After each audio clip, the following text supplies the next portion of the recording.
What double? What happened? What's going on? What am I missing? Doing well. How about you? No complaints, man. Definitely no complaints. Edited some videos, made some thumbnails, you know, the usual. Basically what I do every single day, try to take over YouTube. And then I went to the store, got some meat. I'm good. I'm absolutely brilliant today. How you doing, Roaming Firebot? What have you guys been up to on this Friday? Almost weekend, almost time to chill. You know, just have a good day, have a good gaming session. I was playing Guardians of the Dream last night until 3 a.m. this morning. I finished all of the world quest that there is in Guardians of the Dream. I don't know what you do now. And once you finished all of the the quests, what do you do then? Astron, how you doing? Amy, how you doing? Oh, that's fucking hot. I'll leave that open for a bit. That is very hot. Dr. Solas, how you doing, bro? I can't complain, man.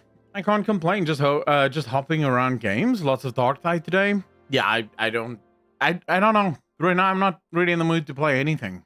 That will probably change at some point, but yeah, just grinding away at the minute. Just grinding away. Every day, same thing. Wake up, edit videos, make thumbnails, go live. Frederick, how you doing, bro? What's the plan for this weekend? Are you asking what my plans are for this weekend? Or are you asking what's the plan for today? Because the plan for today is to look at some peepees for funsies. No, I don't know yet. We have a bunch of videos that we have to react to. And to talk shit about WoW? No, we have videos to react to about WoW. There's not much shit to talk about WoW at the minute, Pringles. Everything that is shit in WoW we've already covered, and everything that they announced sounds good, so we can't really shit talk it. We'll have to wait for the PTR to go live, and then maybe we can shit talk if it's a bad PTR, if like things are really bad. But right now, there's not much bad things that we can say. Same here. I'm also waiting on my English test thingy. Jazer, how you doing, brother? Also, Shay, how you doing? YouTube will make me watch Rumble ads before any vid. Shit. I don't get ads on YouTube, so I guess that's fine. What goes worrying? One of them has to be a victim of something, or maybe both. We'll see. I'm so angry at myself, though, because I misspoke in that video. And like so many comments are like, actually, and then I go, motherfucker, that's what I meant, but I didn't say it. So fuck me in the ass with a, let me not go there. Just, wow, so angry at myself. And it happens so often because I don't script. I'll just say something and I'll just in my head think that makes perfect sense. I'm sure everyone will get what I'm saying. And then the video comes out and it turns out no one is fucking getting what I'm saying. And I was like, oh, why do I do this to myself? You know, I was speculating about why Zalata is an elf, right? But what I meant was, after Zalata went through the portal, she could choose her old body. She could go back to what she used to be. She could do anything. And yet she decided to stay as an elf, which to me suggests that that may be what she was from the beginning. She was always an elf. And so, you know, there was no point for her to leave her body and go. Phage Lives, how you doing? Azane, how you doing? There was no point for her to leave her body and take on a new form because she was always, that's what I meant. But no. Everyone, like, there's so many comments from people going, actually, after she got free from the dagger, there was a dead elf, and she just took the dead elf's body. And I'm like, oh my god. Oh my god. Are we really going to argue about this? Doesn't the Black Empire predate elves? Shay, the problem with this, right, is we don't actually know how old Xalatath is. We don't actually know where Xalatath comes from. If you listen to her whispers, she appears to have been all over the place. She claims that she was there basically at the beginning because she speaks about things that happened long ago. But then you have whispers, for example, like when you go into Orgrimmar and Xalatath is like, it was here long ago, you know, they'll pay for what was done to me. And it's like, what are you talking about? What happened to you? Like, we know the history of Orgrimmar, and we don't know of any instance where a void creature was tortured in Orgrimmar, or even near Orgrimmar. We do know of a little battle that took place years ago, where Orgrimmar now stands, and that was a battle between the Orcs and the Night Elves, the Kaldorei. So that's sort of where my theory comes from. What if she used to be a Kaldorei, she was captured by the Orcs and tortured by the Orcs? And what if she saw the visions of N'Zoth and then eventually turned to the Void and became a servant of the Void? It's difficult. It's difficult because there's speculation to support almost anything. Well, eat McDonald's breakfast. Let's go. Neon Psycho, how you doing, brother? Growfall, how you doing? Vil XP, how you doing? Just tuning in. Sorry if you already discussed this, but have you seen the latest claim by Noble that Xalatath is the dark side of Azeroth? I've not seen Noble's video, but we might react to it. I think Noble asked that we give the video at least a day, but I usually like to give a video at least 2 to 3 days before I react to it, unless it's like really important. You know, if it's like super important news, we might react the next day. But most of the time, I like to give the video just a little bit of space to cook before I react to it. So we might react to Noble's video tomorrow, or if not tomorrow, Monday. But I mean, it's not a brand new theory. It's just it's a very old theory that's connected to a new character. So I haven't watched Noble's video yet, obviously. But if we were to sort of discuss what it could be, or if I'm to go off of the theories about the other side of Azeroth, the dark side of Azeroth, and things of that nature, what it ultimately boils down to is that we used to have a theory that Elune was the dark side of Azeroth, which is why she consists of the moon. That's why the moon is such a heavy thing for her, because she's light and dark, and she is connected to Azeroth as the other side of Azeroth. So that is a theory that has existed for a really long time, and now it seems that theory has gotten even, you know, more legs and is now attached to Xalatath. I do like Noble's thinking here, especially with the visions and the visions being shown to Illyria being similar to the visions. Well, not similar, but similar visions being shown to Illyria as is shown to everyone else. But everyone else sees these visions of harmony and music and light and radiance, whereas Xalatath shows Illyria darkness and void and shadow.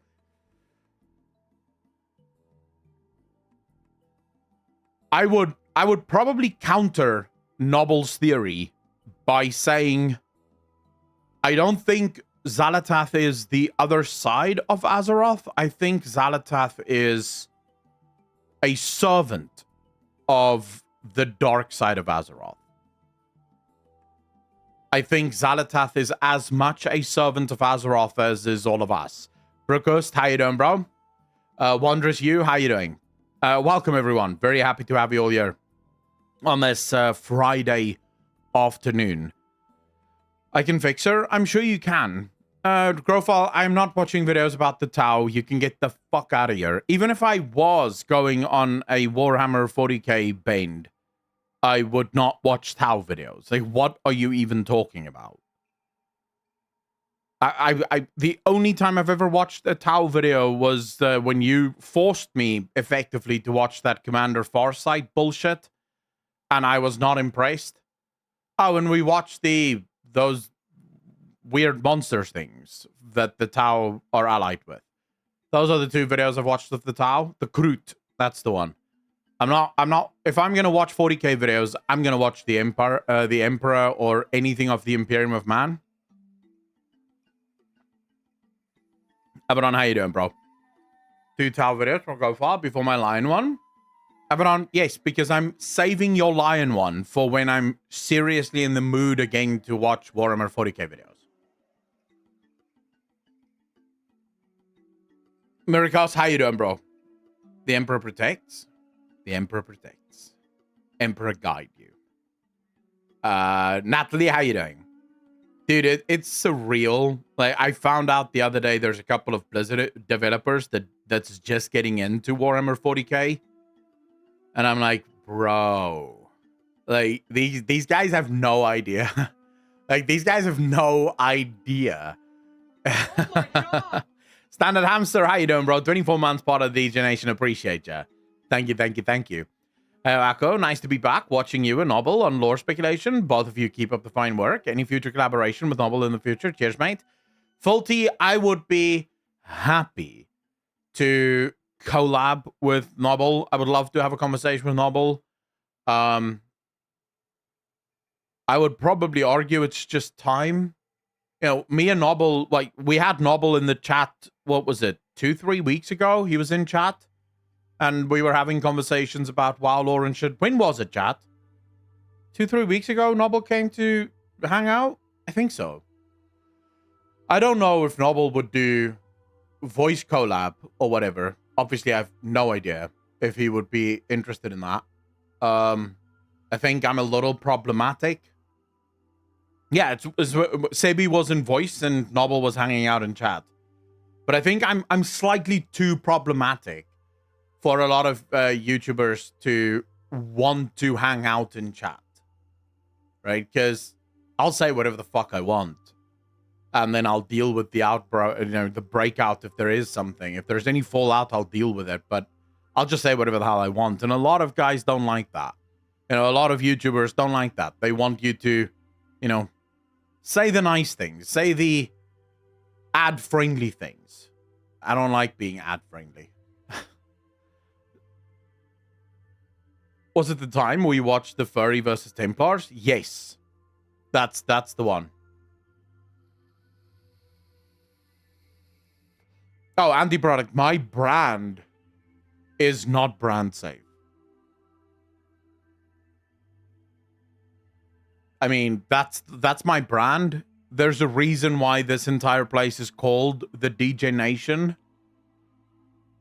Because the whole point is to be as degenerate as fuck and to not give a shit about anything. There's far too many people that push positive vibes and, you know, the push kindness. No, where's the degenerate shit?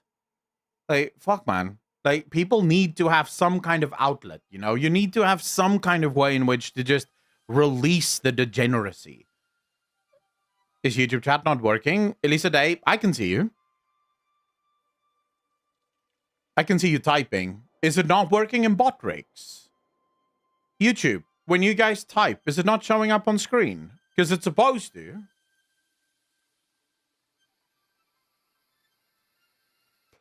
Xantarate, how you doing, bro?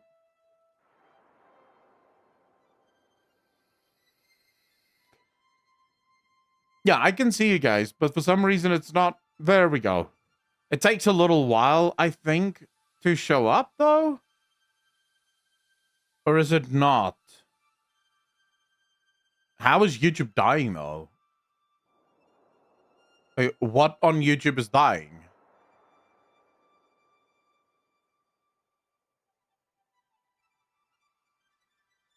Is the stream dying, or based on the fact that the Night Elf page mentions that they adopted Kalimdor as name and took Titan artifacts, that Zalata is a Night Elf from back then, before Ajara was around? It's buffering. Well, that's interesting, because on my end it's good. If you look at that, it's excellent connection. It should not be buffering at all. But then you also see chat, and it doesn't seem to, like, chat doesn't seem to show up on Potrix, which is really weird.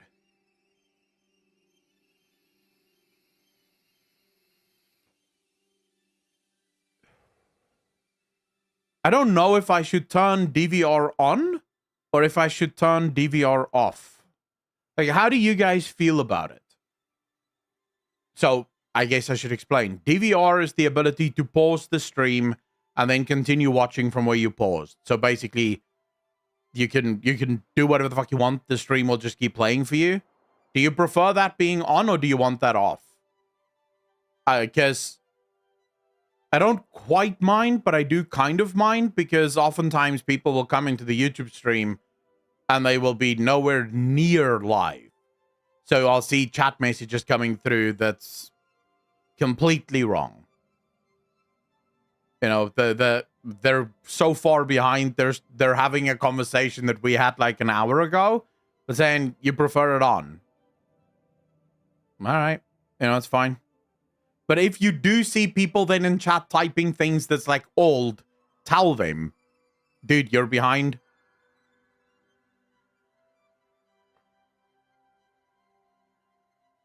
All the time as you stream, so maybe it being off is kicking me. I literally just turned it off though. Folks will need to get caught. Will need to be caught up. Anti-product. The thing is, there's a lot of people that love YouTube streaming specifically for DVR because they like the. Like, one of the reasons I tend to watch all of my esports on YouTube streams and not on Twitch streams is exactly for that reason. Because I'll be watching League of Legends and I want to go up, I want to get up and make some coffee. I don't want to miss the fucking game. So I can just pause it, go make my coffee, come back and play, and it just kicks off where I left off. Whereas on Twitch, you can't do that. So I prefer to have DVR on.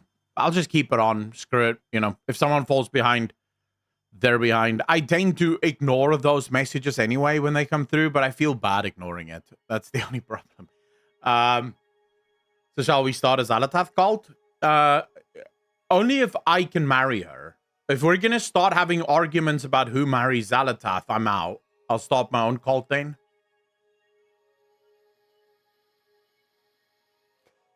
I have dipsies on Sylvanas and Zalata though. Like, you guys can have anyone else in the game that you want, but I have dipsies on Zalata and Sylvanas. Dr. Solas, no, you didn't. I asked her and she said your dick's too small. She wants nothing to do with you. So stop lying, bro. Why are you lying? The Hermit, how you doing, bro? My waifu is in StarCraft 2. Wait, who's your waifu then? Nova? Not Kerrigan? Like, what? You sure they're not your usual type, 12-year-old boy? Bro.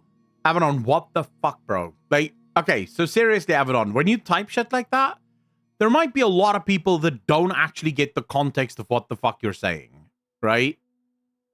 Like, not everyone was here when we were playing Cyberpunk and realized that you are referring to Judy in Cyberpunk, who is in fact not a fucking 12-year-old boy, but a very hot girl.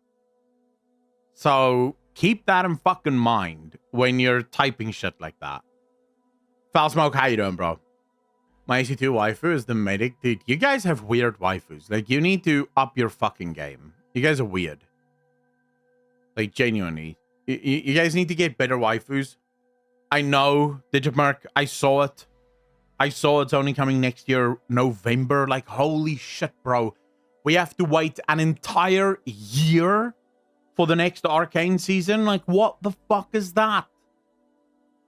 Why? Why would we have to wait an entire year?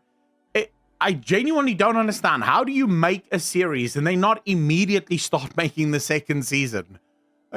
They what? They thought, nah, maybe it doesn't do well. Like, it was not going to do well. It's League of Legends. Of course it was going to do well. Scooby Twit, you can have Valeria. She's mid as fuck, bro. Wondrous, here's my hope. My genuine wish. Blizzard goes to the company that made Arcane, and they get that company to fucking make a World of Warcraft series as well. That is what I want. a World of Warcraft series made by that company. Those graphics were phenomenal. The story was absolutely fantastic. I want a World of Warcraft, like, anime sort of thing. I don't know if it's anime, but I liked it. I don't like anime in general, but I did like that one. So it's fine. Hi, BlizzCon make their own series. They are CGI gods. You're not going to be able to make a series with CGI, though, Jazor. That will never happen. Are you also doing stuff like D&D lore? I assume now with Baldur's Gate 3, it might be something you might like as well, since it has so much lore and storytelling. Elisa Day, since I now have an editor for the main channel, me and Holy spent, like, we did talk about this last night. We may start doing, like, once a month. We may start doing, like, a big video every month. And that will most likely be something like Baldur's Gate, or maybe even something like Warhammer 40k, whatever I feel like. But it will never be main stuff on the channel, you know? Like, right now, the way the channel works is I decide to... I wake up and I have something that I think about, and then I just hit record and I send it to Holy and he starts editing it. And I usually think about things in WoW. Like today, I woke up and I was thinking about storytelling in WoW. I was thinking about how the story played out in Dragonflight and things that I don't want to see in the next expansion. And so I just sat down and I spoke to the camera for about 15 minutes. So good luck, Holy, editing that one. Baby mama, Sylvanas is locked up. True. It's sad, man. Edit your videos is great. Please give him props for the intro insert. 53, thank you very much. I have told Holy he's doing well. Take a guess how long Holy has been editing in his life.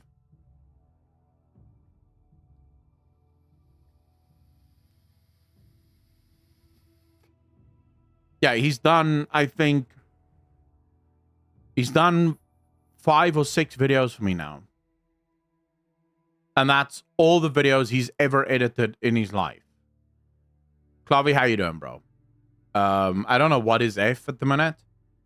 He approached me and he was like, I would love to try to be your editor. And I was like, yeah, all right, let's see what you like. And I have to admit, it's the first editor that I have worked with that approaches content creation the same way that I do, insofar as they actually want to do it. They actually want to be better at it. Because a lot of people don't actually want to be editors. They just want to pretend to be editors. They sort of, you know, want to... They want the perks of not having a full-time job, of not going to the office and stuff like that, but they don't want the side bits. So this is the first time. Now the only fucking thing I need is a clips editor and 12-hour streams incoming. That's literally the only thing I need now, is a clips editor. Santiago, apparently YouTube is currently struggling with buffering issues. Not entirely sure why.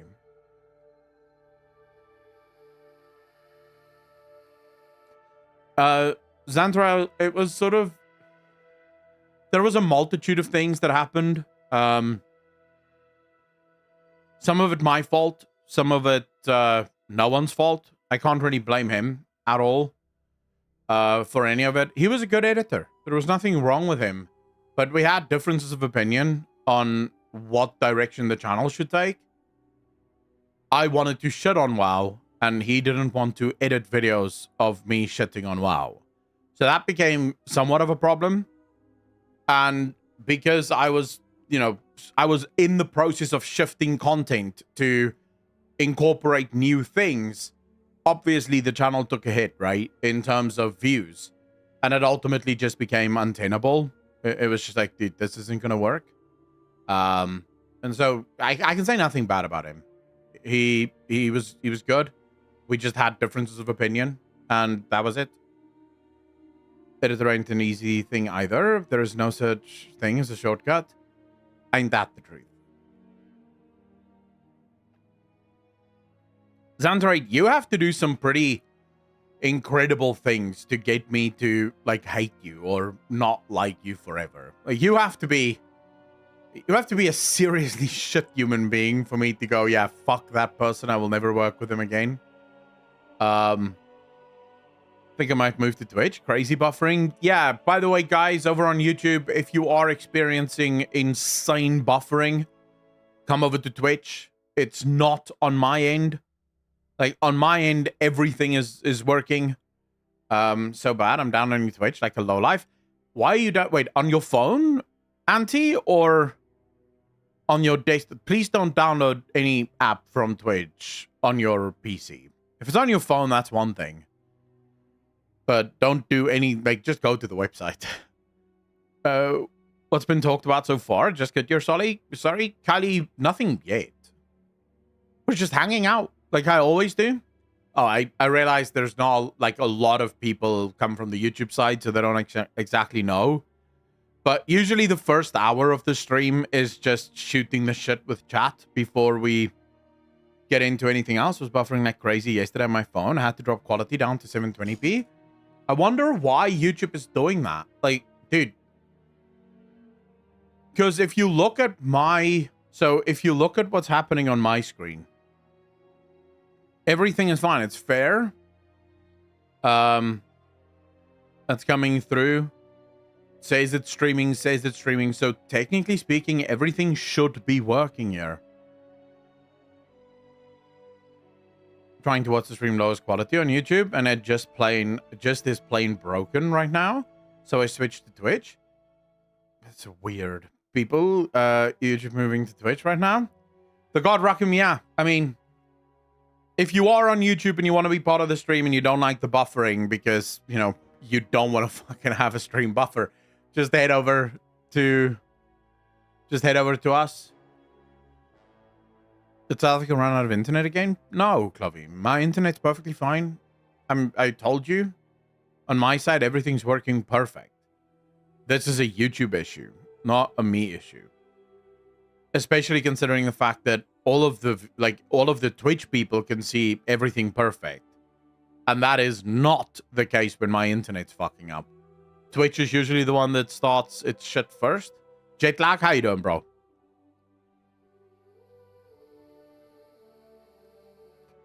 It may actually be like the South African servers. Although I don't know. Noble's theory about Zal. Xantarite, yes, someone else asked me about it earlier. We'll probably react to it on Monday or something.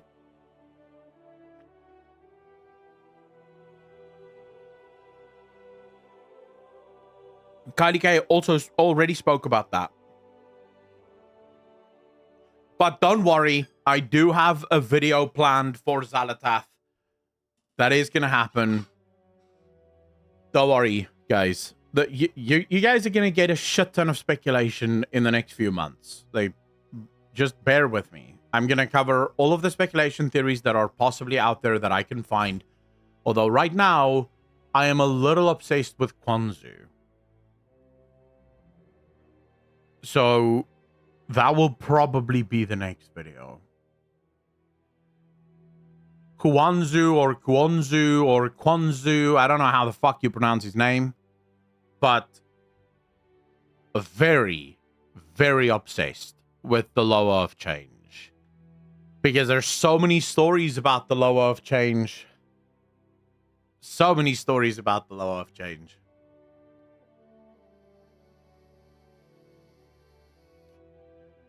Five the ego, just go into the dream, man. Go into the dream and look at the insane amount of people that have differing opinions about what he is and what he isn't. Or she. I don't even think there is, like, I don't even think they have a gender, to be fair. They are the Lower of Change, so they can basically be anything. But Yamagaru, that's one of the reasons why I like Kwanzu so much. It is kind of the Zeech of World of Warcraft.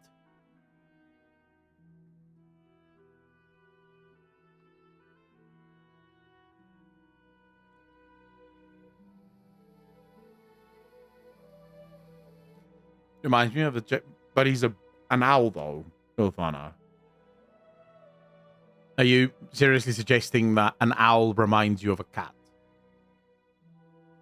Twitch have better video quality, but it's stuttering. Where YouTube chat? Not a thought. How you doing? I personally think video quality is actually better on YouTube.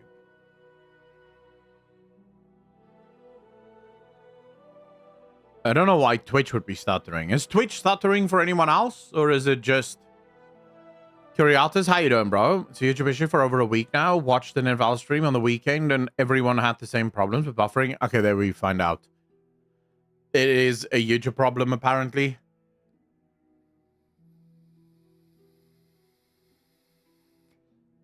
Yeah, I don't know. YouTube may have server issues or... No Twitch issues from phone at the moment. Yeah, hopefully we get Twitch servers soon in South Africa. Amazon is coming to South Africa next year. So hopefully we get Twitch servers soon. Man, I would love it if we had local Twitch servers. Like, that would save me so much fucking effort, man. Fine, I have to go already. Xanthray, take care of yourself, man. Thanks so much for hanging out. Really appreciate you, bro. Twitch, but I have a ball sack.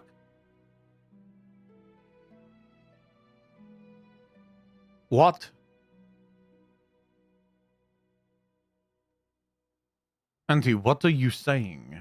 Kwanzu, or however you type the name, reminds me of a story from the Caribbean where there is a story about a trickster spirit who will ask questions and you got to get them right or else. I mean, there is parts of that in his quest line, Natalie. Like, the first time you go to speak to Kwanzu, you have to answer 100 questions.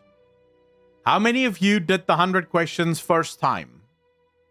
And of course, I don't, like, but how many of you did that got all of the questions right first time?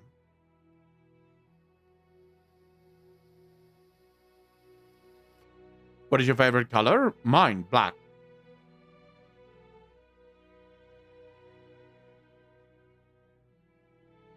I prefer black because it's easy. There's literally no thinking involved. Just black. Just get black shirts. Easiest thing to get. You got 93 night only? No, you didn't. No, I just cycled through the options until they were right. I missed one. The last one was super fucking weird. The very last question I got wrong. But all the others I got right insta. But, I mean, they interrupt you, so you don't even get to... I was hoping that you would actually have to answer all 100 questions.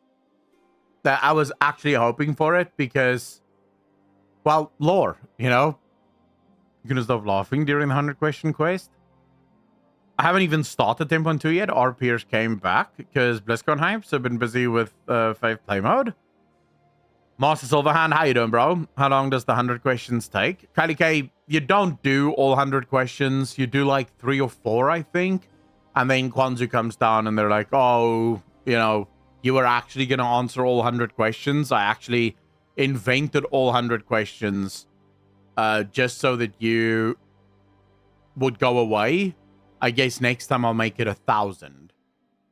And you're like, oh, man. I was really hoping I could answer the fucking questions. Because there's a little bit of...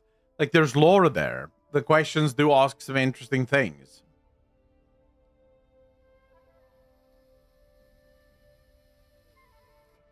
How cool is it that Metson is the lead again? I mean, yeah, obviously. I think we're all excited for that. Like the 100 thingy, he made it because he wanted you to fuck off. Yeah, it's a little funny. It is actually a little funny. But no, Master Hand. I think everyone at this point is excited. But it also sort of hurts. And I think it hurts the developers that are there quite heavily. Because why is everyone so excited for Metson's return? Like, why is everyone hyped for Metson's return? It's not because the story is so amazing and people thought Metson will just make it even better. People are super excited for Metson's return because the story was in absolute shambles. And people are once again hoping that Metson will fix it. So you do sort of, like, in a weird way, you do feel a little sorry for the developers that are there. Dreleman with the 20 community subs. Ladies and gentlemen, hearts in chat. Hearts in chat. I really appreciate you, Dreleman. Thank you, thank you, thank you. You're far too kind. Far too kind. Really appreciate you. You do sort of feel sorry for the other developers there, because you realize that they probably know. They probably know, you know, and they know that people were incredibly excited because, well, why wouldn't they be, right? Not ready for me, but he should have been there all along. What do you mean, not ready for you what? Pharaoh 19, you're welcome to share boobs in chat, sure. I don't, they suck at their job. Neon Psycho...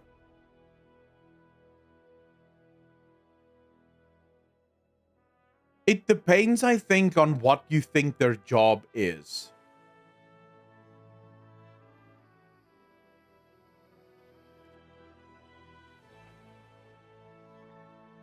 Because I don't think that the current writers for World of Warcraft sucks at their job.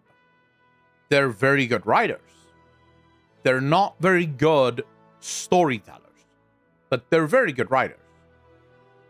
The individual stories in modern day WoW is a lot better than the individual stories in old WoW. I mean, the actual writing of the stories. There's a lot more depth in a lot of the stories, and they're trying a lot more to flesh out the stories. The problem is the stories themselves suck. The starting point and the end point of the story suck. So, you know, you can't really turn a turd into a nugget of gold, no matter how good you try to write it. Their problem is ideas. They struggle to come up with good ideas.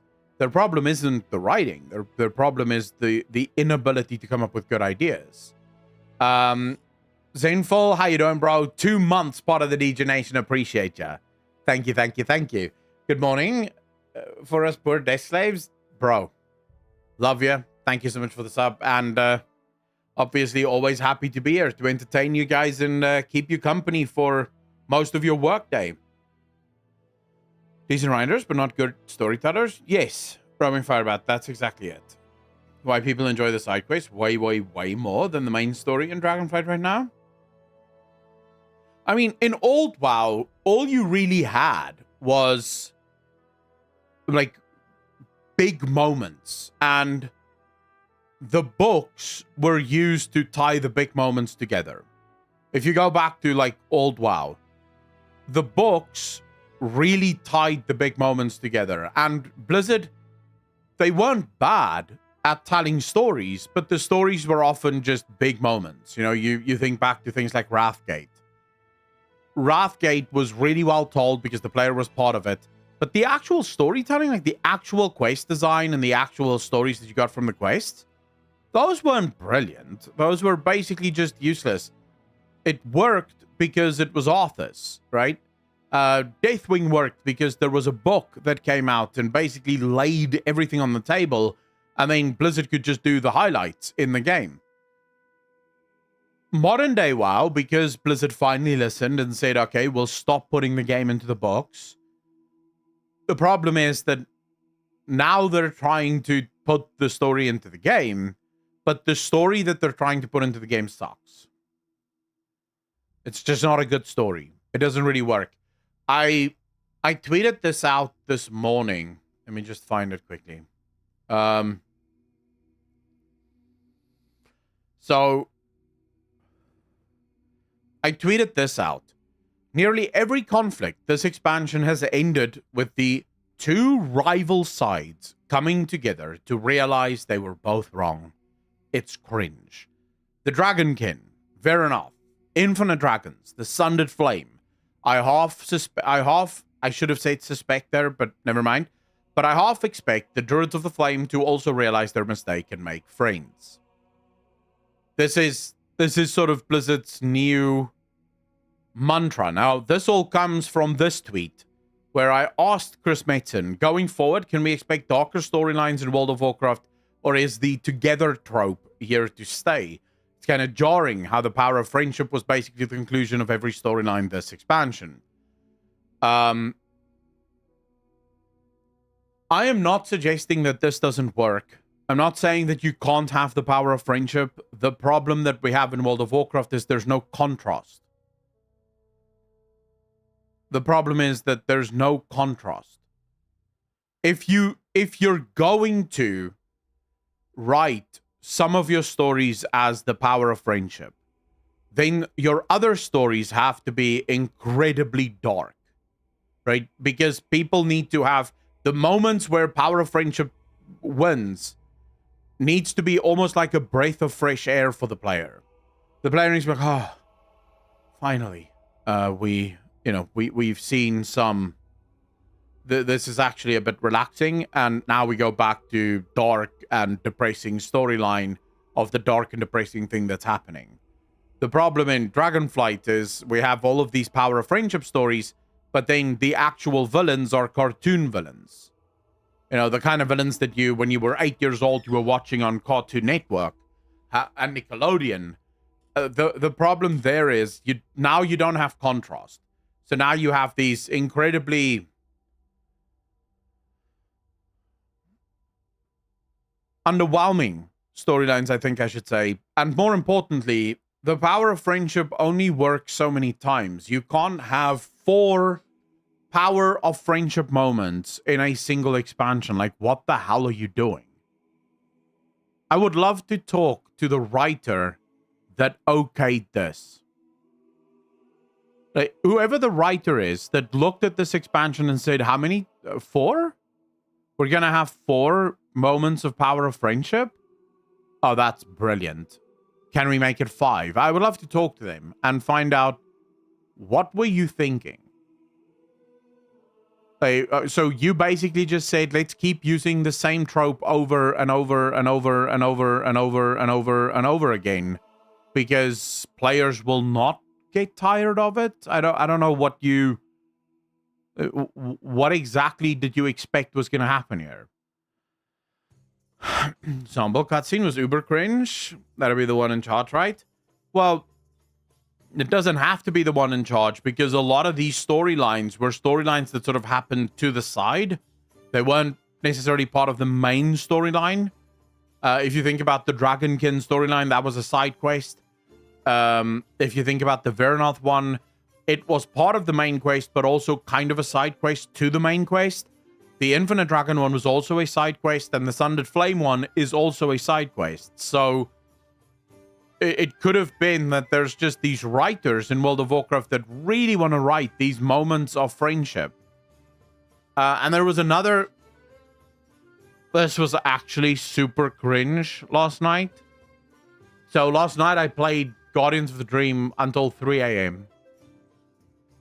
And I was actually having super fun. And then I happened upon this quest at the Eye of Ysera, where this druid tells you to go to sleep within the Eye of Ysera. And so you do, and you awake to find Alexstrasza and Ysera trying to heal a tree, right? A tree ant, basically. They're trying to heal the tree ant. That entire quest line drips of emotional manipulation. Like, that's literally the only reason that questline was included into the game. They wanted to see if they could get people to cry.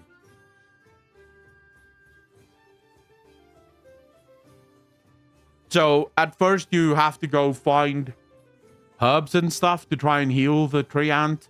Then the herbs don't work, and then Ysera says it's his time. He has to move on.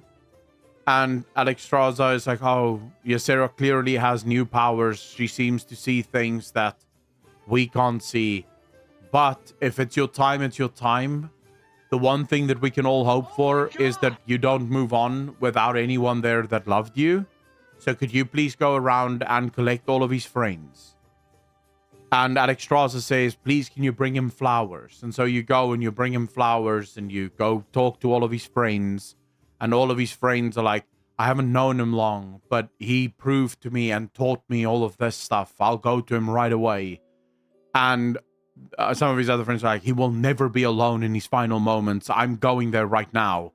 You know, it's this whole really mushy bullshit fucking quest line. And then finally, you've done all of that nonsense. You get to the tree, and the tree can't move on because there's one memory that taunts him, that he needs to get out of, like, that one nightmare that he has to sort out. So then you go there, you see what looks like Xavier, although I didn't pay too much attention to it.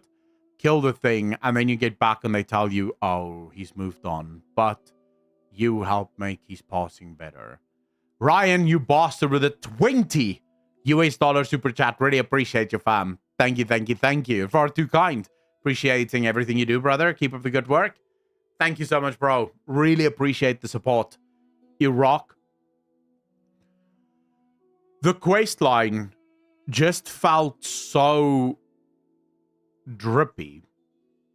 It just felt like it was so desperately trying to get you to cry. It really, like, you can tell the developer was sitting there with this quest line and they were thinking to themselves, oh, people are going to post on Twitter how they're crying over this quest. They're going to be distraught over this quest. I can't wait.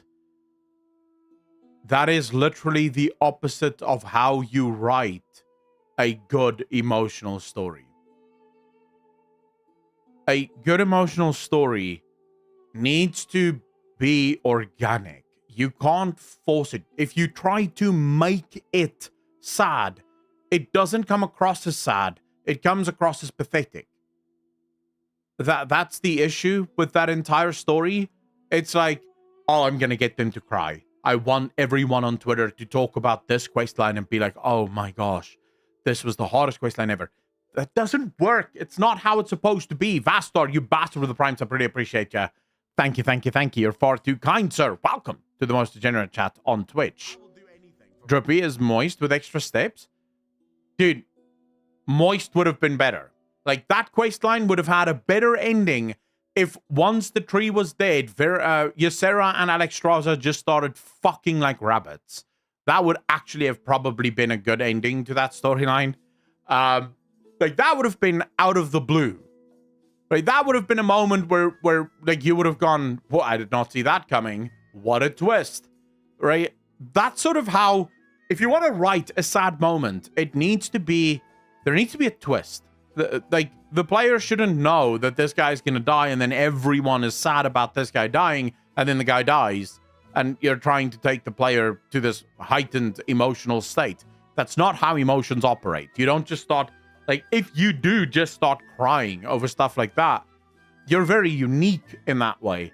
Kim, by the way, with the $9 super chat, really appreciate you.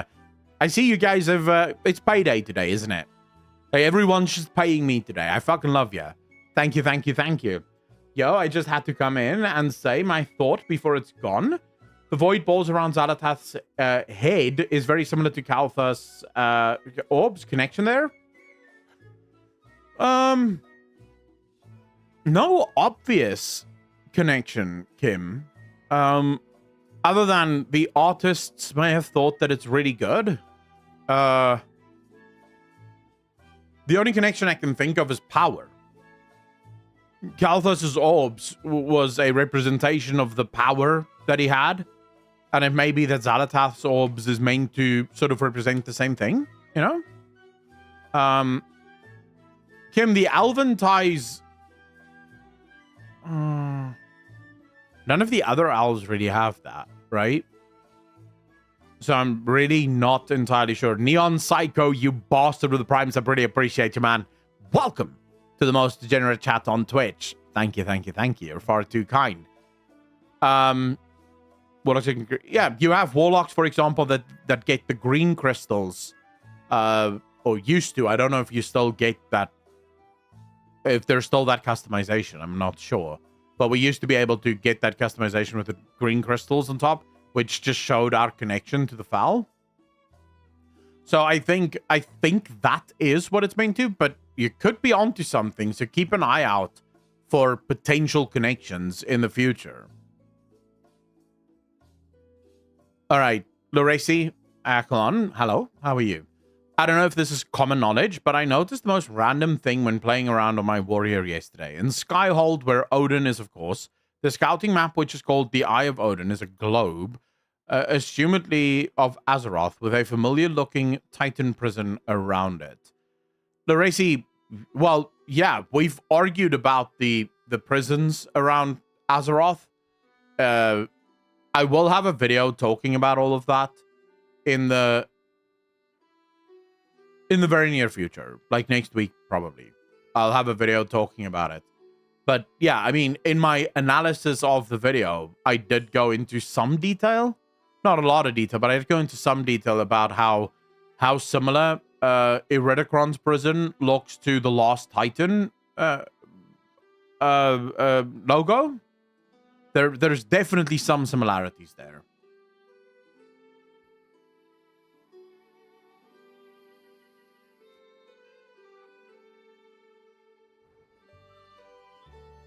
Do you think that one of the veils Illidan had when he was an elf somehow was found and Xalatath got a hold of it? And now she's using the Galakron essence to make a corrupted void well? I mean, think about it. Illidan was lost involved in the story when the sword went into the planet. I don't know. I'll be honest with you. I'm not entirely sure what Xalatath is looking for, but I have a feeling that Xalatath's thinking, at least, is corrupting the Sunwell creates a brand new army, because there are still a lot of Blood Elves that have a very, very deep connection to the Sunwell.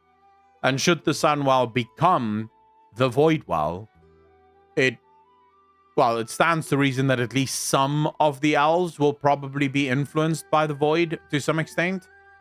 That might actually be what she's looking for with the Sunwell. Kind of like what Farak is up to. So last night, again, the story sort of presented itself with Farak, and Farak's argument is that if he can infuse the new world tree with fire, with Shadow Flame, the entirety of Azeroth will burn as a result of the tree.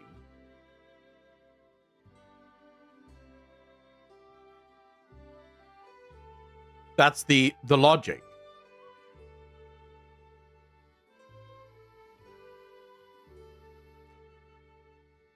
Kylie Kane, no. Well, kind of.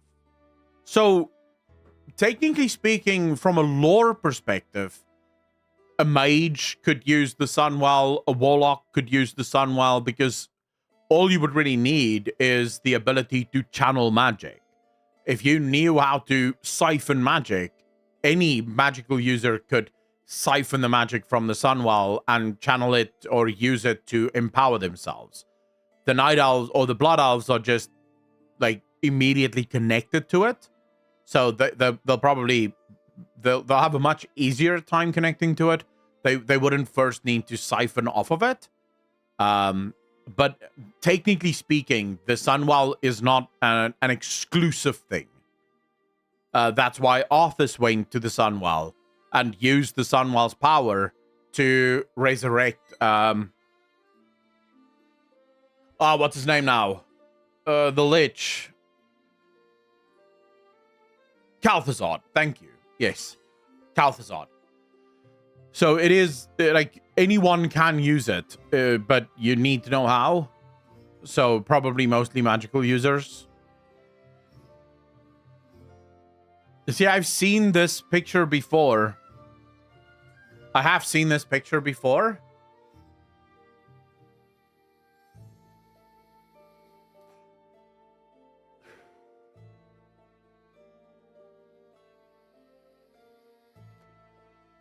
And I know there's people who refer to this picture as maybe the prison, or at least signaling the prison, which is entirely plausible. I mean, way back before we saw the Lost Titan artwork, this picture was literally just, that's how they built the orb, right? That's how they built the orb, the map. It was just, that's how Titans do things. They're like rings and shit. But this now makes a lot more sense.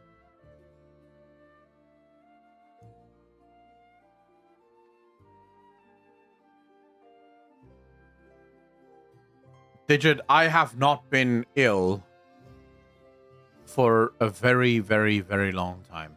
I have to be honest about that. Or I have to be happy about that. I mean, like flu.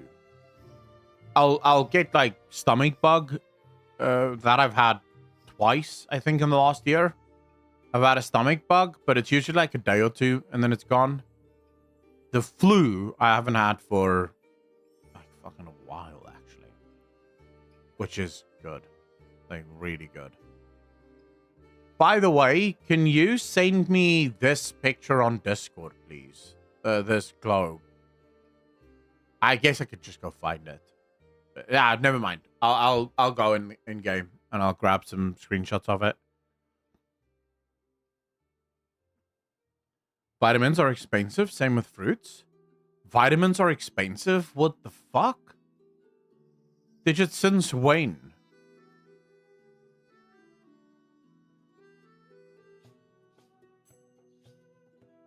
In Germany.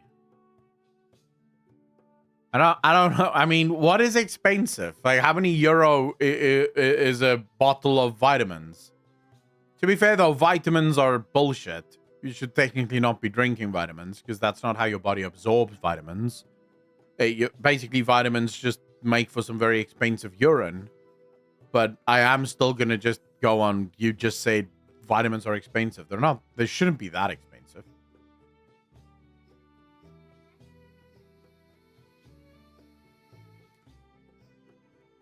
Portal for something to come in. I think Zalata is using the Sunwell for the same thing everyone else has to use for a portal for something to come in.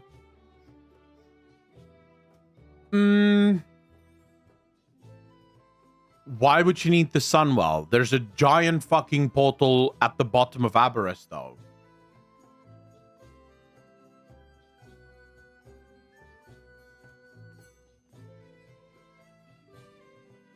Master Silverhand, the problem, again, is if you look at how the processes through which your body absorbs vitamins, vitamin tablets do not do shit. They pass in, they pass out with very little actually being absorbed. Like, very little actually being absorbed. So, I mean, it's not just me saying it. I've heard multiple doctors basically saying vitamin tablets are a complete fucking scam because they don't, your body isn't really getting anything out of it. You have to drink a shit ton just to actually be able to absorb some of it. What in Sweden is getting cancer in the sun or take the vitamins? Dude, you won't get cancer in the sun if you go into the sun at the right time. So in South Africa, for example, if you sit for 10 minutes a day in the sun before 10 o'clock in the morning or after 4 o'clock in the afternoon, you're perfectly fine. Nothing's going to happen. You're not, the sun is not heavy enough to like give you cancer. After 10 minutes is enough to do some serious fucking damage. But before 10, you're perfectly fine. So just don't stay forever, but 10 minutes a day is pretty much what most doctors agree is enough sun for you.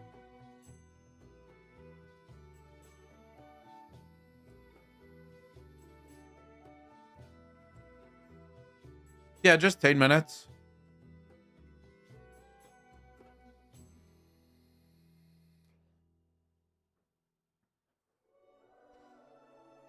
This night walk anywhere? I don't think so, Avedon, because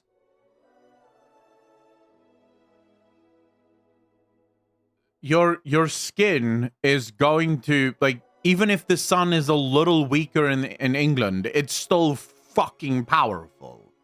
10 minutes a day is still pretty much all you need. Remember, the whole point is you want to get the vitamin D that you require without getting skin cancer.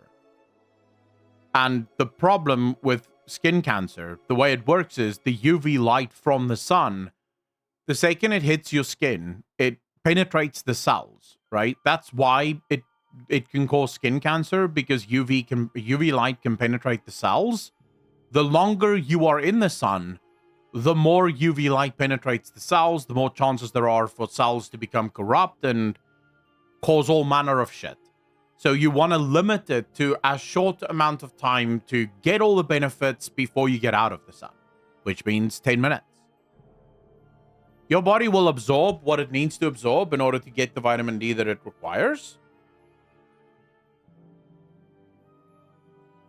Yeah, Tajanor, it's in the Halls of Valor. This is the picture.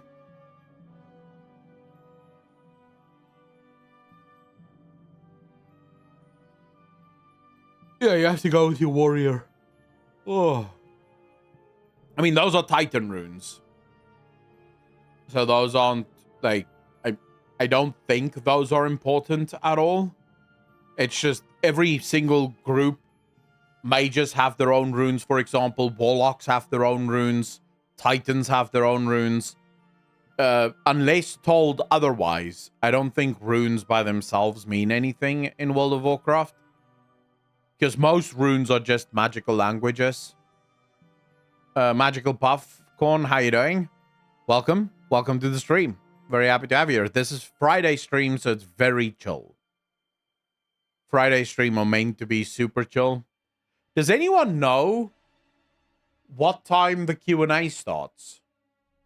Is the Q&A today or is it next week?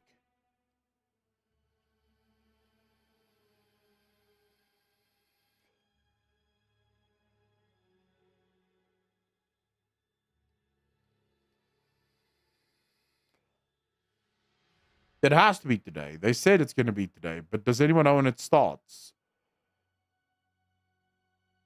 Because there isn't, at least on YouTube, but there's no such the BlizzCon Q&A.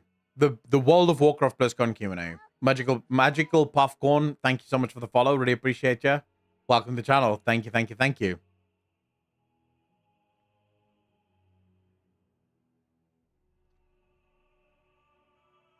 Yeah, it's supposed to be with the WoW cost stuff, but typing in WoW cost doesn't actually show anything. And usually they already have it like listed, which is why I think maybe they're not doing it today, because usually it's already listed at this point. Like there'll already be like a live stream scheduled, but there's nothing. So I'm thinking it's not happening today. What's Linksy's name again? I will do anything for money. Magical Puffcorn, thanks for the sub. Really appreciate that. Welcome to the most degenerate chat on Twitch. Thank you, thank you, thank you. You're far too kind.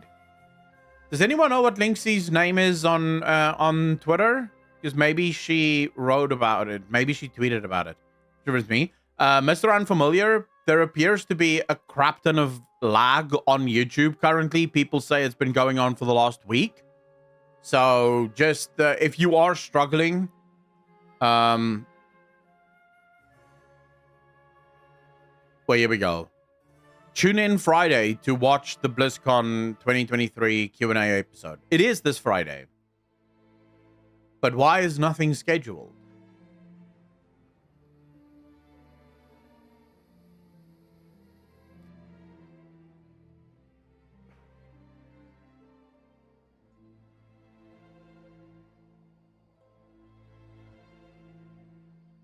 Unless they haven't scheduled it yet, maybe. Don't know. But yeah, if you guys are lagging over on YouTube, just come over to Twitch. For some reason, YouTube is lagging. No one knows why.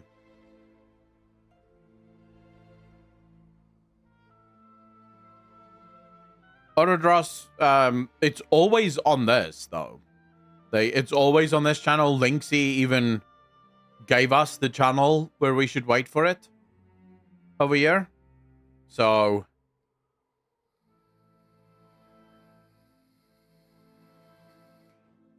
The one where we finally lose. Also, it will be... There is a good chance that we lose in the War Within, and we lose in Midnight, and we only win, or maybe have like a Pyrrhic victory in the Last Titan.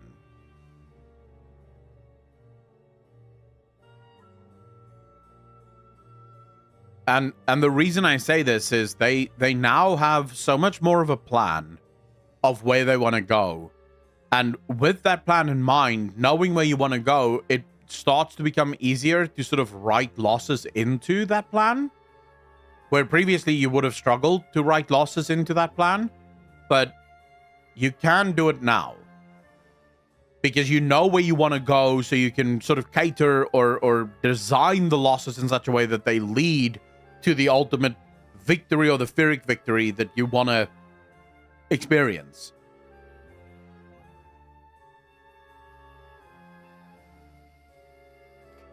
Digit, what is this? World of Warcraft, Sylvanas Windrunner, life-size bust. Collaborating with Blizzard Entertainment, we proudly present the official unveiling of 1/1 Sylvanas scaleless bust. What? I don't know if that's exactly right, but... Oh my goodness, bro. Lane Kramer, how you doing? Like, you guys are gonna have to, like, donate a lot more money. I want to buy this.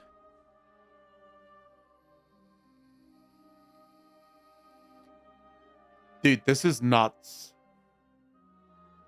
This is really cool. 5K, though? Are you for real? 5K? They can suck my cock. I will not pay 5K for this. There's no shot that I will pay 5. It's good. Don't get me wrong, it's really good. But you can 3D print this. Like, you can 3D print this, paint it yourself, and make it look just as good.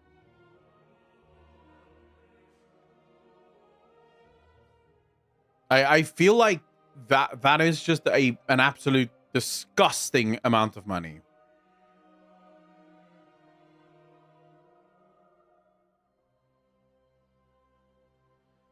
Like a Roman from Spartacus there? Have you seen my miniatures? Have you seen my miniatures? Aldezen? No, my miniatures are sad as fuck because the maid broke them. Cheating on me with a 3D printout? What the fuck? Laracy, if you looked like this, I wouldn't be cheating though. It's not actually my fault though. But you don't look like this. Hank G, how you doing, brother? Digit, what's this though? Is it the same one that could be seen at BlizzCon because it was amazing? Is it actually this big though?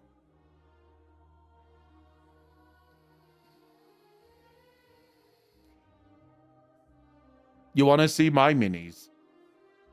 Doesn't allow for locking screen on phone, so now that I'm on my way to the gym, I have to listen in on YouTube. How you doing today, Vicman? Vakken, how you doing, brother? Very happy to have you here. Yeah, Twitch really needs to work on their mobile app. Like, the mobile app actually fucking sucks. But I'll quickly check it. I cry whenever I see these minis, but I'll grab them. I'll show you what they look like.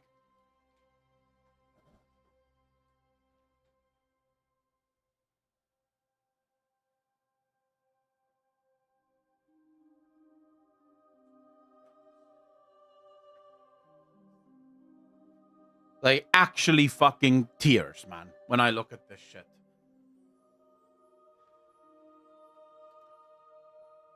All right. So here's the first one that was made for me by one of the viewers. It is a 40k orc. As you can see there, really nice orc. Modeled after my orc in on YouTube. And then this one that fucking broke because the maid dropped it, which is the saddest shit ever. Look at the arm. The arm is gone. It's Lionel Johnson from Warhammer 40k, but his arm's broken. And it is so cool as well. Like, it's a lot bigger. Like, just look at the detail on that thing. So yeah, this is...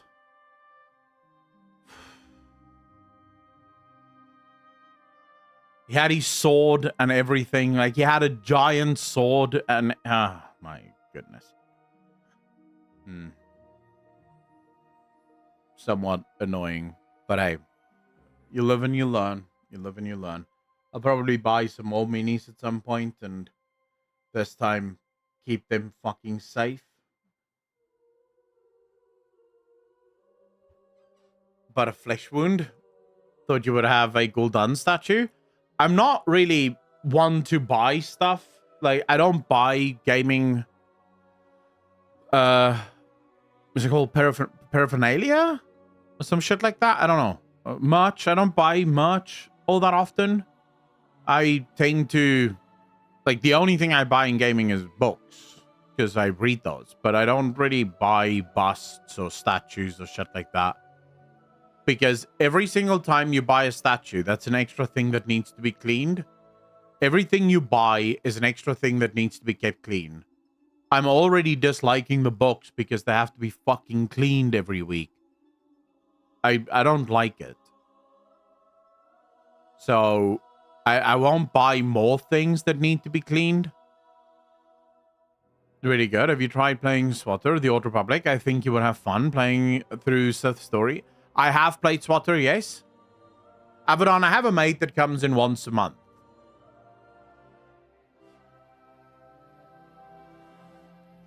Aragorn's glass front wouldn't work. The lights that I use for... Like, can you imagine the fucking glare off of those things? The light would just create massive problems. So, I really want to highlight this. In South Africa... Having a maid is not being rich. Like, just to fucking clear that up. You're not rich if you have a maid in South Africa. Like, almost everyone have a maid. My country has 43% unemployment. There are a ton of people that's willing to work for very little money because every cent helps them buy food. So it's not like you're paying... I think you guys are thinking of European and American prices for maids. It's not that professional here.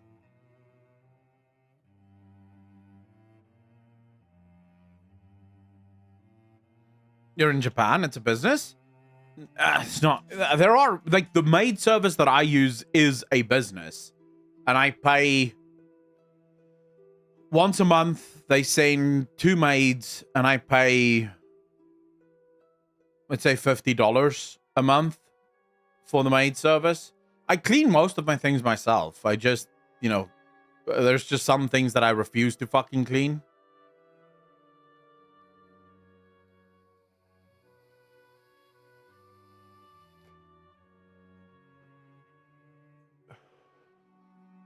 My mom used to underpay the shit out of a woman she made at church to be her maid. Oh shit, Mr. That's not good. That is cheap. US, it's way more if you want a good one at least. No, I mean, if you really wanted to. So let's say, for example, you wanted to, let's say you wanted a maid daily. So you wanted a maid to come in every single day. You're probably looking at around $150 US a month. But then you have a maid that comes in every single day. Does literally everything you tell them to do. Midnight? If only that was true. So, if you're saying that Panda was right and I was wrong, about what? And I would like to, before you answer, be very careful. You may actually reveal your IQ here. So, you know, when you're going to answer that question, be super careful how you answer it, because you may just make a fool of yourself in front of everyone here.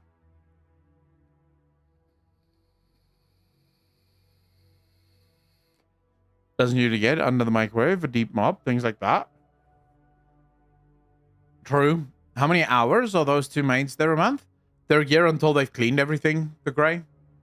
Usually like 6 hours, 7 hours. Like they clean the whole house. So they go through and clean everything, which is really nice.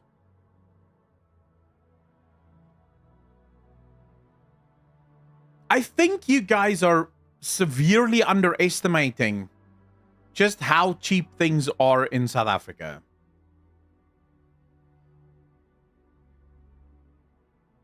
Midnight, even if Balula didn't make a video game, it's not hard to know how to fix World of Warcraft.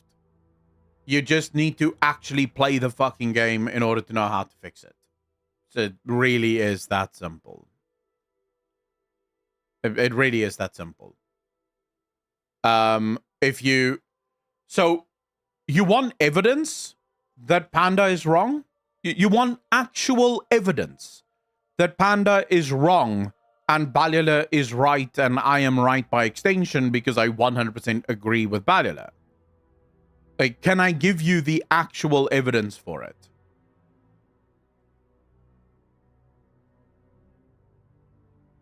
Panda's viewership is in the toilet. He went from being a very, very big World of Warcraft streamer to not even necessarily an average World of Warcraft streamer. He himself admitted his viewership is gone. Why is his viewership gone?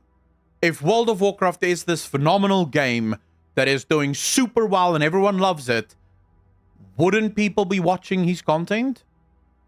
Like, you would expect, if he was correct, that his stream would still be popping.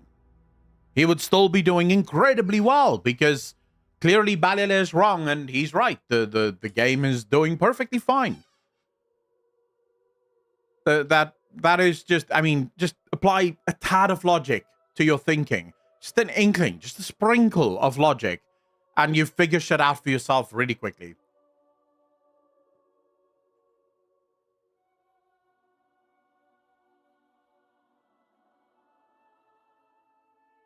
You're just linking shit now, Digit. Oh my god! Go-Kart, 20 months, part of the DJ Nation. Appreciate you. Thank you, thank you, thank you. Not to mention the fact that... Oh, that... Dude. How many of you were here for the reaction to the Panda Asmongold show? How many of you were here for that? When Panda and Asmongold had their conversation. That was the hardest thing I've ever watched in my entire fucking life.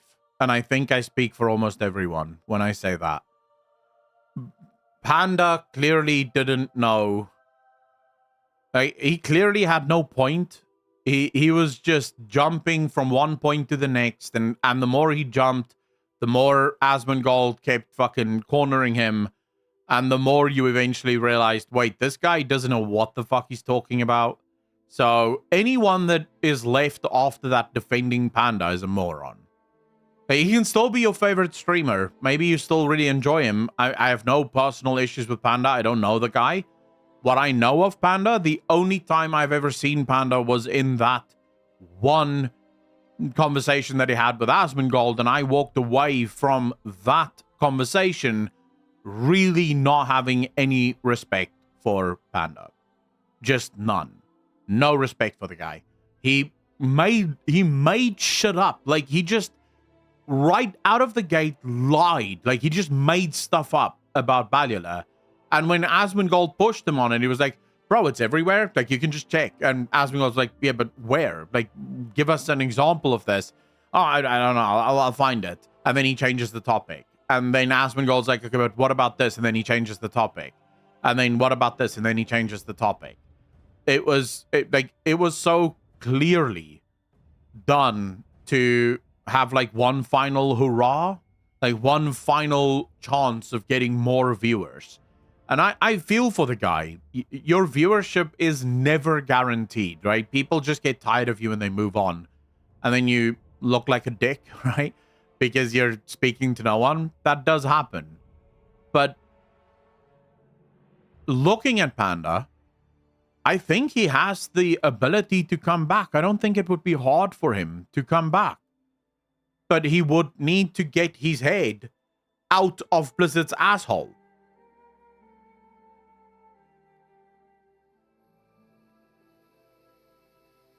Yeah, that was the funniest shit, by the way. Pyro is off playing Final Fantasy 14 and catching stray bullets. Like, Pyro isn't even part of the fucking conversation, and Panda's just fucking just throwing up bullets. Pyro's just catching strays. What the fuck did I do? That shit was funny, bro. Like, that was the funniest shit ever. Oh my god. Oh wow. That shit was fucking hilarious. You're the best WoW content creator on Twitch. The Dark Lord, I really appreciate that. I don't know if that's true, but I still appreciate it. Isn't Pyro, Lyracy, I think Pyro is coming back to WoW. At least he's made comments that he might be coming back to WoW. So, yeah.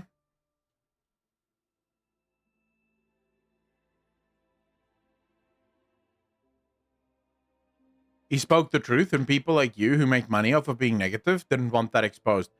Actually, expose what? You just said it, and I didn't ban you. I didn't do anything. Did you just expose me? Am I exposed? Oh my god, guys. When I make a video on YouTube, I get paid for it. What face do you need for the thumbnail, bro? Like, if you're hunting for a thumbnail, what would you like? What face would work for you? Like, what face would work for you? I just want to make sure that you get your, 100% exposed bullshit out of the way. You're a fucking moron, Midnight. The fact that the game was in almost its worst state ever was what exposed it itself. True. I liked option 2 personally. I think so too. I should really grab those. I so Affliction, okay, and DF. I've been playing demos since season 1. Can I just ask quickly, how do I say your name? Because I can't read those characters. And Affliction's fine. Yeah. I typing on the phone. Back in it sucks. True. Wait, what does that mean? If the majority of... Wait, that went way too fast. Check out Alina Baker. Who the fuck's that? Herman. Ah, okay. Herman. Yeah, Affliction's doing pretty well. Affliction's doing decently well. I don't know if it's top, though. I mean, I don't raid and I don't do dungeons, so I have no idea what's the top spec at the minute. Look her up for your midnight breaks. Alina Baker. Pawn Star?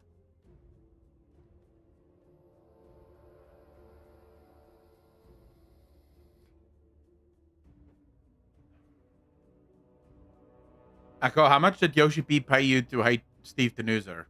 I'm actually under NDA. I'm not allowed to discuss that. I'm doing all right. I'm doing all right. I can't complain. Actually hates WoW and loves furry games. Exposed right here, folks. True, though.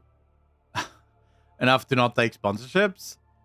Spoiler, it was for free. When Akko got paid. What about me? I wish I got paid.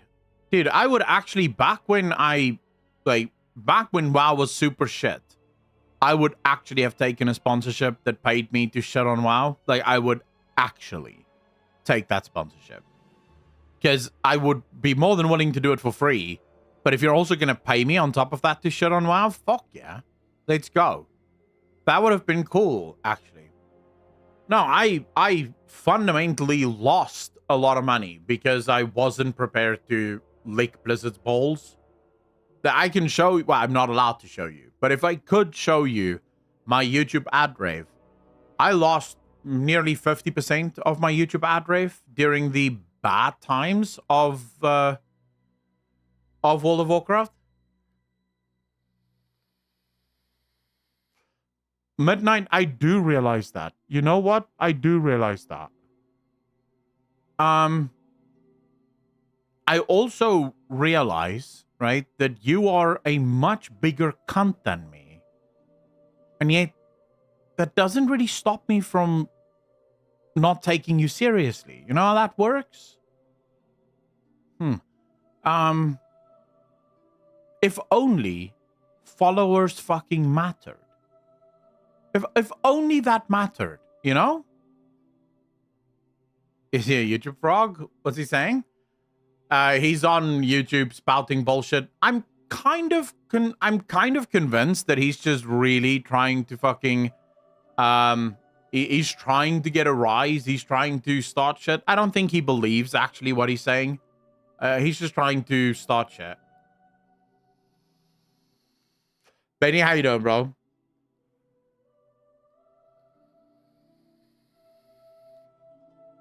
You can see him. It's on chat. Like, just read chat. You'll see what he's typing. It does show up. I mean, we could... I wonder. I think I'll just do this.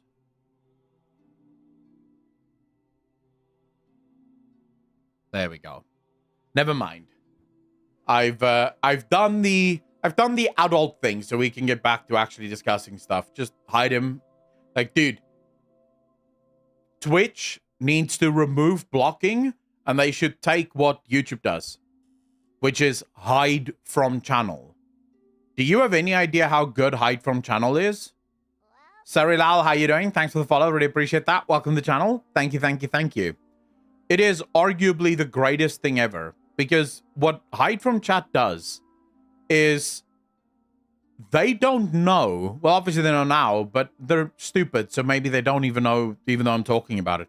But you don't know that you've been hid, right? You don't know. You have no idea. You can type. You can watch the videos. You think you're having conversations. The problem is no one on the channel can see anything you type. So you're just screaming into the void. No one can see a fucking word that you type. It's the greatest thing ever. Like, it is 100% the greatest punishment you can ever bestow upon anyone. Test, checking if I can block me. Larissa, it's very rare that I block anyone. Like, very rare.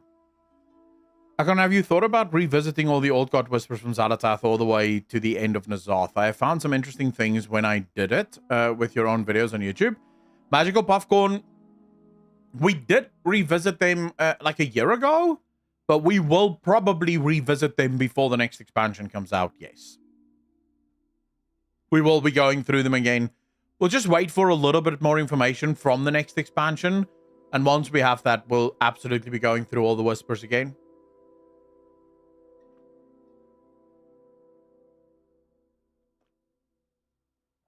Tajanor, I went through the Ulduar raid 2 months ago? I think it was 2 months ago. I went through Ulduar.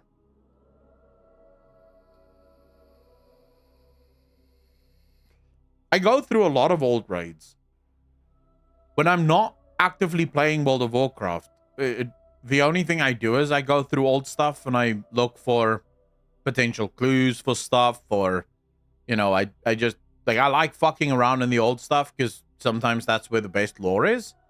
So I do go back quite often. Need to take a big alpha once. Alton 4, yes. Not only do, like, dude, I mean, I've spoken about this to no end, but I'll say this. You cannot keep people interested in a story when they already know how the story is going to end before the story even begins. At some point, people get bored. At some point, people just go, who gives a shit? Okay, do you plan to play the rest of DF or just waiting for War Within? I mean, I played until last night, 3 o'clock. I'll probably keep playing for a bit. I am enjoying the dream. It's not the worst time I've had in the game. But I'll probably, like, look, I don't play World of Warcraft seriously. I play for the story, I play for the lore, and once I've seen the story and I've seen the lore, I go play other games.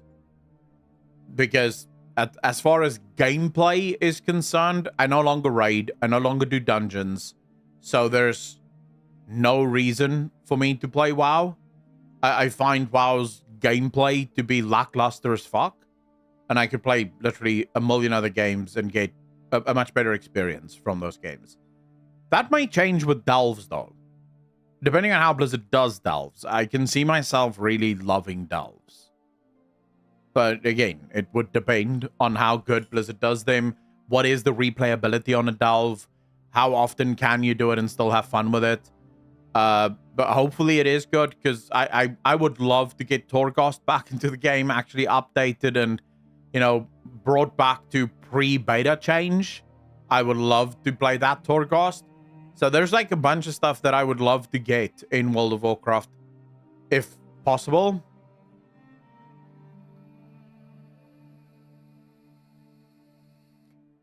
His future is closer than we think, whatever that means. Okay, Mr. Unfamiliar, Hearthstone lore has no impact on WoW lore. Oh, Laresi, please don't even get me started. Don't even get me started. This is by far... Dude, what is WoWhead doing? What is WoWhead doing? Guys, it's called the Season of Discovery. Psych, we'll discover everything for you in the data mine. Here you go. Click on this link if you want everything spoiled for yourself. You know what? I can't blame WoWhead for this. I cannot blame WoWhead for this, because the fact of the matter is, there is a market for it. I blame the players for this, because it's ultimately the players' fault. Because the players eat this shit up. Now, when you go through this, you do start to see a lot of pushback. You have John King here. Well, now is when I block WoWhead on Twitter. Dude, I'm so sick of you guys just ruining the games before they come out. Leave some mystery for people for once. Jesus. WoW devs, we're not going to do public testing so people can explore and get surprised by the new additions. WoW community, Datamining, everything, woo. It's nice to see that there are some pushback that's starting to happen within the WoW community. But ultimately, if we want this to stop, if we really want this to stop, the WoW community needs to come together. And they need to boycott this. Green Cup, that's not how that works. Because ultimately, if this is allowed, then we're not starting at an equal place. If you say, well, just don't click the link, that means that everyone that do click the link has a head start on everyone that did not click the link. So you are creating a FOMO scenario. What you need is... you need almost an aura like you have in Final Fantasy XIV. So here's how it works in Final Fantasy XIV. Let's imagine it was possible for you to data mine something in Final Fantasy XIV. You're a YouTuber, you data mine a bunch of stuff, and you put out a video with all your data mine stuff. Take a guess what happens to your subscriptions, like your number. Let's say, for example, you have 10,000 subscribers and you're doing that. How many subscribers do you think you have left after you do that? Chances are you've just lost all of your subscribers. More importantly, you're most likely banned from the game. Because in Final Fantasy, data mining any of their content is against TOS. You are not allowed to do any of that shit, right? And the player base sticks to it. People do not allow you to spoil things ever. Another big thing in Final Fantasy is story. If you're a content creator that talks about story in Final Fantasy 14, the unwritten rule is 2 weeks. You cannot make a video about the story until 2 weeks is done. Then you can start talking about the story. So everyone gives everyone a chance to actually get through the story on their own before people start talking about it. Dude, the rules are, and the community sticks to it because the community wants it. We need that in World of Warcraft. We need people in World of Warcraft to start standing up and saying, listen here, this isn't okay. We don't want this. We don't believe that you get to spoil our game for us. If we don't do that, you cannot blame the companies like WoWhead. You cannot blame the content creators like Mr. GM.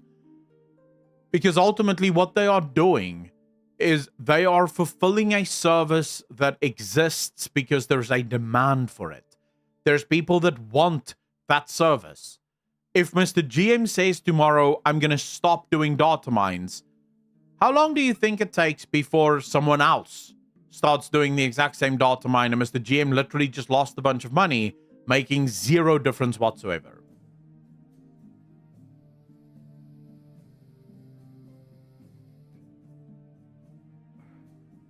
Maybe the 2 runes they mentioned, and it's safe. Green Cup, this should not be allowed. That's the point. The WoW community needs to start standing up and saying, we do not allow data mining. Get the fuck away from us with this. What should happen to WoWhead, and that's how it stops, by the way. What should happen to WoWhead is the second they put out a post like this, they lose half of their followers on Twitter. They lose half of their subscriptions on the website. They just see a complete blackout. People's like, nope, done with this. Not coming to your site. How fast do you think WoWhead goes and removes all of the data mining from their site? Like that. Instantly remove. Start walking fucking right. Start being careful with what you reveal, because clearly the player base is punishing you. Why would WoWhead stop doing this when every single time they do this, they see more people coming to their site, they see more people signing up to their site? Why are you going to stop? You can't expect that. This goes back to what we spoke about yesterday. People need to take responsibility. We as a community, if we don't want this, now obviously if we want this, if we don't give a fuck about this, then sure, let's keep doing it. Okay, so we have Josh Greenfield saying, all right, I'm pretty sick and addled on cough medicine, so bear with me. Going to give a quick and dirty explanation of how seasons and the special rule sets work in Classic. We always start with the base vanilla Classic game, henceforth in this thread referred to as Era. We take the Era data and we build our new seasonal data on top of that base vanilla data. This new data includes new spells, new bosses, new items, etc. We use tech we call content sets to partition out this new season data from Era data. Season of Mastery was a content set. When we set up a server for Season of Mastery, we gated all of the new data behind that Season of Mastery content set. When we developed Hardcore, all that data and the game rules for how Hardcore works was conditioned behind another content set. For Season of Discovery, it's, you guessed it, yet another content set. Every time we do a new special rule set realm or seasonal realm, it'll have its new content condition to only appear in the correct content set, and then we config the new servers to use that content set. The rub here is that we are still reliant on the base Era data. This is why both Era and Season of Discovery are getting the same patch, patch 1.15.0. They are, for all intents, the same game, same build, but normal Era realms just have the new seasonal content and rules hidden. Okay? This is why we are putting out the PTR for 1.15.0. We aren't testing the Season of Discovery content, and that will remain unplayable in its complete form until 11:30. We are, however, testing for stability for the build itself, so we are only spinning up Era Heroic Realms on PTR. Think of this as a sort of pre-patch for Season of Discovery that is also just another minus patch. Bonus round, a lot of spells Datamind may or may not be in the actual release. Cough, cheat death. We did a lot of early experimentation, and there's articles of that left over. Don't assume that just because you see something Datamind, that means it will be obtainable. The Grey, did you share this saying that it's why did you share this? Because you kept asking me to read it. All this says is that this may not actually be true, but it doesn't actually say that. Like, the point stands. I think the point stands because whether true or not doesn't change the principle of the thing. WoWhead is Datamind. I actually agree to board. What Blizzard should do here, and it's gonna sound very bad, and I'm not trying to shit on WoWhead here. I don't think they're bad. I don't actually know them. Like, I don't know who runs WoWhead. But you know what Blizzard should do? They should blacklist WoWhead. They should literally email WoWhead and say, right, since you've Datamined our patch, you are blacklisted for the next year. No interviews, no early access, nothing. No giveaways, nothing. You get nothing because you Datamine. That is the way you do a top-down approach. So what I'm always in favor of is going from the people. We, the people, need to stand up and say no. But if that doesn't work, we need Blizzard top-down to go no. And that suddenly will fix it. If WoWhead comes out tomorrow, writes a big article saying how they've been completely blacklisted because of data mining, they can't get interviews, they can't do this, they can't do that. Do you think there will be another YouTuber or content creator out there that will even try to data mine something? Do you think anyone else will have the guts to data mine anything if WoWhead did that?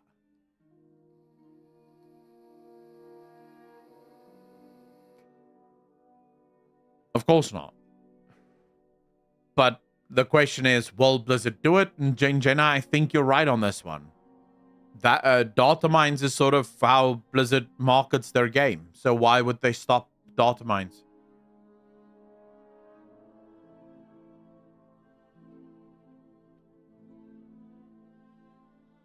Most streamers don't have the reach that WoWhead does, so it doesn't matter as much.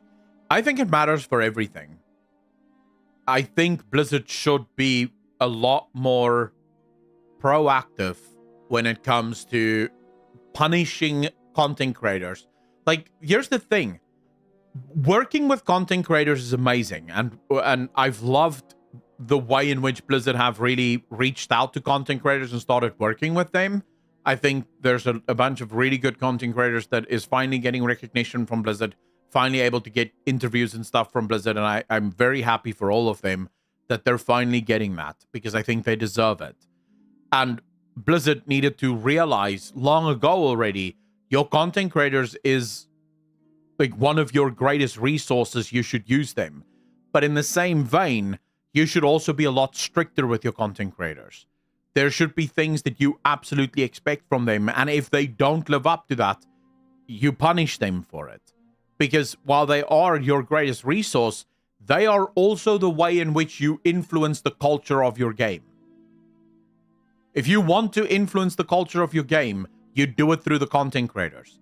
The second content creators realize data mining is no longer okay and will actually be punished, all of the content creators immediately stop data mining. What then starts to happen is, if there is like an unknown fuck that data mines, all of the content creators makes content calling this guy out, Blizzard punishes this guy, and the community starts to go, fuck data mining. If my favorite content creator isn't allowed to data mine, then no one's allowed to data mine. And before you know it, World of Warcraft has this thing where no one wants to spoil the game for anyone. Because at the end of the day, it's important, and we want to keep that safe. Case IP, how you doing? Thanks for the follow. Really appreciate that. Welcome to the channel. Thank you, thank you, thank you. Tasting what, jet lag?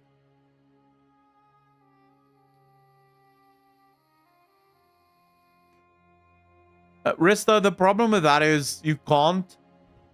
Like, if Blizzard puts out fake stuff and WoWhead data mines the fake stuff and says this is, this is the truth, and then it comes out that it isn't the truth, all WoWhead needs to do is say, Blizzard clearly, got us. They put out a fake patch because... And people will believe it, right? So that will not work.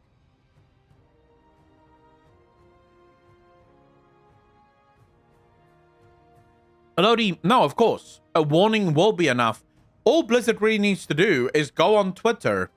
Metson should just go on Twitter and type, guys, from this moment forward, all data mines will result in a complete and utter blacklist from any future cooperation between you and Blizzard from this date moving forward. Metson does that, and every content creator in the game goes, right, I'm out. I'm out. I will not be data mining anything ever again. Because all of the content creators that currently have a relationship with Blizzard wants that relationship with Blizzard. So they're not going to risk losing that relationship with Blizzard, Pyromancer with his jailer pick league. Well, Pyromancer was never a data miner, Jenna, so he wasn't like... I still feel sorry for Pyromancer on that jailer data mine pick league thing, because I do think the community in that scenario were complete and utter morons. Pyromancer took a picture that was leaked by Fandy on Twitter. That's where he got the picture. It was Fandy, I believe, that got the picture, and she put it on Twitter. Pyromancer saw it on Twitter and then took the picture and decided to show it to his audience, which, by the way, is what YouTubers do. Right? If I see a picture on Twitter of the next WoW expansion, why wouldn't I share that with you guys? That's kind of my job, right? And I didn't take the picture. I don't know if this picture is real or if it isn't real. I don't know, right? So I'm covering it more as like it could be true. It's more like a spoiler leak kind of thing. I don't know if it's true. And then somehow Fandy got off clean. Like nothing happened to her. But Pyromancer got raked for it. Like people just went full blown off the Pyro. And nothing happened to Fandy as a result of that. Which I thought was just like... I mean, if you want to get angry at someone, you should have gotten angry at Fandy. Too bad because Fandy shared it first on Twitter. Got off because she is hot? I wouldn't say she's hot, but yeah, I guess to some people she's hot. Too bad if I see a picture tomorrow of what looks like the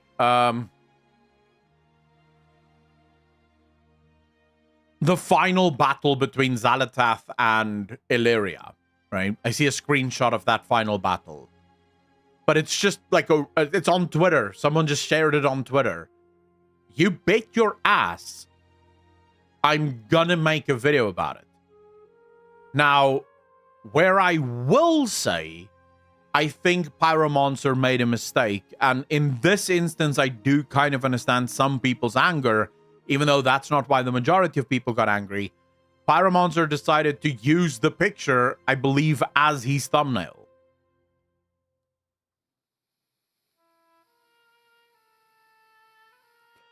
Whereas when I covered the leak, I used a blacked out picture. I literally took the picture and I blacked it out. And then in my video, I spoke about it for a good while. And then I said, all right, guys, I am going to show you what the picture looks like. If you don't want to see it, go to this time.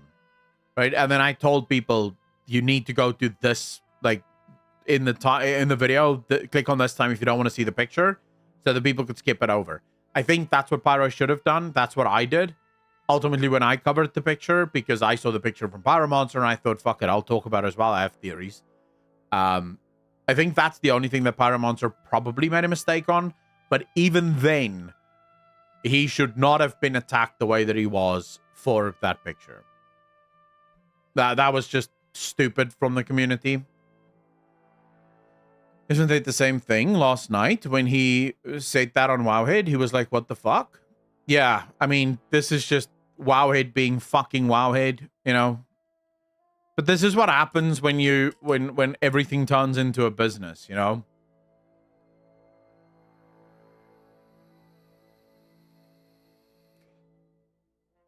Sadly, this is just what happens. Not much you can do about it. I don't, but Pyro felt like it. Wait, it is his revenge against Blizz? I remember he was venting heavily when Shadowlands flopped. I think we were all venting heavily when Shadowlands flopped, though. You know, we were all pretty angry with Shadowlands. The Warcraft code, how you doing, bro?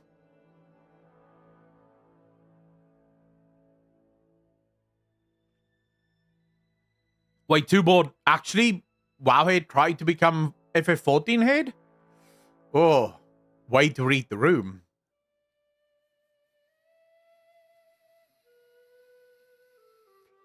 Pringles, why wouldn't you milk Classic? Classic is a phenomenal game, and it offers so much potential. Why wouldn't you milk the living fuck out of it? It just makes sense. It just makes sense. You would be a moron if you left Classic to just be sort of whatever, right? Feels like retail failed.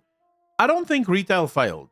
I do think Blizzard is busy setting up a bit of a safety net, though. I think that's what Classic really is for Blizzard. It's the safety net. In case retail does fail, you know, if I go through, and I think my video is live now. I think my video about the interviews is live at the minute. So, you know, if you haven't checked that out yet, go do that. But I go through all of the most important stuff that we learned in the interviews. But if you go through all of the interviews that's been done with the Blizzard developers, one thing that starts to become very clear is this is sort of their make or break moment. They are throwing everything out. They are putting everything on red. They're going full blown, saying, fuck it.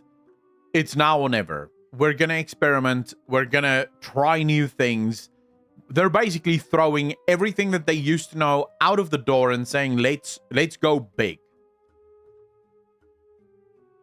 And I do understand why they're doing that. Everything they've tried up until now have failed, like, at least to some extent. Like, either it failed completely like Shadowlands, or it was sort of okay like Dragonflight. But they've not had this big moment. And I think now they are going big moment, right? They're going, this is our last chance to go big and see if we can make this work. Right now, I think they are going to make it work. Everything I've seen looks like it's going to actually be good. But let's imagine that we get at the end of midnight and the War Within failed.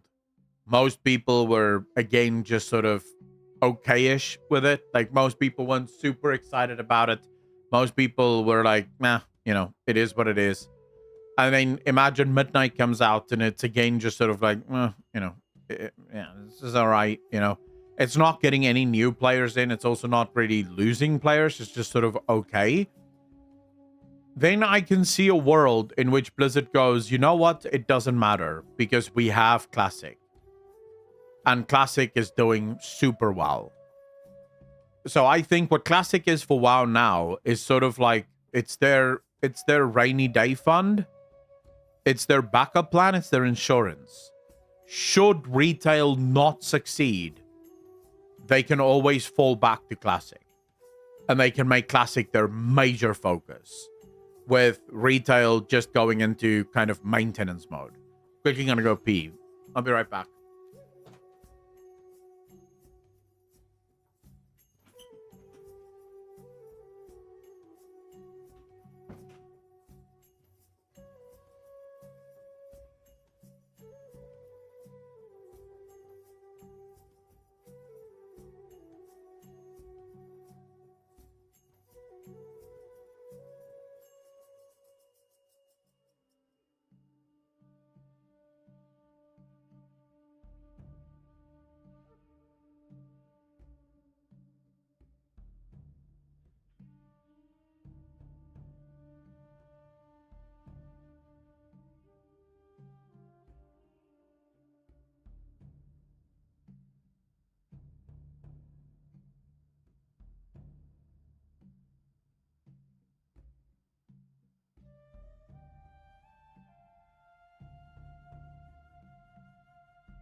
All right, boys. Someone asked, do I think World of Warcraft will ever get housing? Oh, that's a difficult question, isn't it? Because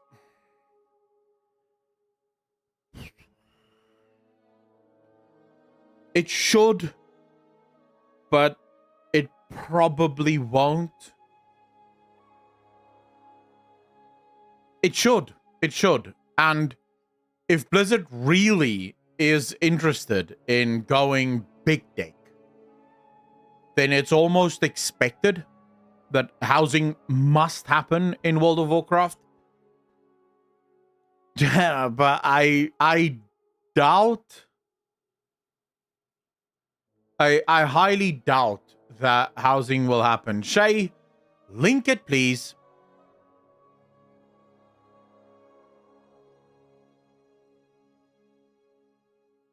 Dude, it's not hard to do. Thank you, Shay. Really appreciate you. Oh, it's a written one? For fuck's sake. Let's see, digital trains. Please tell me.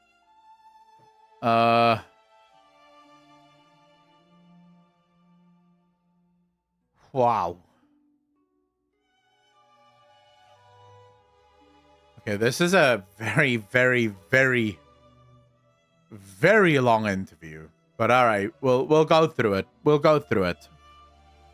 All right, so we have a new interview here by Digital Trends. And just quickly move my camera. Make it a little smaller, just so everyone can read what's going on here. Okay, so World of Warcraft turns 20 next year, while the franchise itself will celebrate its 30-year anniversary. Ahead of those massive milestones, Blizzard went big with Warcraft at BlizzCon 2023. It launched a new mobile game, teased impending World of Warcraft Classic, announced an updates, and announced that. We want to tell our players that we're doubling down on World of Warcraft story. A lot of our players have told us over the last 2 expansions that story is important. Is so important. Well, yeah, that is true. I don't know if this thing has a dark mode, the Warcraft code. I don't think so. I told Digital Trends in an interview with BlizzCon 2023, it is different for us at Blizzard because normally we're a little bit secretive. But we felt like our fans were telling us they want to know more about what's in store for them. It's tricky to weave that in such a way that we didn't spoil it. Yeah, story is important, but to be fair though,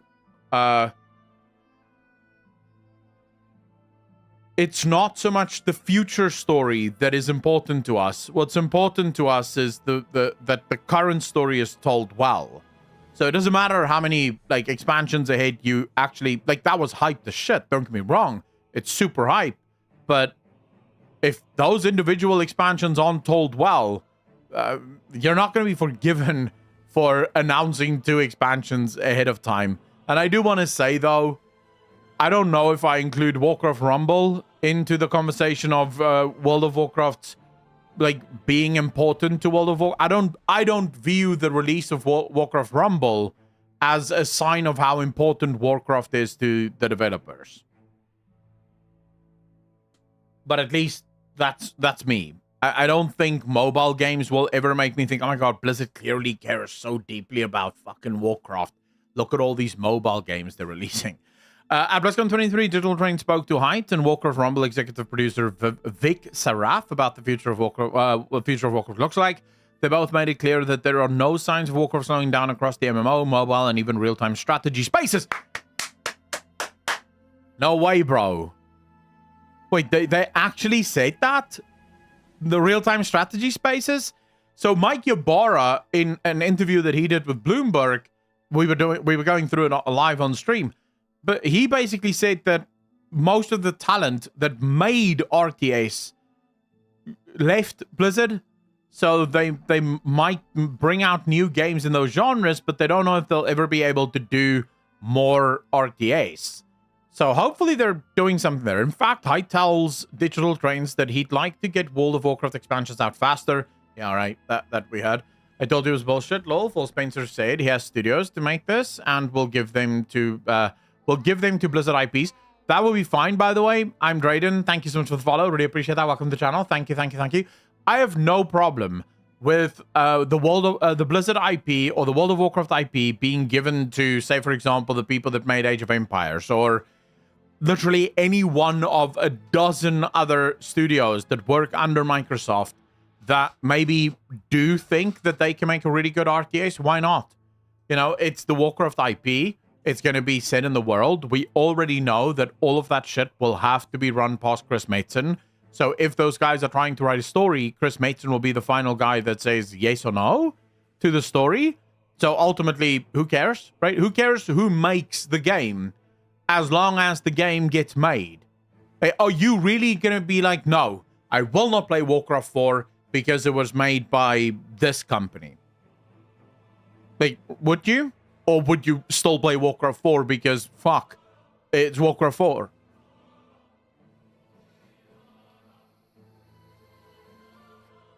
Yeah, I'd play the shit out of it. Doesn't matter who makes it. Alright, so building the Soul Saga. Over the next several years, the most relevant things for hardcore World of Warcraft players will be the new expansions that make up the Soul Saga, the War Within, Midnight, and Lost Titan. I had explained why this story had to be told across 3 expansions and not just in the one. Okay. Executive Creative Director Chris Metson and the story team had this incredible idea, and it all evolved around the 20th anniversary coming up. What story can we tell that is worthy of 20 years of operation? I'd explained there is no way that story was going to fit into a single expansion. The notion of doing it as a trilogy came forward because it provided for the creation of a conflict, a resolution, a turnaround, and then a bigger payoff at the end.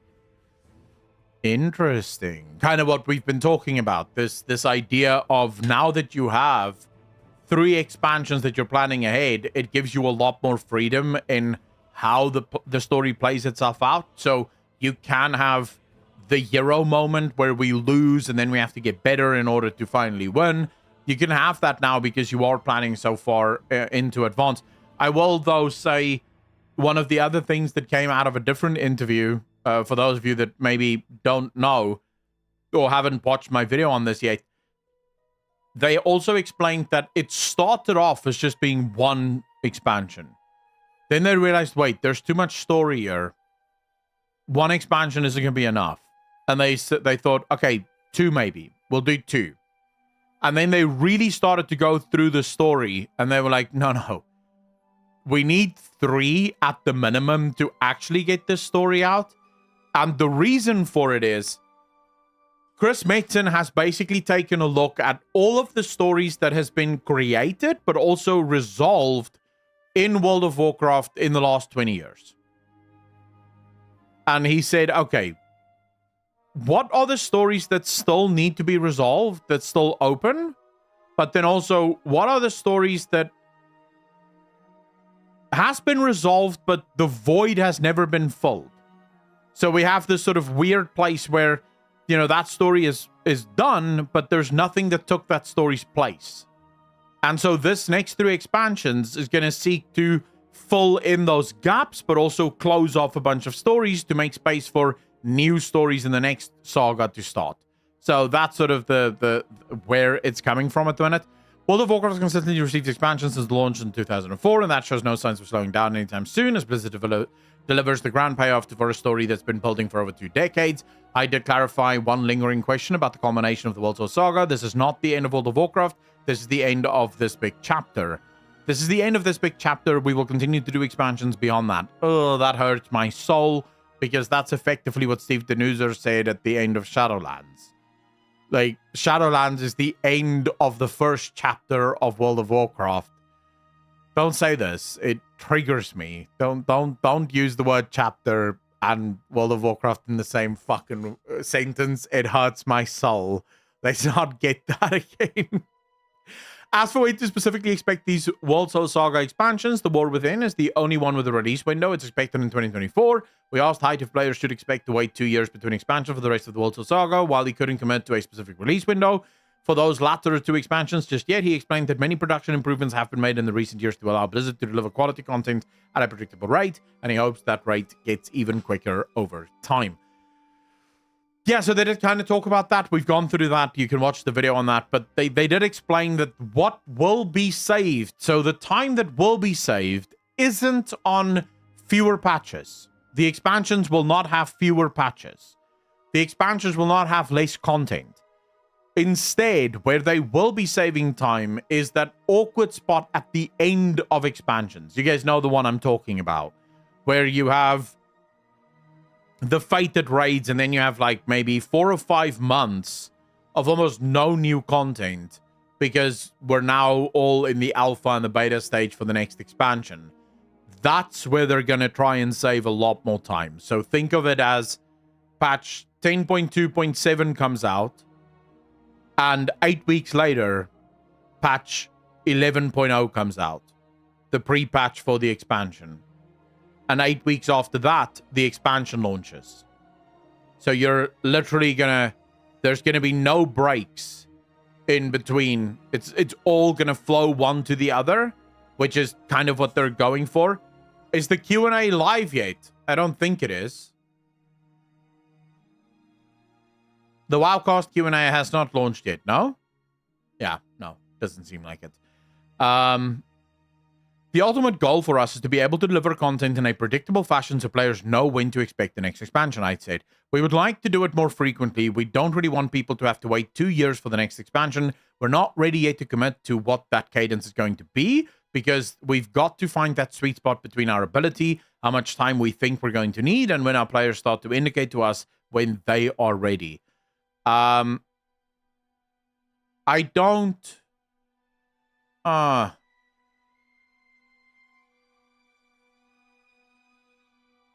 See, I don't necessarily... I've made this point before, but I feel like it has to be reiterated. I have a feeling that this faster patch cadence is going to bite them in the ass, and it's not going to be pretty. Mark my words now, we'll talk in about 6 years from now. Maybe 4, depending on how fast all 3 of these expansions come out. The fact that Blizzard is trying to cook it in such a way that players will never have a down. Like, players will never have that down moment where they're a little bored, I have a feeling is going to lead to burnout at a frantic pace. And I'm not talking about burnout in terms of players are just tired of playing. Mr. Master Silverhand with the 10 community subs. Ladies and gentlemen, hearts in chat. Hearts in chat. Really appreciate you, Master Silverhand. Thank you. Thank you. Thank you, sir. You are far too kind. I'm not talking about the kind of burnout that you and I are sort of used to discussing, right? I'm talking about the kind of burnout where you're literally just incapable of actually getting excited because the receptors in your brain are so over-saturated with dopamine and serotonin spikes that they just don't get excited anymore. Boredom can sometimes be a very helpful tool, and Blizzard seems to be on this cadence where we should never have our players be bored ever, which suggests to me they're not going to be able to keep up with what the players demand in order to get excited again. But never mind, let's see. World of Warcraft developers shared the sentiment in a separate group Q&A attended by Digital Trains, where Associate Design Director Maria Hamilton reaffirmed that content for these World Soul Saga expansions are being worked on in parallel. Before all that, there is also the matter of the 20th anniversary celebrations. As for how Blizzard will celebrate these significant anniversaries next year, Height would only say the following in regard to the MMO. We do something for every anniversary. There will probably be something this year, but you can't expect it to be over the top for next year.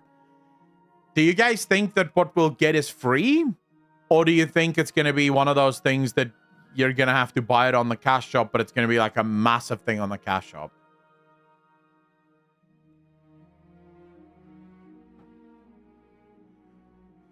Of course, Warcraft is about more than just the latest expansions for the main MMO. There's the throwback World of Warcraft Classic, which is introducing new seasons and even releasing the Cataclysm expansion. On mobile, there's Hearthstone, which gets an expansion this month, and the newest version of Battlegrounds next year. Then there's Warcraft 3 Reforged. We've done a lot to Warcraft 3 Reforged.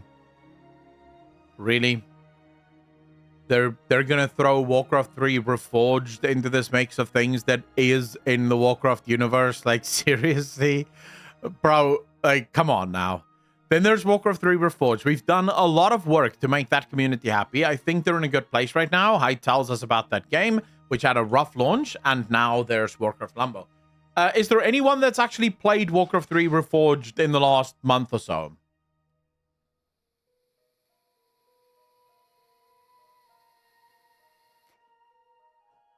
Is it good? Has it actually been fixed?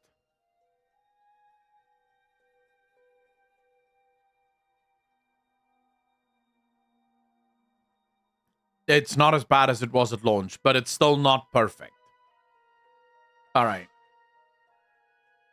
You see, that is sad, man. All you had to do was just remake the fucking game. How do you fail that? Genuine question. How does one fail remaking a game that already exists? Like, it's literally... This is the equivalent of taking your friend's homework, copying it, and getting 0. That is what it is. Your friend gets 100%, like full fucking A+, and you get a D or an F. But you copied from your friend. Like, how did you, like, how did you fail this? Right? It makes no sense. What did you do wrong? Like, all of the answers were there. You just had to copy it. But outsource it to China and tell them to make it as cheap as a cost as possible. I'm guessing that's what they did. Yeah, that's true. The game just launched after spawning from an incubation team within the larger pool of World of Warcraft developers. Height and Seraph explained how they want Warcraft to always be where the players are and how mobile could be an appealing entry point for many players. Still, they wanted the game to be its own thing and feel tailored to mobile. Early user reviews for Warcraft Rumble across iOS and Android do seem to be positive, and Blizzard is eager to build on that success and let the game live on as long as Hearthstone and even World of Warcraft have. Please tell me that Linked Dead, how you doing? Thanks for the follow. Really appreciate that. Welcome to the channel. Thank you, thank you, thank you. For the love of God, please don't let all of the new Warcraft games be mobile games. I am begging you, Blizzard, please. I don't want another mobile game. Like, let's do this, Blizzard. For every 2 new Warcraft PC games that you release, you're allowed to do 1 mobile game. I'd be okay with that. How would you guys feel about that? Lord Dials, how you doing, bro? Thanks for the follow. Really appreciate that. Welcome to the channel. Thank you, thank you, thank you. Mobile games of the future? Suck my dick. Warcraft mobile games of the future. Like, genuinely. On your knees and smile like a fucking donut.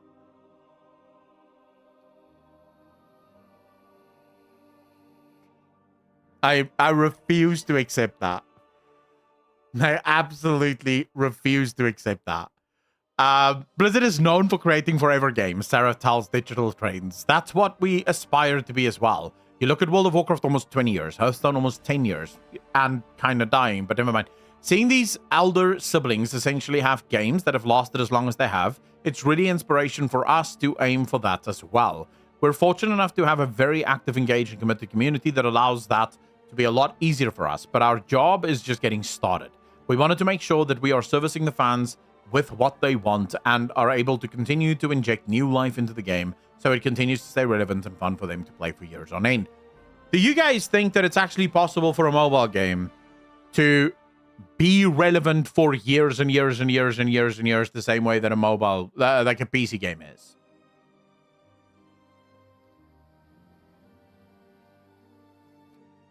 Sendakian, I don't care.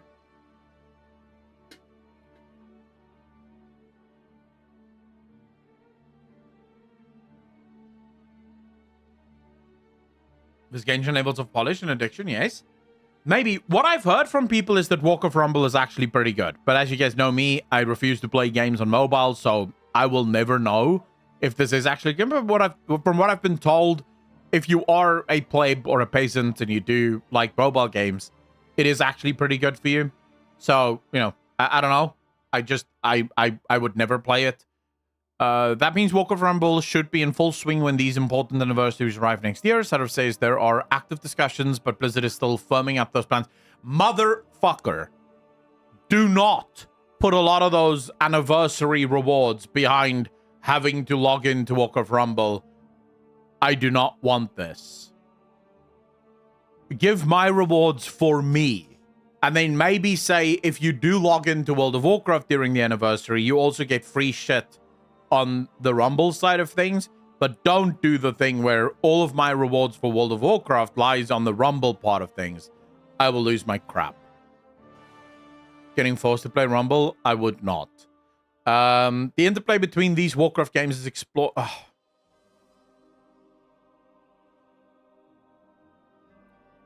No. Don't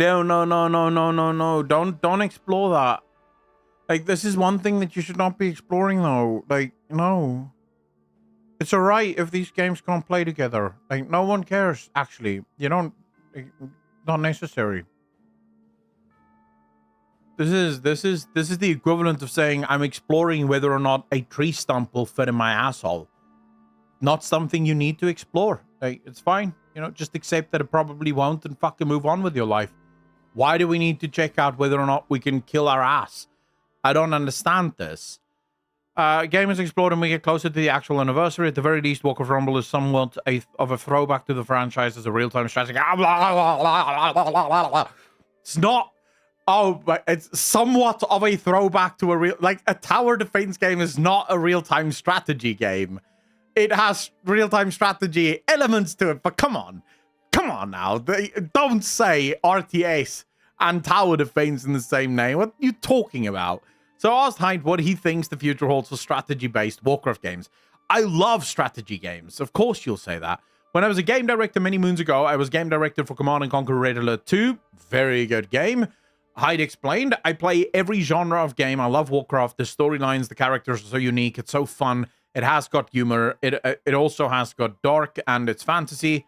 It's got danger and it's fantasy. Well, he probably said this before Emerald Dream came out because there's very little danger in the Dream. I think we have the potential to do all kinds of games, and we've seen with the RTS, then the MMO, then collectible card games with Hearthstone, and now Warcraft Rumble. So here's an interesting little tidbit for you guys. Last night, I don't know how many of you are actually new to this and weren't here yesterday, but last night they explained, we watched a developer that used to work at Blizzard explain. You guys remember the first ever Sparkle Pony that went live on the cash store?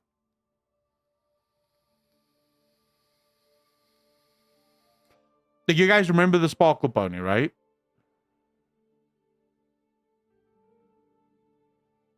Sindakian, I'm not angry. Like, dude, you don't have to worry about that. Don't apologize for shit, man. Like, please. You will know if I'm angry if I call you a stupid cunt or some shit. But I'm not angry about that, please. Like, dude, it's fine. I know a lot of people don't like smoking. A lot of people get scared of smoking. But if I didn't sit here and smoke, I would lose my shit. Because I have Mr. Height saying that tower defense games is like an RTS. Which it isn't. But the problem... Okay, so according to that developer, and he worked for Blizzard, the Sparkle Pony, $15 for the Sparkle Pony, made more money than StarCraft 2 Wings of Liberty. That one mount made more money than the entire StarCraft 2 Wings of Liberty. That is why RTS probably is dead for Blizzard. Because RTS isn't billion-dollar industries. They don't make as much money. And it is sad. It's fucking beyond sad, but it is what it is. Sandakian, Microsoft might be the only company in the world still that doesn't care about RTS, and we've gone through this before. If you look at how the Xbox Game Pass or the Game Pass is set up, all they want is many, many games in many, many genres on the Game Pass. So for them, full-blown RTS still makes sense. Age of Empires might not sell billions upon billions upon billions of dollars of money or of copies, but it doesn't have to.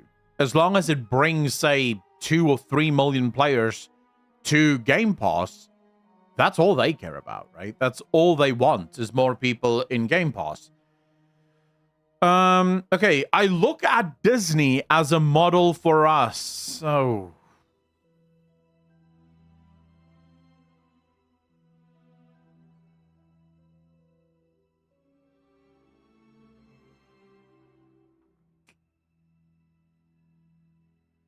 before we judge though, like maybe what he means is we are looking at what Disney is doing and we're doing everything opposite of what Disney is doing.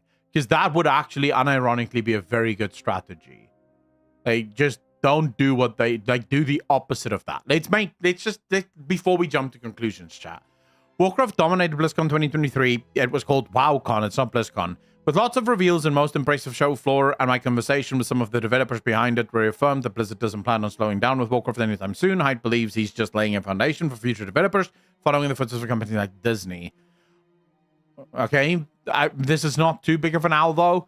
What I tell my teams is we're the caretakers of the universe. If we've done our jobs right, we're handing off to the next generation of developers, and they will carry it forward. I look at Disney as a model for us.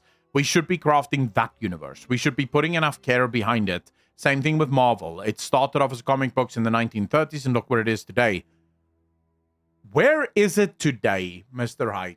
Where exactly? Let's quickly see. Where exactly is Marvel today? Oh, that's right, though. The Marvels is probably headed for one of the worst MCU box office openings ever.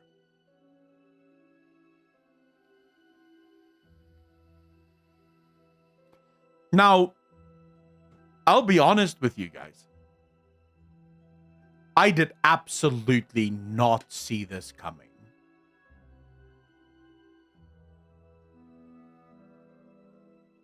Like, I could not have predicted this.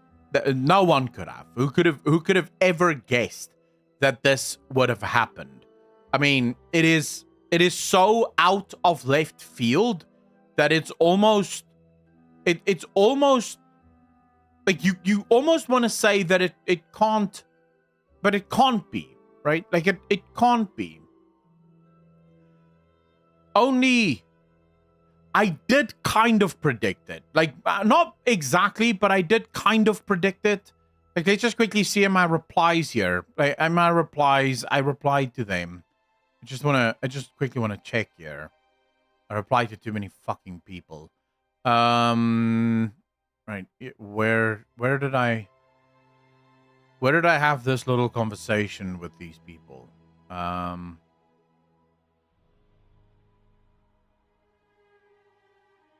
my god. Why? Oh, here we go. Here we go. So I did kind of, this was before I posted that. So when do you start blaming viewers and misogynists for the bad viewer reviews and box office failures? Hurry up, please. Need to react to it on stream. And that, they said here, the Marvels really does go higher, further, faster, baby. Our review. And I just sort of casually asked this.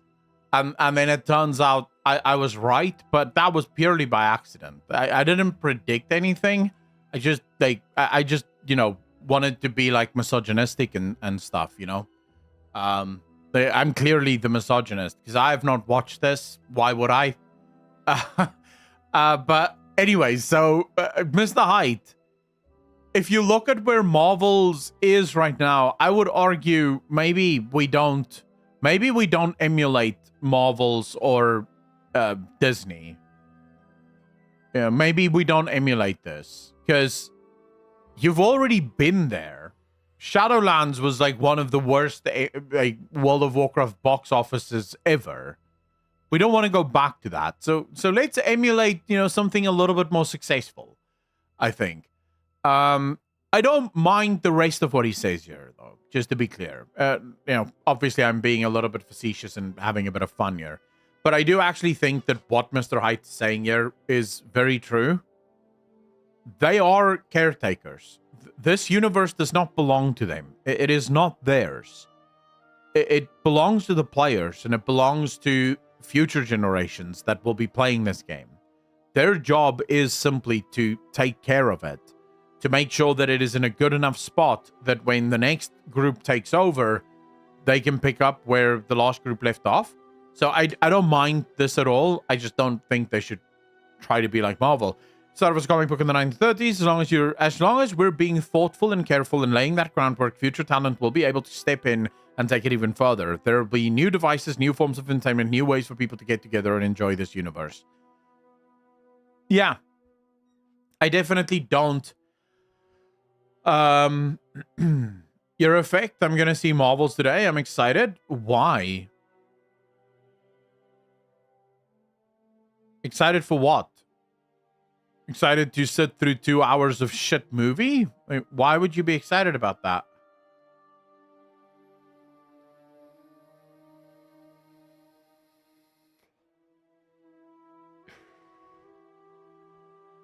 No, I don't actually mind anything that was said in this interview. I like the way in which they're thinking, but none of this is new. We've gone through this before. We've had this discussion before.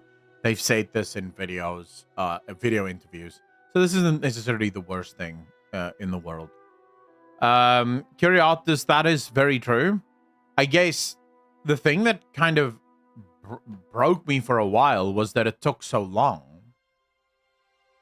You know, the whole Get Woke Go Broke took a lot longer than I thought it would have taken. But I don't think that it is.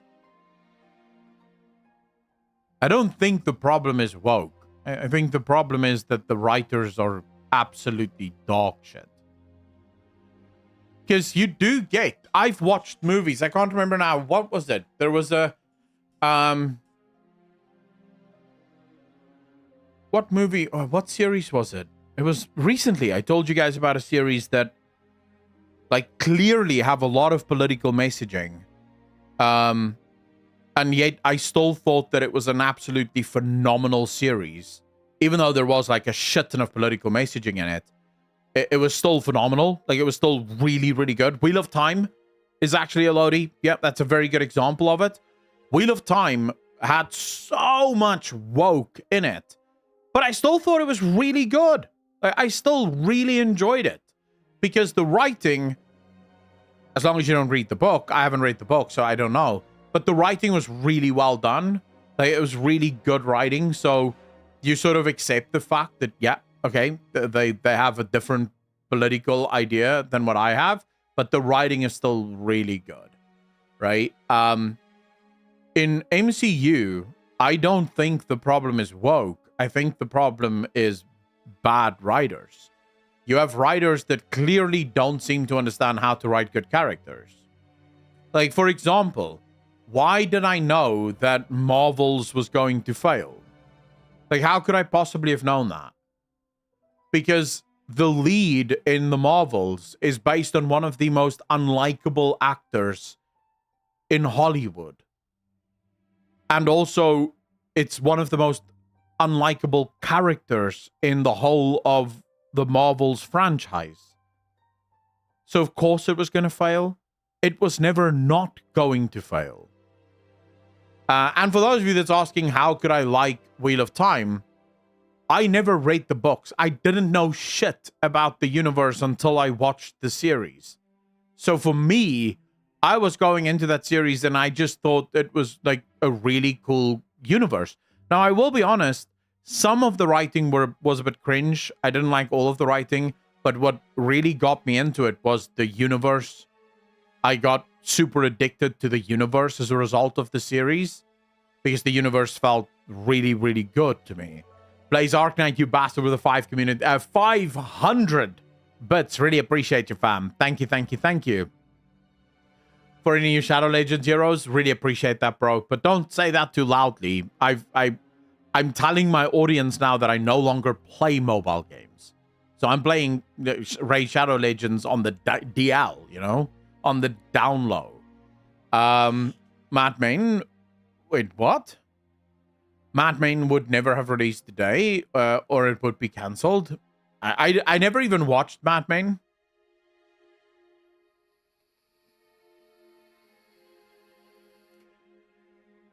You're lying to us, you secret mobile gamer. True, Ascendants, I am. I probably will watch it at some point. Although I'm doing a rerun of Supernatural right now. Like, once I'm in season 8 or season 9 of Supernatural right now. So once I'm done with all the Supernaturals again, that's when I'll probably, like, I'll start a new show then. Who do you think is the main character in Wheel of Time?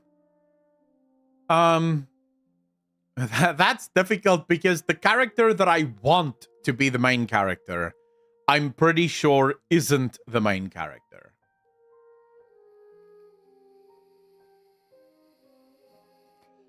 I want the main character to be the dragon. That's who I want the main character to be. But I don't think that it's gonna be the main character. I think the main character is gonna turn out to be like some weird fuck, right? One of the other powerful whatever. They're probably gonna turn out to be the main character, which annoys me to no end. Because Rand, as far as I'm concerned, like, it's cool, man. Like, it's just cool. Male sorcerers, they have the coolest story. Because you go nuts as you summon. That's cool.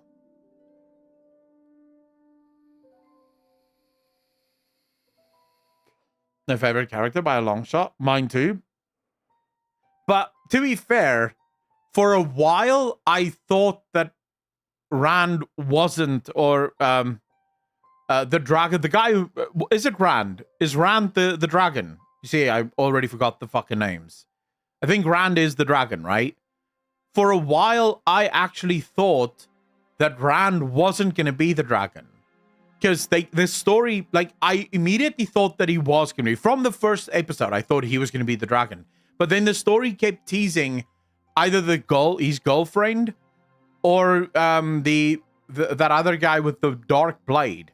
Like, they kept saying, yeah, they're gonna be, like, they seem to have more power. And I kept thinking, oh, motherfucker, if this story is about his girlfriend or about the other dude, I'm stopping this. I sort of like Rand as a character. I want Rand to be the main character of the story. I don't know why. I just sort of, the other guy I like really a lot is the wolf guy. Don't know what his name is now, but I like him too. Like, at some point I was like, if he turns out to be the dragon, I would also not mind him that much. Yeah, Perrin. He's because he's got an interesting, like, there's interesting lore in Perrin. I don't know exactly what the fuck is with Perrin yet, but it's at least interesting. Matt is the one with the blade. Right? The blade that fucked him up. Is that correct?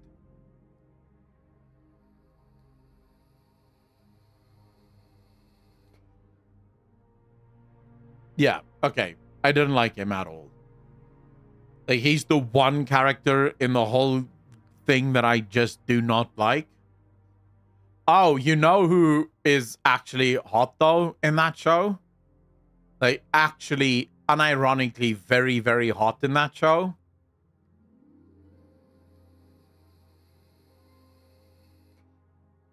Destined to marry the daughter of the Nine Moons? I don't know the names. I don't know who Lanfear is. Who's that? Is that the girl? Is that Rand's girlfriend?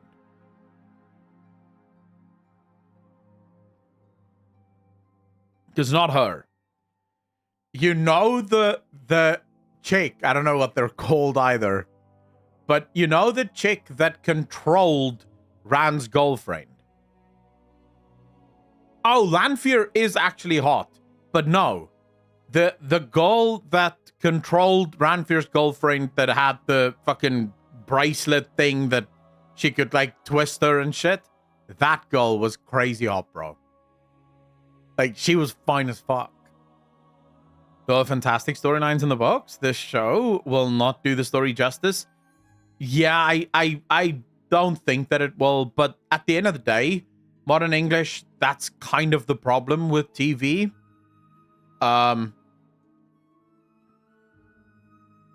I think that's the problem with TV writers, let's say. Because you saw it with Game of Thrones. When George R.R. Martin, when they were still working off of George R.R. Martin's blueprint, they were doing really well. The second they ran out of books, it became absolute fucking trash. Like, they just ruined it because then it became Hollywood, right? And they just did it because it's cool, even if it doesn't necessarily make sense. It's cool. And I think that may just be an indication of how shit Hollywood writers are. So ideas down for our bedroom funds tonight, then Akko. The rest of let's go. Let's go. That's why he hasn't released the book in 10 years. Mr. I was watching an interview with him, I think a month ago, where he said the next book is actually finished, but it's something stupid like 800 pages or some shit.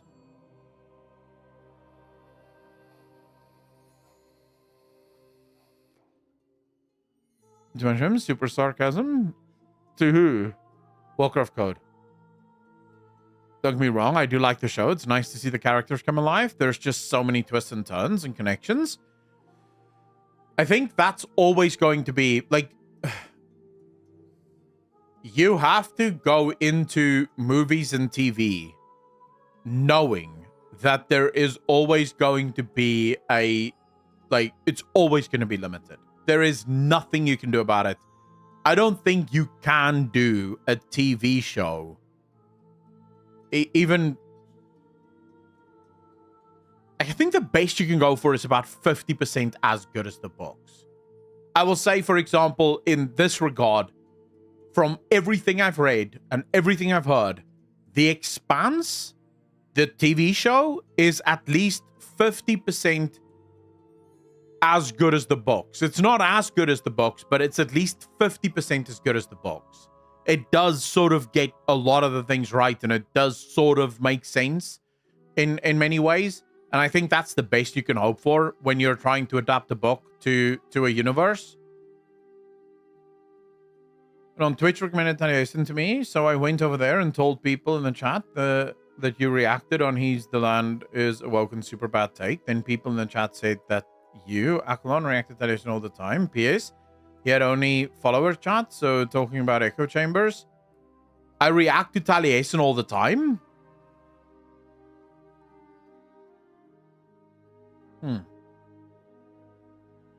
That's interesting.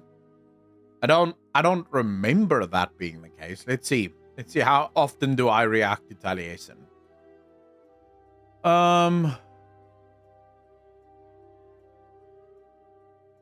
Okay, let's quickly look at this. Let's see. How often do I react to Taliesin? So that's not it. That's not it. That's not it either. That's not it either. It's not it. Not it. Not it. Not it. Not it. Here we go. So here I've reacted to him. This is one that I've reacted to. What a bad take. Right? So I've reacted to him there.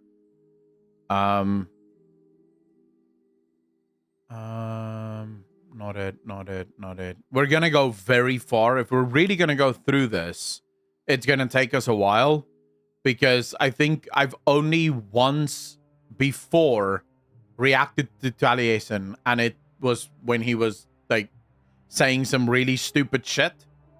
Like, look, if Taliesin wants me to stop reacting to him, he needs to stop saying stupid shit. That's the only time I react to him. I don't react to him when he does good shit. That's not drama worthy. If he wants me to not react to him, he should just not say stupid shit. It's simple as that. It's not hard. I promise, Taliesin, if you ever watch this, I promise I will not be reacting to you when you have a good take, because that's not drama worthy. Do you agree with him? He bans you? I'm not in his stream, so I have no idea, but I've heard he can be. But I mean, it is what it is. Who gives a fuck, right? We're here. We're having fun. It doesn't really matter. At the end of the day. Okay, so does anyone actually know when the fuck the WoW cost is? Is there anyone that actually knows this? Because it feels like it's just not happening. It feels like they've decided not to have the WoW cost.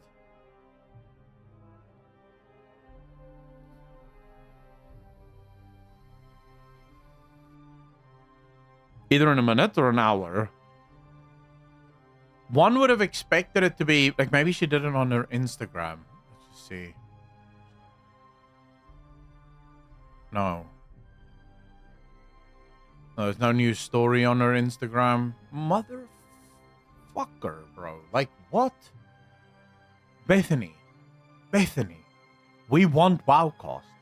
When is this happening? We're all literally waiting your dick in hand for the WoW cost to start. Like, what? How long is this gonna take? They're usually probably gonna have around 8. Martin Bunchen, how you doing, brother? Yeah, I mean, obviously we've all wanted it since the start. I have actively not been reacting to videos because I didn't want to interrupt a reaction to a video by having to switch to the WoW cost. And we could have reacted to about 3 or 4 videos at this point.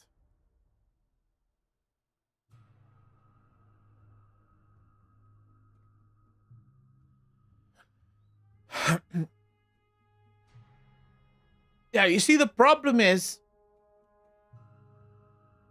it could be super late because it is a Q&A, so they're probably going to do it. Do you think it's going to be live? Did they say it's going to be live or didn't they?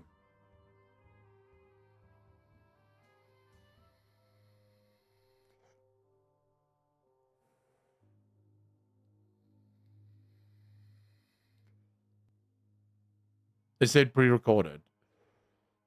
Raybeard, how you doing, brother? I hope you're well. It's bloody freezing here in Scotland. I'm doing well. It's just fucking hot here. Dude, why not do a live Q&A? Like, that's one thing that I wish Blizzard would start doing. Just do shit live, man. Like, do it live. Take some questions that was pre-given, but then also just take questions from chat. Abundant Achievers, how you doing? Okay, so guys, if you are experiencing massive lag on YouTube, come over to Twitch. Come watch with us on Twitch. Apparently, YouTube is having issues at the minute. I don't know why. Maybe it's that time of the month for it, but a lot of people are complaining that YouTube is currently kind of unwatchable. And it's apparently been like that for a week now. So, you know, just come join us over on Twitch if you want to watch, but, you know, YouTube is being shit.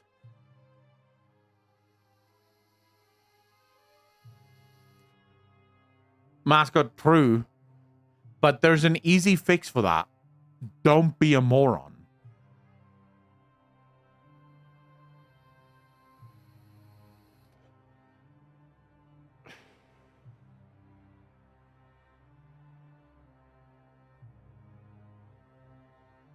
Wait, someone earlier, I have to leave. Just wanted to thank you for a cool stream. Kylie K, thank you for hanging out. Really appreciate you.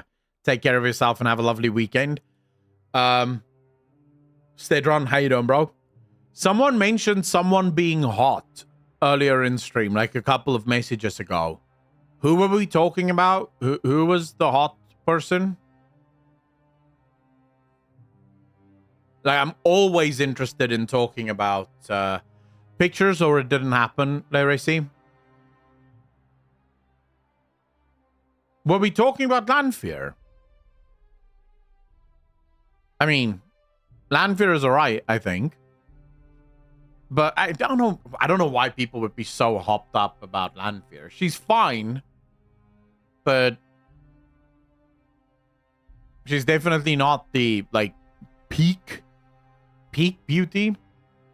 She looks like my GF, to be fair. Your future GF or your current GF?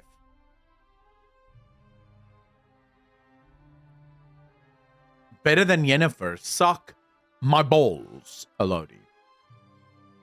Are we talking TV Yennefer? Or are we talking game Yennefer?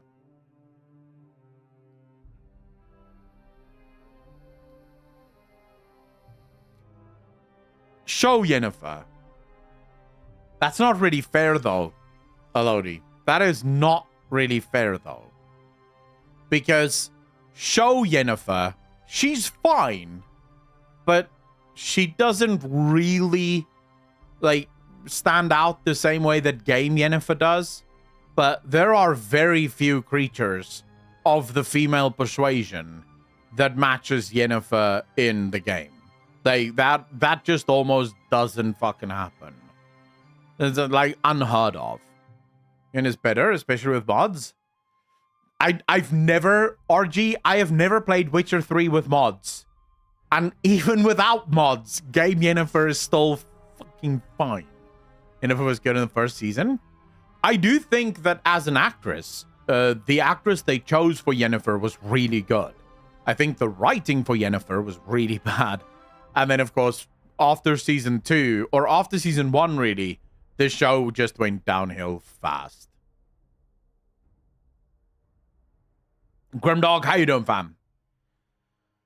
They can't make game Yennefer now. Too many people would get upset. Dude, you could literally get Kate Beckinsale and just give her blue or purple, give her purple contacts, and you've got as close to game Yennefer as you can get. Grendel is the beauty, obsessed Forsaken in Wheel of Time. I don't even know who that is. Don't touch Kate, my weakness.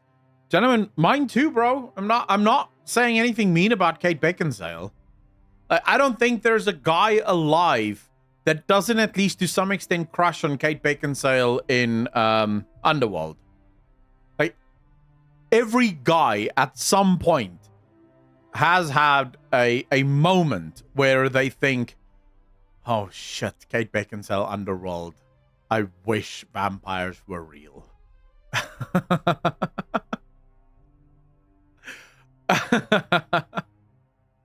Her voice and accent is super hot too. True. What do you mean you don't know that person, Xiang? What are you talking about? She was good in Van Helsing as well, but Van Helsing is... That was not a good film, though. It was a terrible movie. She was good in it, but it was a terrible film. DJ D, how you doing? Thank you for the follow. Really appreciate you. Welcome to the channel. Thank you, thank you, thank you. Who's fine? Foul Smoke. Kate Beckinsale. I just said that. I liked her in Underworld, but in the movie Click, oh my god, she is so fine. I don't really remember the movie Click. Chicken Chaser, thanks for the follow. Really appreciate that. Welcome to the channel. Thank you, thank you, thank you. Oh, shit. DJ D, thanks for the sub, man. Really appreciate that. Welcome to the most degenerate chat on Twitch. Thank you, thank you, thank you. Far too kind, sir. Oh, my God, Digit. What are you posting, bro? Cloudy, how you doing, bro? Hope you're having a good day. I have no complaints, man. It's a Friday afternoon or evening here where I am. And I'm sitting here waiting for Blizzard to wake the fuck up and release the WoWcast. And we're talking about chicks. Like hot girls, basically. What could be better?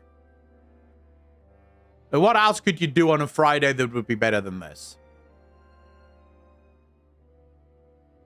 Didn't they... Wait, they delayed the WoWcast?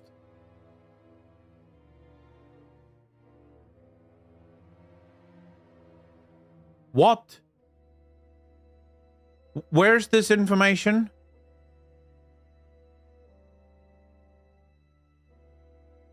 Mr. Mister, as far as hot dudes go, this becomes a very, very difficult conversation. It sort of becomes a conversation with which I'm not... I don't know how to be a part of that conversation. Mister. You see, I can look at a guy. Purple, I guess. Thank you so much for the 22. Really appreciate that. Well, you see, will we see Duratan's crotch in the War Within? Do we want to see Duratan's crotch? I mean, maybe. Who knows? Maybe it will happen. I don't know, though. Oh, massive. Just do what I do and assign arbitrary value to masculine attractiveness. The thing is, I can see a guy and I can go, I think girls will really like that guy. But I don't necessarily, like, it's very difficult to look at a guy and be like, yeah, I'd probably fuck him.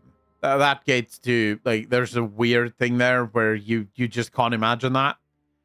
Like, the only time I think, like, the only guys that can sort of get a guy to think that way, you would probably be talking about, like, super feminine femboys and shit. Like, that's probably the only guys that guys could go, yeah, let's rank them. But other than that, I think you're gonna have a fucking hard time ranking dudes in terms of how hot are they. Like, okay, so I can't tell you who is hotter between, say, for example, Henry Cavill, Brad Pitt, and someone said Bradley Cooper.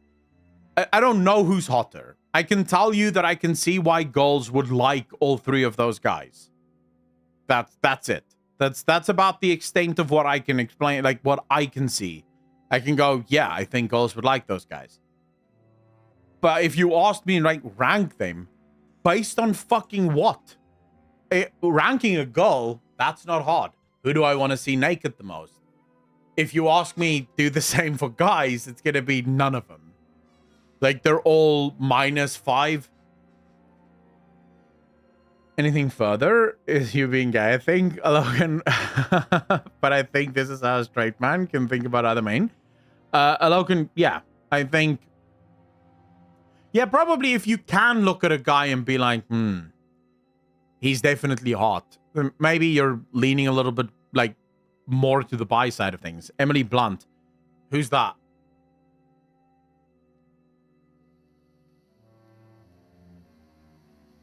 You see, Elodie, if you were to ask me who I think girls would find hotter, in my mind, I would actually think Ryan Reynolds is more attractive than Henry Cavill. To my mind, I would think Ryan Reynolds would probably get more tail than Henry Cavill. But that's just, like, looking at it, I'm thinking, okay, if I were to have, like, if I could choose the body that I want, I would want to have Ryan Reynolds' body. He looks fucking insanely good, dude. He looks so good. And I mean that in a way of, like, what I would want to look like. So that's the only way I can really rate him higher than Henry Cavill. I think Henry Cavill is too big. Like, I don't want to be that fucking buff. I don't know, that looks super, like, uncomfortable to be that buff.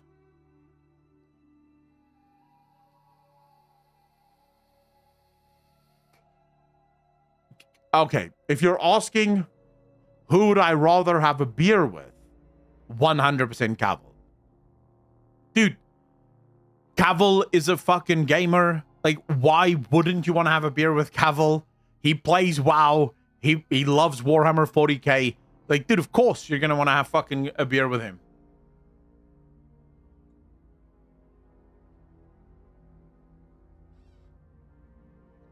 As long as you can reach your own back, it's not too buff. His name, I don't know about that, though. Like, personally for me, I don't want to be buff. I don't want to have, like, muscles everywhere. What I'm working for is just skinny. That's it. That's all I'm working for. My entire diet, my workout, it's just skinny. I don't give a fuck about, like, having muscles or having a six-pack or any of that bullshit. It seems like too much effort. You should waste the talent. Could be in so many hotter movies. Who's that, Massey? Mascot? No.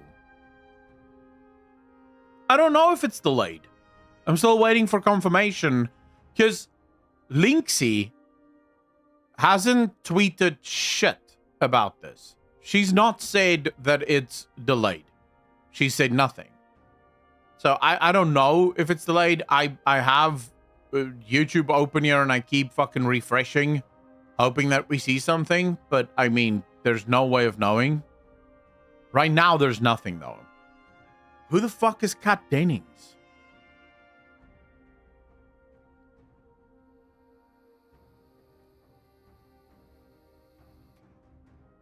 Definitely not.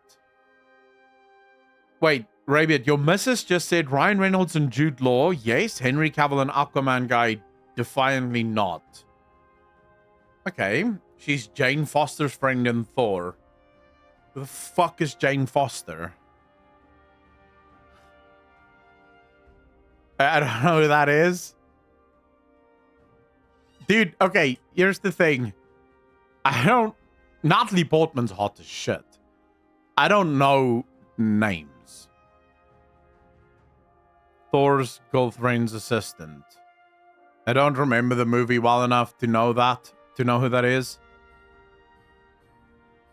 Yeah, I don't remember the movie well enough. I would have to rewatch Thor. I have actually planned on rewatching Thor at some point.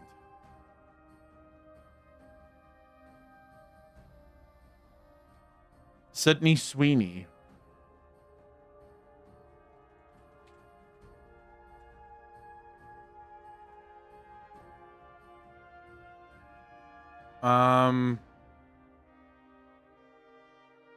Okay, what am I supposed to, like, what about her?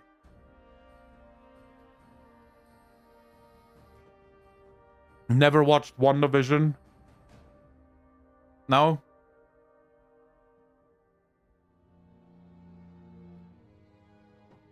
I wouldn't say she's that hot, though. She's not that hot. Kat Dennings. Okay, I'm Googling it now. Kat Dennings. Here we go. Dude, like, what? You guys are fucking weird. I would not class her as that hot. Florence Gold crushes. Go Florence Pugh before she cut her hair short. I don't know who the hell that is. Florence Pugh. Like, so you guys can see. Here we go. Florence Pugh. Ah, yeah, she's not bad, actually. She definitely looks better with long hair than she does short hair. And I would argue she looks a hell of a lot better with black hair than she does blonde hair.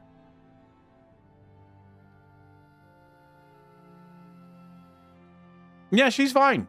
She's pretty fine. You know who else is fucking fine? Like, actually, like, unironically, never realized how hot she is until after the show ended. But the redhead chick in Game of Thrones is actually not ugly. Like, actually not an ugly girl. And in Game of Thrones, I didn't care at all. I don't know the names. Like, I don't know who the fuck Sophie Turner is. Like, if that is the redhead chick in Game of Thrones, the Stark girl. She's the Stark girl. Don't remember her name. Sansa. That's the one. Yes. She's actually not ugly. Yeah. Unfortunately, that's she's a weird bitch. She's South African and I don't like her. Sophie Turner, yeah, I didn't know that was her name. Dude, I don't know the names of actors. Like, it doesn't help when you tell me, like, a name of an actor or an actress. I don't know that. I just know the roles that they play. So, I know her as the Stark girl, right? And then Harry Potter, I know as Harry Potter. Don't know what his fucking name is. I don't know any of the... Like, I've watched Harry Potter so many times. I don't know any of the names of the actors. I think Hermione is Emma something.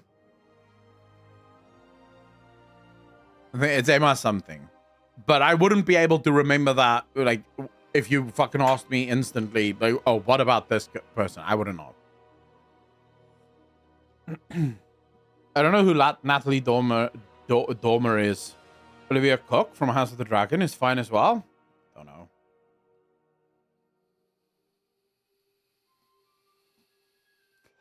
They say, really? Why?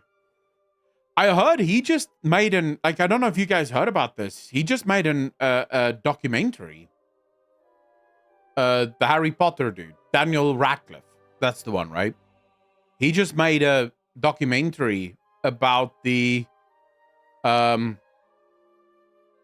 stuntman that got paralyzed on set for Harry Potter. They just did a massive documentary for the stuntman, which is wild. Like, being a stuntman, I don't know why anyone would do that.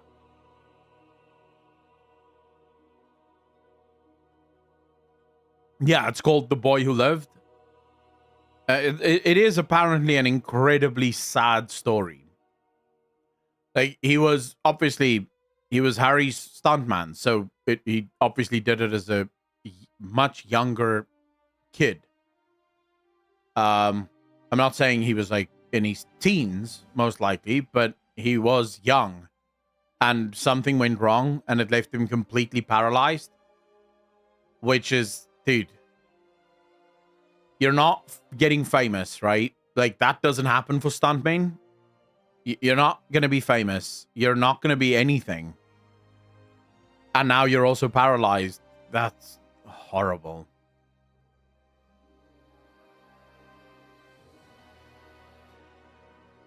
Dude, the first time I watched Game of Thrones, I did not like Daenerys at all. She was not pretty to me. I don't know why, but I did not find her attractive at all. And then I started seeing interviews with her, and I like started seeing how she was just IRL, and I was like, dude, this girl is hot as shit. And this really is like a British thing that doesn't exist in America at all. Like, American actors are so far up their own assholes, but then British actors almost come across as just these normal people that happen to be actors. Like, they're just normal people. Their job just happened to be that of an actor. They don't have this like god mentality around them where I am like the coolest ever kind of thing. And apparently, from what I've heard, they also don't get treated that way in the UK. Like, the British public don't rush around and run around and, oh my god, you're so cool. Part of the satanic Hollywood cult. True. In South Africa, our actors don't get hyped either. Like, no one gives a fuck. The biggest singer in South Africa was a man by the name of Steve Hofmeyer, right? He was like the biggest artist in South Africa for a very long time. And I remember once we were out, like, it was me and a bunch of my drama friends. We were out and we were friends with his girlfriend at the time. So he came with us. We were out at a bar and we were all just sort of hanging out. Everyone in the bar knew who he was. No one did shit. Like, not a single person went up to him and was like, oh my god, can I get your autograph? And it didn't even seem like it was bothering him. He was just like, you know, this is what it is. This is how it goes.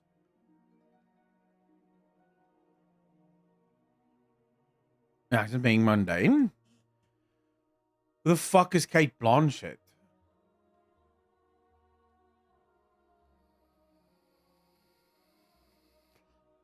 Massey, you do realize I studied drama, right? Like, what was I gonna do? I studied drama, but I'm gonna be friends with all the engineers.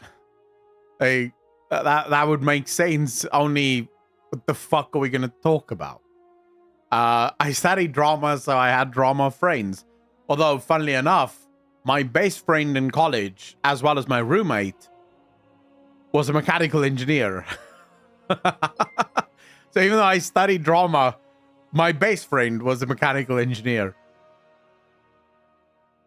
So I guess that does make it make a little make a little bit of sense.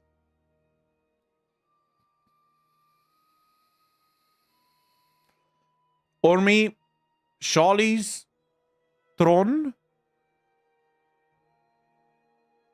would probably have some issues if she were to walk around in South Africa. And not because of fans. More because of a bunch of very angry Afrikaans people who would probably want to fuck her up. And again, not in a good way. There's a bunch of Afrikaans people in South Africa that they don't like her at all. Because she had this interview where she basically spouted off against the Afrikaner community, saying all sorts of really weird things about Afrikaans people. And then she also said she can't speak Afrikaans anymore, and pretended like she couldn't. But then later, when it sort of became cool that she was Afrikaans, then suddenly she could speak Afrikaans again. Right?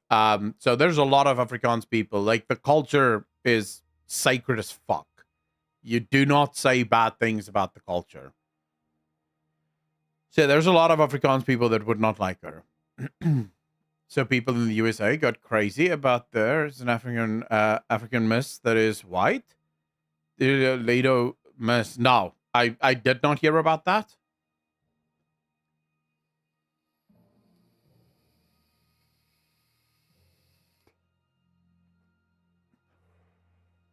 Are we actually now just discussing hot chicks? Is that what this stream has become?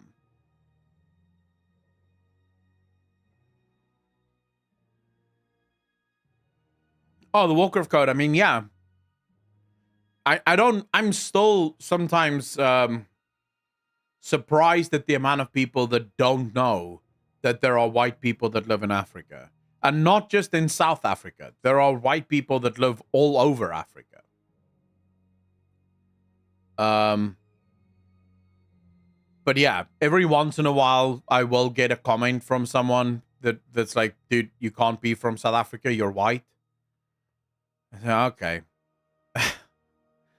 I mean, it is what it is. Who gives a fuck, Do what you do. You sound so British. Do I? I guess my accent is a little bit British, yes. But the only reason my accent is British is because most of my friends are British. So, when I'm hanging out in Discord playing video games, I'm mostly talking to British people, so my accent really changes as a result of that. But I think there's still a lot of South African that does come through.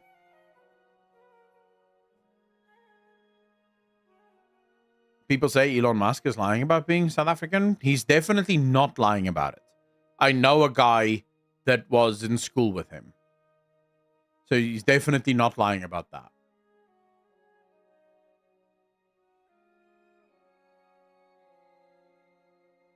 I wouldn't say British, as I wouldn't be able to understand it. Goldseeker, what do you mean you wouldn't be able to understand British? It's just English.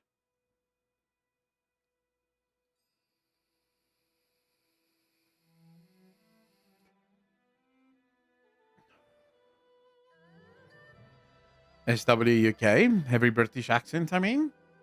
Oh, wait, are you talking about Cockney accent? Because to be fair, though, most British people can't even fucking understand Cockney accent. If you're doing a proper Cockney accent, most British people can't fucking understand that shit. So, that's not a you problem. That's a Cockney problem. I think you sound slightly Scottish. Yeah, I've heard Scottish. I've heard from people who say I sound slightly Australian. I've heard from people who say I sound German. I've even had British people that say I sound American. The weirdest one, though, was someone who said you sound Swedish. And I was like, the fuck? What part of my accent in any way, shape, or form resembles that of Sweden? I'm like, That is nuts. That does not work.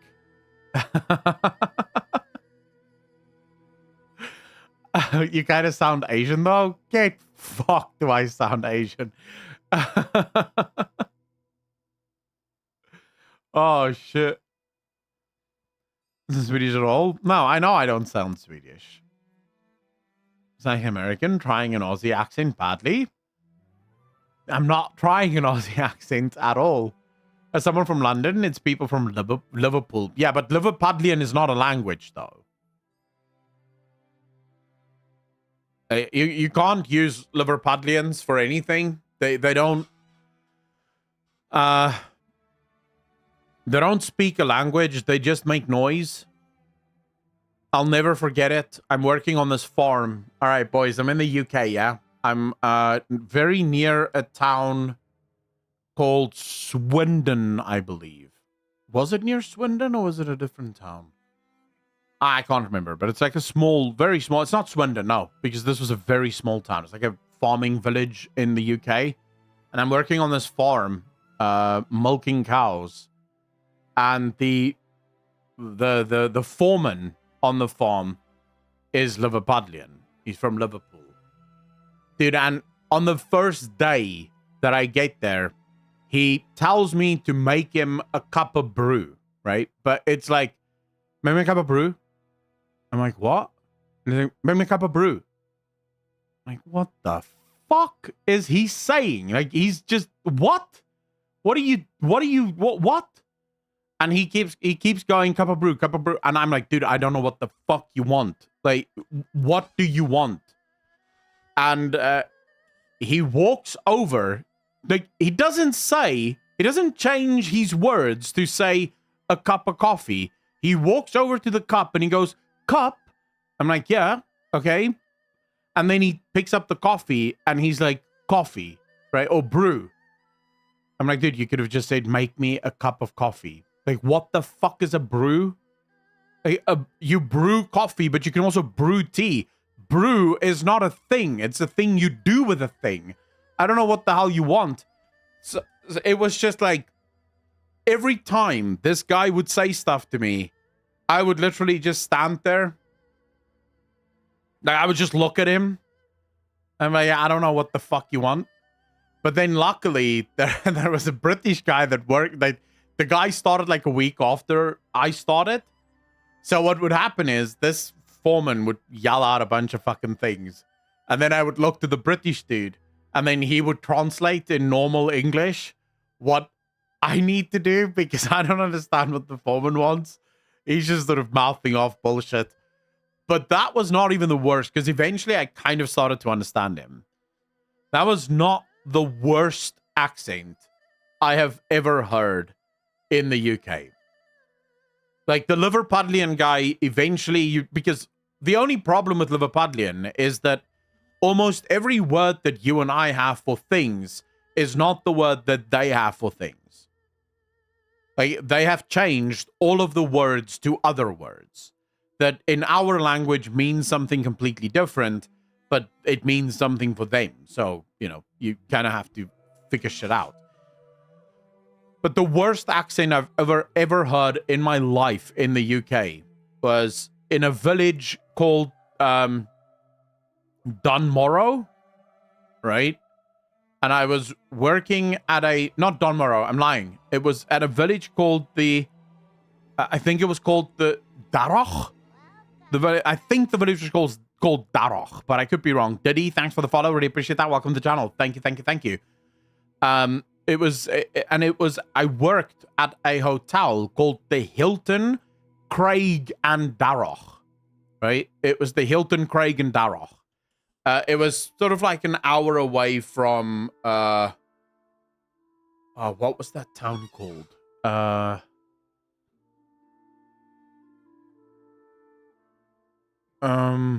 Aberdeen. It was like an hour outside of Aberdeen. In that town is the Queen's summer castle or winter castle or some shit, where the Queen or the King now, in Scotland. Yes, I was working at the Hilton, Craig and Darroch, and there was a chef there Now, this chef was from the Scottish Highlands. Yeah? The chef was from the Scottish Highlands. From the day that I started working there, and I worked there for about 6 months, to the day that I left, I never got a single word of what that guy was trying to tell me. Not a single fucking word, dude. I remember the guy yelling at me because I made some mistake. I mean, for the first time in my life, being yelled at by my boss didn't matter. Because I had no idea what he was saying. He may as well have just been, singing. I just stood there and I was like, yeah, sorry. No idea. He's angry about something, but I don't understand the words coming out of his fucking mouth. That is by far the worst accent in the UK, is the Scottish Highland accent. Not doable. Not fucking doable. You cannot understand it. There is no chance. I had a Welsh boss, and it was also like listening to Chinese. Like, what the fuck are you flapping about?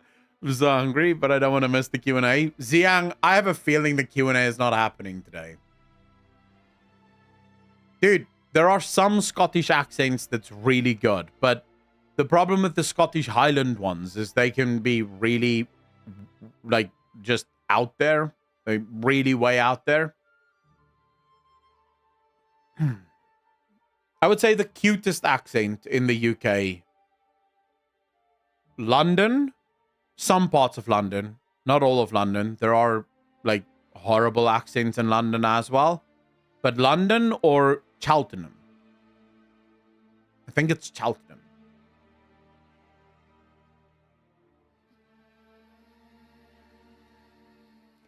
How do we pronounce the R? So R is hard. It's always the hard R in Afrikaans. So if I were to speak English in an Afrikaans accent, I would probably be doing it something like this, where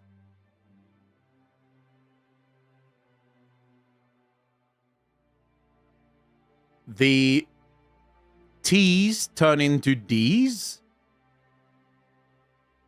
So you sort of T always turns into a D, because in Afrikaans a T is usually almost like very close to a D, but then, doesn't make sense. But the R is hard.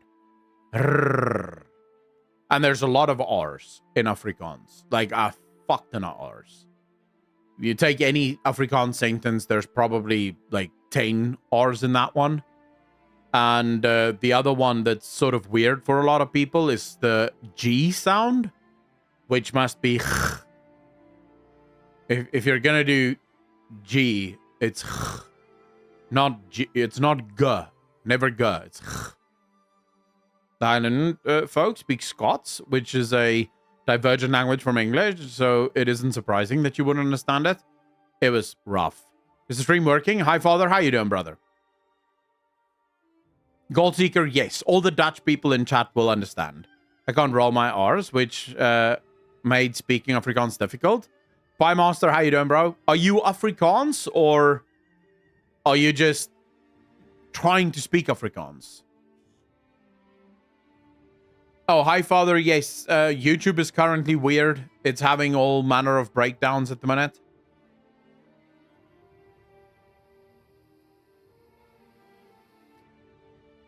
Xenon, I have no idea. I used to know these things, but button per minute is just, I don't know. I genuinely don't. I'm South African, but English. Oh, Soutpil. A Soutie, Pie Master. You're a Soutie. Don't worry. I had a friend who was like a Soutie as well. And he could also never get the R's. Like, the R's would just not work for him. I get that it's difficult. I don't know why it's difficult, but I do get it. I think speaking Afrikaans is a pretty difficult language, just because a lot of the sounds are at the front of the mouth, but then very quickly switches to the back of the mouth as well. So you have to be very quick, especially when you get something like gereed, right? If you say ready in Afrikaans, it's gereed. So you have to do back of the throat and then very quickly to the front as well. And most people, unless you like know how to do that, you would struggle. Gereed. Digitmerk. Gereed. Op jou marke gereed gaan. That means on your marks, get set, go.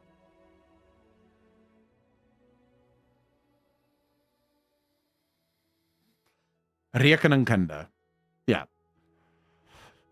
Spit on me. Casual allowed. Dude, I speak Armenian and Arabic. This is child's play for me. Yes, but those are also not languages, though. Massive. I'm not trying to be disrespectful, but I once listened to someone from the Middle East speak, and I'm absolutely convinced that it's not real languages. It's just like someone makes a bunch of sounds and the other person pretends like they know exactly what the fuck's going on. It's kind of like when Asian people write. I think they just draw pictures and then the other person just sort of interprets whatever they think the picture needs to mean. I don't think they actually know what those symbols mean because fuck that. It makes no sense to me. Here's a picture that kind of looks like a house, only it doesn't mean house at fucking all. Then why the hell does it kind of look like a house? Like, surely if you were going to have a symbol that means a thing, maybe the symbol should look kind of like the thing? I go pushing off all these Asian and Middle Eastern viewers. Shadow Scalig, if you can't take a joke, you shouldn't be in this chat, right? Persian is the worst. We basically have two different dialects for writing and speaking. That is weird.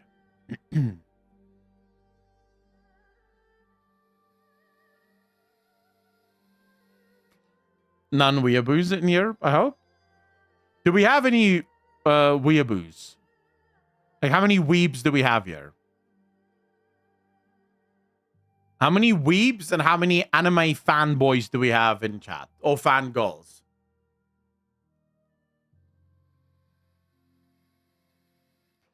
Revolt again, I'll admit my weebiness. Don't answer if you're a weeb, you will be banned. Most of us, I imagine. It's kind of weird, though. Like, I don't know why so many of you are in my chat, though. Because I'm not a weeb. And yet here you are. Like, I actively shit on anime whenever I get the opportunity to do so. And yet here we are. Hi. I'm just a nerd. Nerd I'll take. Nerd is good. I like nerds. It's not always about the ooh. Sometimes it's about the... That's why you guys are here, right? That's why you're here. For the Arara bullshit.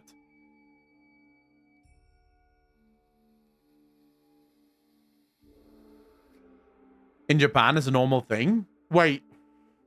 Don't the Japanese actually not like weebs? I could be mistaken here, but don't, like, they have a word for what they call weebs. And I'm pretty sure they don't, like, otakus, that's the one. And isn't that kind of like a weeb anyway? You market your stream as the DJ Nation? I do. Jericho Cole, how you doing, bro? Thanks for the follow. Really appreciate that. Welcome to the channel. Thank you, thank you, thank you. What's the difference between an otaku and a weeb?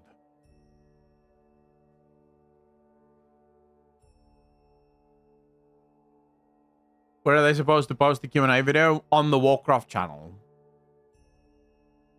An extreme level of degeneracy? I see nothing wrong with this, though.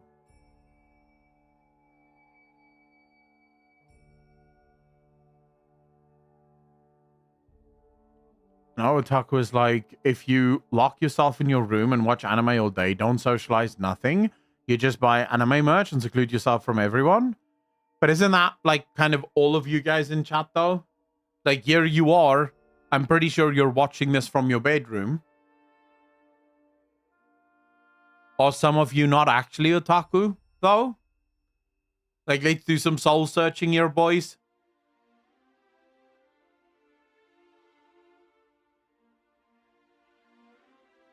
A burden to society. Fuck me. So it's kind of like that lay flat movement in China. I've had my fun this Friday. Masters of the Hand, I understand that. I'm watching from office. What are you talking about? I go outside to the shop once in a while. That's good, though. I'm at work in my car, trying to do nothing today. Tenacious. I like that. I like that. Pretend like you're busy, but just, you know, fuck it. Just hang out.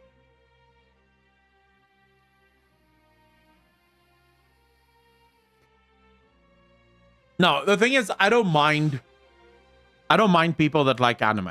I make fun of you for liking anime, but that's only because I don't get anime. I don't understand like why people would. The Warcraft code, I'm in my bed. Well, that works. I make fun of people that watch anime, but I don't mind people that watch anime. Like if it's good, watch it. What I don't like, the thing that I usually have some kind of a problem with is people who like hyper fetishize the like Japanese culture. I think that's what a weeb is actually. Like technically that's what a weeb used to be. I don't know if it's still like maybe weeb has changed entirely, but you do get people that sort of like, you know, just like Japanese culture has almost like become a fetish for them. That I find super weird. Isn't that what otaku is? Silvercopen, I don't know what the fuck an otaku is. What I found out from like chat is that otakus don't work and they're a burden to their families. Weeb is someone who isn't Japanese but is obsessed with their culture. You see, the thing for me is I don't trust that. You can appreciate a culture. Like, for example, I appreciate Japanese culture. I think there's something incredibly mysterious but unique about Japanese culture, but that goes for Korean culture, Chinese culture, German culture, British culture. Like, there's a bunch of cultures out there that I do actually very much appreciate. But I think when you start to almost glorify a specific culture, that gets weird. You know, that just gets like, I don't know. You're not from there. You shouldn't, like, it shouldn't be that big of a deal to you. It was not always a burden to society. It's the hikikomori that are a burden. Okay, so I'm hikikomori. Am I saying that fucking correctly? That is quite a word. I love Japanese culture and history. Watched a few anime here and there. Don't consider a weeb at all. How is that? Click on Growfall's link if you want to know what that is. The internet carries any culture to your mind. Broxton, I mean, the thing is, I think you should be passionate about your own culture because culture is important. There are many, many, many people that died in order to preserve the culture that you and I, or anyone really on this planet, is a part of. I think you can appreciate other cultures, but I don't think you should. I don't think you should glorify another culture, because looking from the outside in, it's always easy to look at a culture and be like, dude, this is just the perfect culture. But I guarantee you, if you actually spoke to Japanese people, there's a shit ton of stuff in their culture that they would probably love to fucking change. Like, that probably annoy them and they don't like it. And so the whole, if you do glorify a culture, it's almost definitely some kind of fetish. Almost guaranteed.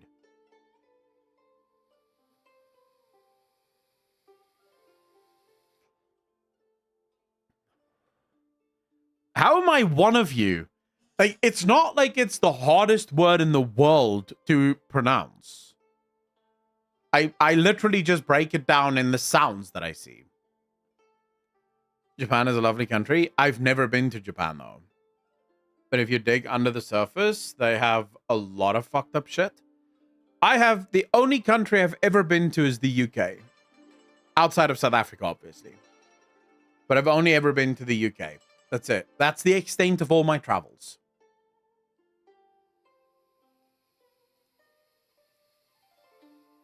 And if I'm lucky, that's about the amount of travel that I will do in my life. We should say anything to BlizzCon? Fuck no. Homeless teenage prostitutes. Holy shit, that's not cool. Case, that is not cool. I got told by an old lady in Japan she liked my beard.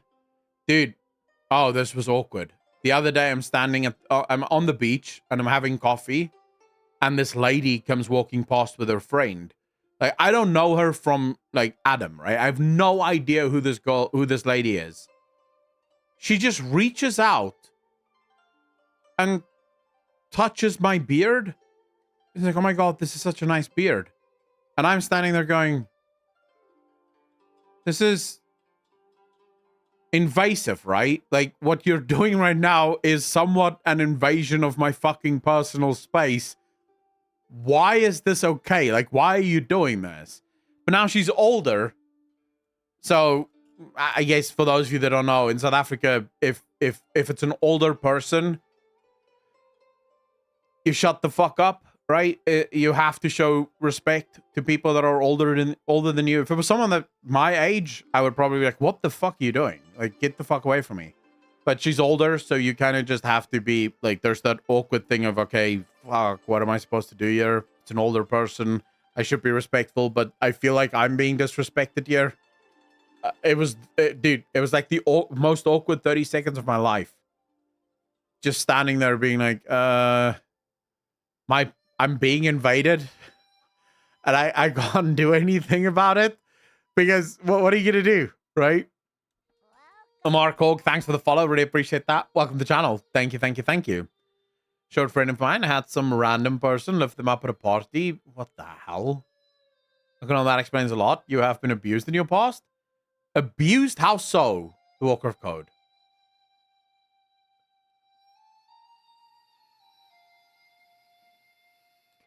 Risbon old lady. I don't think she was rizzing me. I think she was just super friendly. You do get people that just don't know limits. Being violated like that. Did you take a shower and cry? Massey, no. It was just awkward. It wasn't like fucking... It wasn't traumatic. I wasn't traumatized by it. The real deal with the old god. Dude, in college, I did have a very good night. Very good night. With a lady that was 47 at the time, man. I was 21, she was 47. It was good, bro. Like, it was fucking good. Like, not gonna lie. I was drunk as fuck, but it was still good. It was still a very good evening. Old persons are like national monuments. True.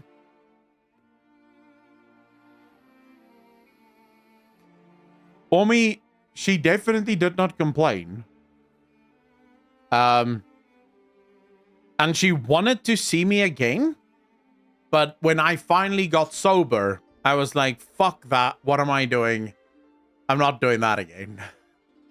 So I just lost the number. But it was good when, you know, when I was a bit drunk, and it was a fun time. It was a super fun time. Did her son wake up? Wake you up the next morning? Dude, I have never gone for a booty call in someone else's house. Ever. If I'm gonna have a booty call, you're coming to my house. I will not fucking drive to you. Why am I doing that? No, she slept over at my place. Always meet at a neutral place. Not for a booty call, though. I mean, I met her at a bar while I was drunk. And she was pretty drunk as well. And then we went to my place and we hooked up and then she left. That is, by the way, one of 2 one-night stands that I've had in my life. Like that's one of the only 2. The other one was with a good friend though, like an actual good friend. So I don't think that counts as a one-night stand. Just showed me that Pyromonster is playing WoW again. Yeah, but I mean, Pyromonster's been back to WoW for a while now, hasn't he? Like he said that he's gonna come back to WoW. But he tries to murder you in your sleep and goes full stalker on you. I had that happen. That's my rule. I mean, this might sound a little bit sexist, but a girl being a stalker, I'm not afraid though. I'm not that afraid of it. I can understand why it's terrible for a girl when guys stalk, because that is an actual dangerous, like really dangerous situation. But I don't know if I would give a fuck if a girl was stalking me. I had a couple of exes stalk me. The most they did was damage my car. Like, yeah, they can do shit like that, obviously. But can she realistically be a danger to your health? It has to be very extreme, right? Like in a very extreme situation, maybe. But for the most part, probably not.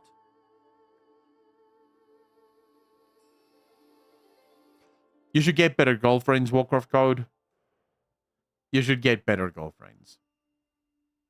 Took all my social passwords, hacked into all my stuff, and he messaged me for months under different names. It was exhausting. Oh god, Larissy, you're not the first person that I heard a similar story. I heard a similar story from someone else about this, where it wasn't even her ex. So listen to this fucked up thing. This girl starts dating this guy, right? And about 2 months or so into it, she starts getting these DMs on her socials from different people.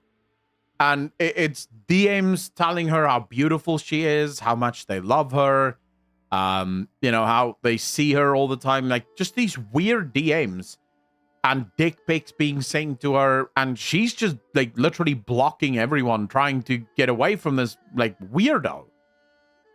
And then she finds out that it's her boyfriend. Like, her boyfriend is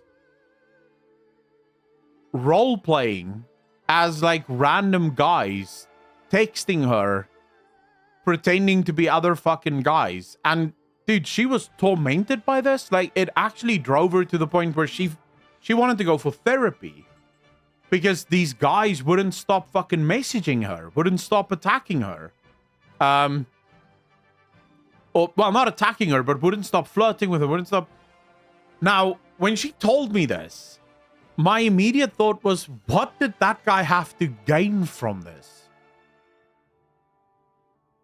You know, like, what was he hoping? Like, he already slept with her, right? She was already sucking his dick. So, and no, Neo Wanderer, my first thought was also that he was trying to figure out whether or not she would cheat on him. But she said that was never the thing. Like, when he finally came out and he admitted that it was him that was doing this stuff, it wasn't because he didn't trust her. She got the sense that he got off on it. It was something that he got off on, this idea of her, you know, being messaged by random fucking guys. Didn't he? No, Omi. He used random dicks on the internet. So he didn't actually send his dick. I'm sure she would probably get that picture and be like, I sucked that last night. What is this? He wasn't that fucking stupid. You know, he was actually like getting random dick pics off the internet and sending it to her. But it's just, I don't know. It's fucking weird. Like, what are you getting off on? You know, what is it? What is it that's fueling this? Because all fantasies must be fueled by something. Abaddon, no.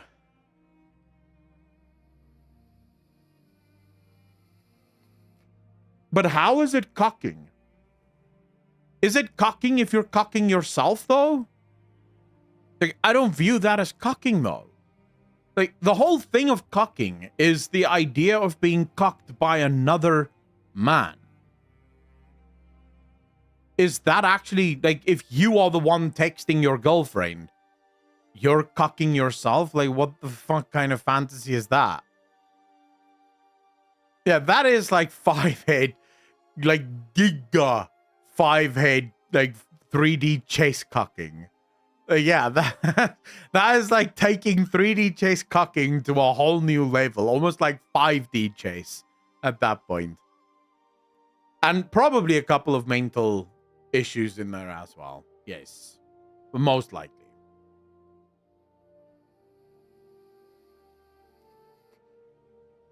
Some people are just weird.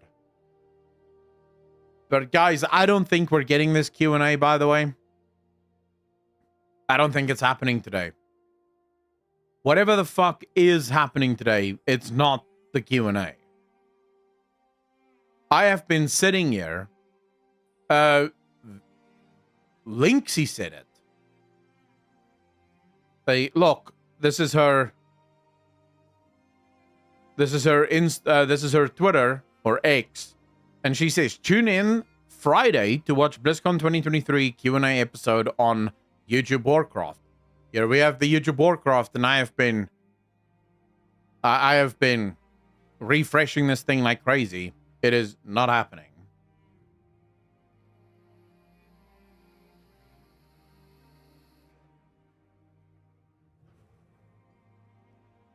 I don't know. Right? No, she didn't. Okay, fuck. She didn't specify which Friday. But I think we can all read this tweet and be like, probably this Friday. Like, we can split hairs, sure. And we could be like, she just said Friday. But I don't know if she is like me. Because this is really the kind of stuff that I would pull. Like, I would tell you guys, hey guys, I'm going live on Monday. And then Monday comes and goes, and you guys go, wait, where the fuck were you? And I was like, I meant Monday a month from now? What do you mean? Right? But I don't know if she would do this. How does she not look trustworthy, Ormi? Dude, she's cute as fuck. You can trust her with your life. What is this, Foul Smoke?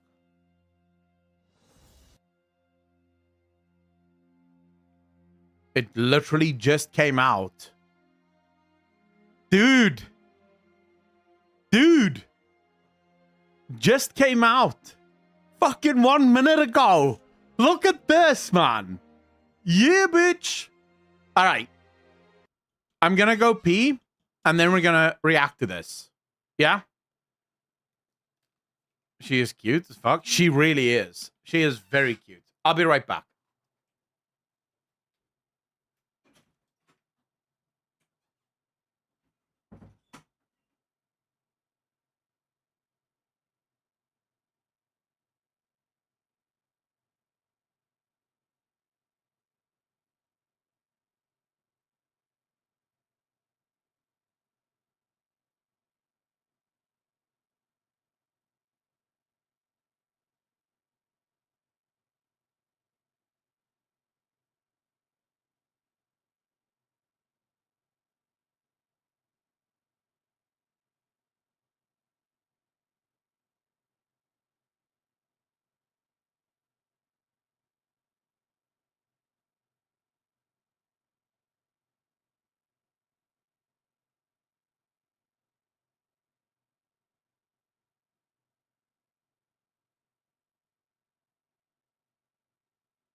All right, boys. Are we ready?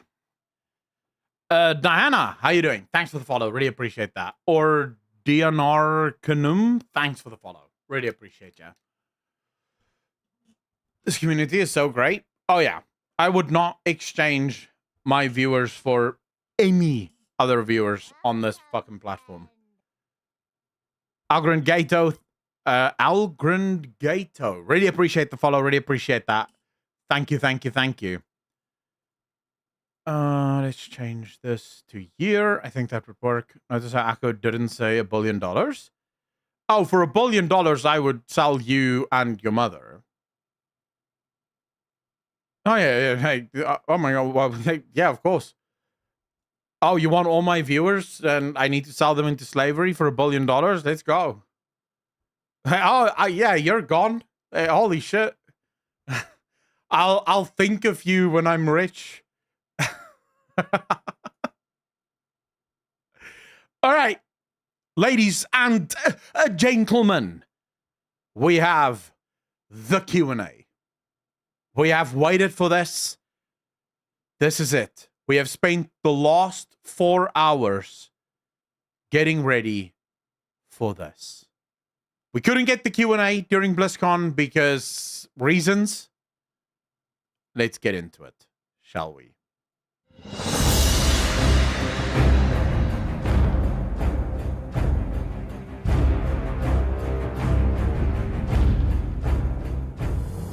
Hey everyone, welcome to WoWcast. Today we're going to have the Q&A about the War Within. All right. Please introduce yourselves. Hey everyone, I'm Ian Hasekostas, game director on WoW. Hello, my name is Morgan Day. I'm one of the associate game directors on World of Warcraft. Thank you guys so much for hanging out with me. And let's go straight to the questions. Our first question is from Fuser from the Warcraft Community Council, and they ask, in the near future, will a 2024 roadmap be revealed? I can say that is something we're working on in the near future. Hopefully we can roll it out in the next couple of months. We love the reception, to us pulling back the curtain and setting expectations for what 2023 was going to look like. We're just, buttoning up some final details, but want to have a similar picture that we can lay out for 2024. I can say that even after Guardians of the Dream, that's just rolled out this week, players can expect 3 more updates to Dragonflight before War Within pre. Wait, what? 3 more updates? Wait, so it's going to be 10.2.5, 10.2.7, and then, unless they're including 11.0, right? Do they include 11.0 as part of the Dragonflight update, or do they include it as part of the War Within update? It has to be pre-patch, right? But I think the Fated seasons are going to be 2.5 and 2.7. I think that's where the Fated stuff is going to come from. Pre-patch. So we'll have all the details when the roadmap lands. Our next question is from AJPST on the WoW subreddit. They ask, what do you guys think about the 3-day early access? Okay, I must be honest. I did not expect this. Chill Anthony, how you doing, bro? Thanks for the follow. Really appreciate that. I was afraid that this was going to be one of those super, like watered down Q&As, like what we used to get in the past. I don't know if you guys remember way back in the day when Lore and Ian would do these Q&As, and then they would take nonsense questions like, do you think that you'll ever have this white gear piece as a transmog? And we would basically sit there for an hour, listen to bullshit questions that clearly wasn't the most asked questions or the most upvoted questions, but it was the safest questions for them to run through. I was kind of convinced that that was what we're going to get here. Daytron, thanks for the follow. Really appreciate that. Welcome to the channel. Thank you, thank you, thank you. This is a bit charged. I wonder how they're going to deal with this. Because it is a charged as fuck question. T on the WoW subreddit. They ask, what do you guys think about the 3-day early access? Yeah, so obviously we've seen a lot of discussion about the early access aspect of the Epic Edition in the last few days. So really where this came from, where this started, was us looking across the board to add value to the expansion bundles at all levels. So starting at the base edition of War Within, compared to Dragonflight, like that includes the boost now, which again, was only available in Heroic and up in Dragonflight. It includes Dragonflight itself, if you didn't, own that already. So when we increase the value of the base level, we need to also make sure that the increased tiers have their own compelling offerings.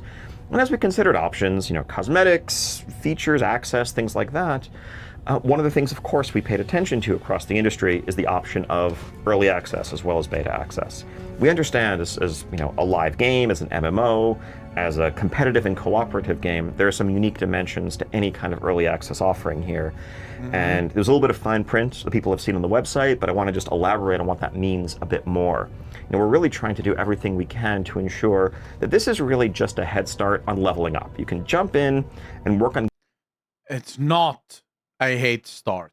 I want to be very... Like, everything Ian is saying here is complete bullshit.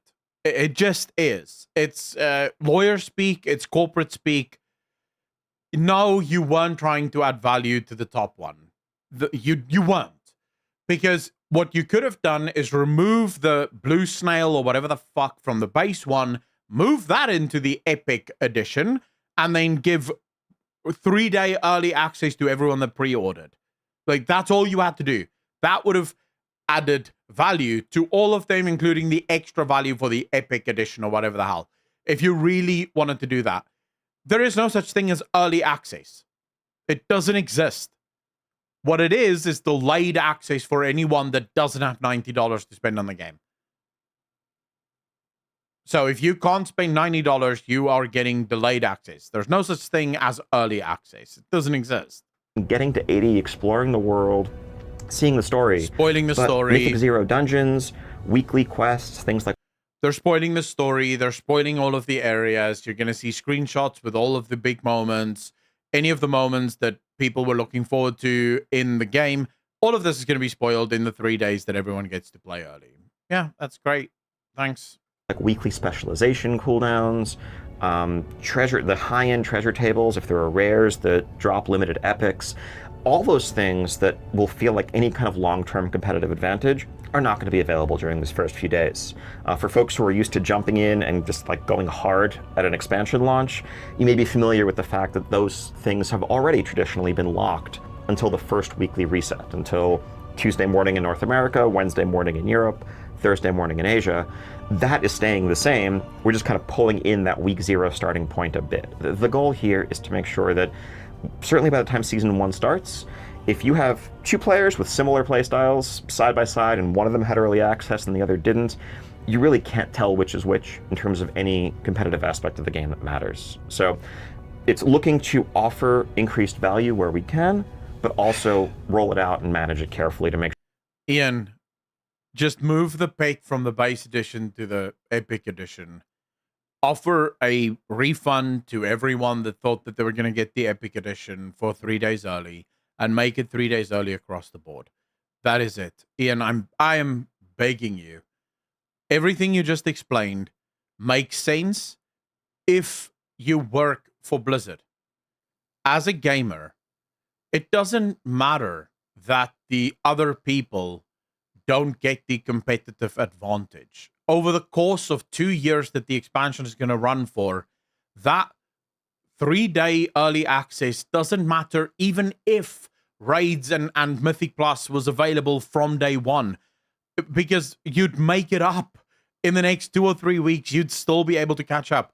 What people are angry about is the whole point of an expansion is the shared world. It's the fact that all of us are going into the world at the same time. We're all getting to explore this world at the same time. There's a reason why most of us stay awake to log in at 12 o'clock at night so that we can start playing the game immediately, because we want to be part of that incredible moment.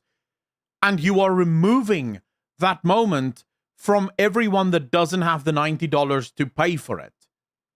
Because now, by the time the real launch comes around, most people are already in there. So there's nothing exciting. There's nothing to get excited about. You are destroying the launch of your own game. Congratulations, I guess. Make sure that it's fair. Our next question is from Zayaxlein from Germany. And they ask, if expansions are supposed to be released faster in the future, will that have an impact on the amount of content per expansion? And if not, how do you ensure that the quality and quantity remain the same? That's a great question. Something we've also heard a lot of discussion around. Just want to be clear, obviously we're focused right now on the War Within, and that's what we're talking about. But as Chris Metson laid out, we have Midnight and the Last Titan on the horizon. Those are WoW expansions. And we're not trying to, do some game shrinkflation here. WoW expansions are staying WoW expansions, right? When you see War Within, that's 4 zones, 8 dungeons, new levels, a raid, all of that stuff. Again, not saying much about Midnight, but I can say it's going to have 4 zones, dungeons, a raid, etc. And so really that's what we're holding to. Now, we've made no secret of the fact that we want to reduce lulls and gaps in our content delivery over the years. A lot of the investment we've made in growing the World of Warcraft development team in recent years has been building towards realizing this exact goal, being able to deliver a steady patch cadence, content update cadence like we've seen throughout Dragonflight, while still being on track for a big, ambitious expansion offering on schedule. And when you opt into War Within, you're not just signing up for what's there at launch, you're signing up for a continuation of that frequent Dragonflight-style update schedule. Our main goal is to ensure that we're telling the story without meaningful pauses or lulls, but also at the same time not rushing through it and giving each, whether it's a narrative beat or a raid tier or whatever, the time that it needs to breathe and for players to really enjoy it at their own pace with the next thing on the horizon.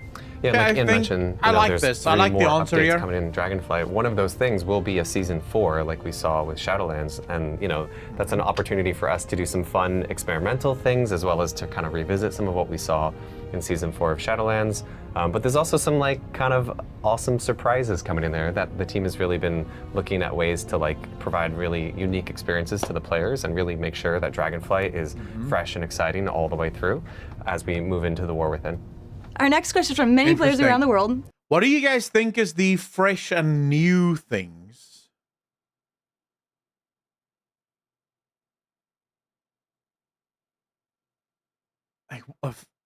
Because this is the second time they've said this, where they say they're we're getting the fated stuff, so the fated stuff is happening, but then they also have a bunch of new tricks that they're gonna throw at us in Dragonflight already that we've never seen before. That was their words in the interview with IGN. It's things that's coming in the upcoming patches that we've never seen before. They're taking a lot of risks with the upcoming patches that we've never seen before. What could that be? And including myself. Will druids have dynamic flight in all of their flight forms, or some, or will there be a new flight form specifically for dynamic flying for druids? Can confirm that druids will have dynamic flight in their flight forms. That's how flying is going to work going forward. Our next question is Watermist from the Warcraft Community Council. Why is static flying not available until level 80 while dynamic flying is immediately available off the bat? May we hear your reasoning for this? Because static flying sucks. Yeah, I can take that one. We actually discussed this quite a bit as we were moving into Dragonflight, but something about dragon riding, it just makes the questing experience a lot more engaging and exciting, and it really changes the way you engage with the world. And also, until you've really mastered it, there's a bit more variance to it, where with static flight you can kind of pop up, idle, look around, exactly pinpoint the quest mob, boop, land right on. I've said this before, and I will keep saying this, and I know a lot of people get very angry when I say this, but static flying removes from the game without adding anything into the game. Dynamic flying is a system within itself, which means that, yes, you are still crossing over a bunch of content, but you are actively involved in the crossing over. You are actively moving and actively having to be a part of that. So it becomes a gameplay system within the game. Static flying, on the other hand, it literally just removes without giving anything else. It doesn't add anything to the game. Now, do I think that static flying took too long to be added in Dragonflight? Yes. But they've already said that that's not how it's going to work in the next expansion, in the War Within. In the War Within, shortly after you hit max level and you've done all of the story, you will just automatically unlock static, and you'll be able to static fly if you want. Right, so there is no more Pathfinder. There is no more have to get renown for anything. It's just they want you, at least during the questing experience, and shortly after you hit max level and finish the max level storylines, they at least want you there to play the game. And play the game in all of its facets. And once you're done, now you can get... And I don't know why anyone would actually have a problem with this. On top of it, versus there's a lot more like, you know, active gameplay with dragon riding, aka dynamic flight. I have to train my brain now. Yeah, me too. Dynamic flight. So yeah, we just feel like, you know, that's a much more interesting way to engage with the world, especially during level up as you're still exploring. And then we will have static flight unlock not too long after reaching max level. There's probably some really basic things that you might be used to, like explore the world, do some questing. We won't have renown on it. We learned that lesson. And then you'll be able to unlock it very early on in the War Within as well. Our next question is from Dirty Paws from the Warcraft Community Council. Regarding professions, is the new system we got in Dragonflight staying? Are there any changes coming to what we saw in Dragonflight? Good question, actually. Yeah, totally. So in the War Within, you know, we will have new kind of specialization points where you can kind of customize your different professions as you are continuing to skill up in the War Within. That's nice. Something else we're looking at is inspiration, the stat. You know, we added a bunch of cool new stats for crafting in Dragonflight. And inspiration is one that we've heard a lot of feedback on and kind of keeping an eye on, since, you know, ultimately sometimes you have to kind of crit your crafting to make it the most valuable one possible. And if you have to, I'll be honest with you, I do not understand the crafting stats at all, but I have no idea what it means. I see things that has inspiration on it and things that has, and I just go, yeah, I don't know what that is. I'll just craft this shit because that's what I need. I have spent a grand total of no minutes trying to figure out crafting. This is not my playstyle. It's not something I give a shit about. So I have no idea what any of this shit does. I just craft the stuff that I need and then I move on. to crit, then the crit isn't a crit anymore, it's success. So we're looking at that one. And then lastly, you know, we've seen a lot of great feedback around crafting orders and how people are enjoying that, but if you're not someone who's like at the bleeding edge of, you know, the crafting system, it can be hard to find crafting orders that you can fill. So we're looking at ways to kind of increase availability of crafting orders. And one of the ideas that we're currently experimenting with, and, you know, not sure that this is something that we'll be able to do at the launch of War Within, but we think it's a really fun idea to explore, is the idea of like NPC crafting orders, where maybe when you go to the crafting order UI, there'll be like someone, you know, the Valdrakken Accord wants you to make some stuff for them because, you know, they're short on swords or something. They broke them all. See, I don't know if I like that. On the one hand, yes, I have had times where I have to do full in like crafting orders. I mean, because I'm not really spending a lot of time on professions I don't get. But the problem is crafting orders was supposed to be community-based, right? It was supposed to be this thing that the community helps each other out. I don't know if I specifically... Because now you're again using a band-aid, right? So you're saying, well, let's just insert some NPCs here as a band-aid. Well, then very quickly you'll start running into people just giving up and not even giving a fuck about helping other people on the crafting orders. I would maybe, if I were them, just try and look for more ways to maybe get more people interested or needing lower level stuff. So maybe change some of the crafts in such a way that other professions require lower level stuff off of the crafting order. Or off of other professions, and they can put that on for crafting orders, which helps the lower level people actually help, help level them up. Dream feature, NPC companions for normal level dungeons. Those NPCs are pulled from your own warband. Would love that, actually. Too many items together to make simple shit. No one's lower item level crafting stuff. Holy, but you can make it so that people need lower item level crafting stuff for max level crafting stuff, and that way you do solve that problem while still holding true to this is for the community to help each other, rather than using a band-aid. And the only reason I'm saying this is, on the face of it, I don't mind it. But in the past, we have had these systems that come in and do solve the problem at the time, but then that problem or that solution actually turns out to be a bigger problem down the line.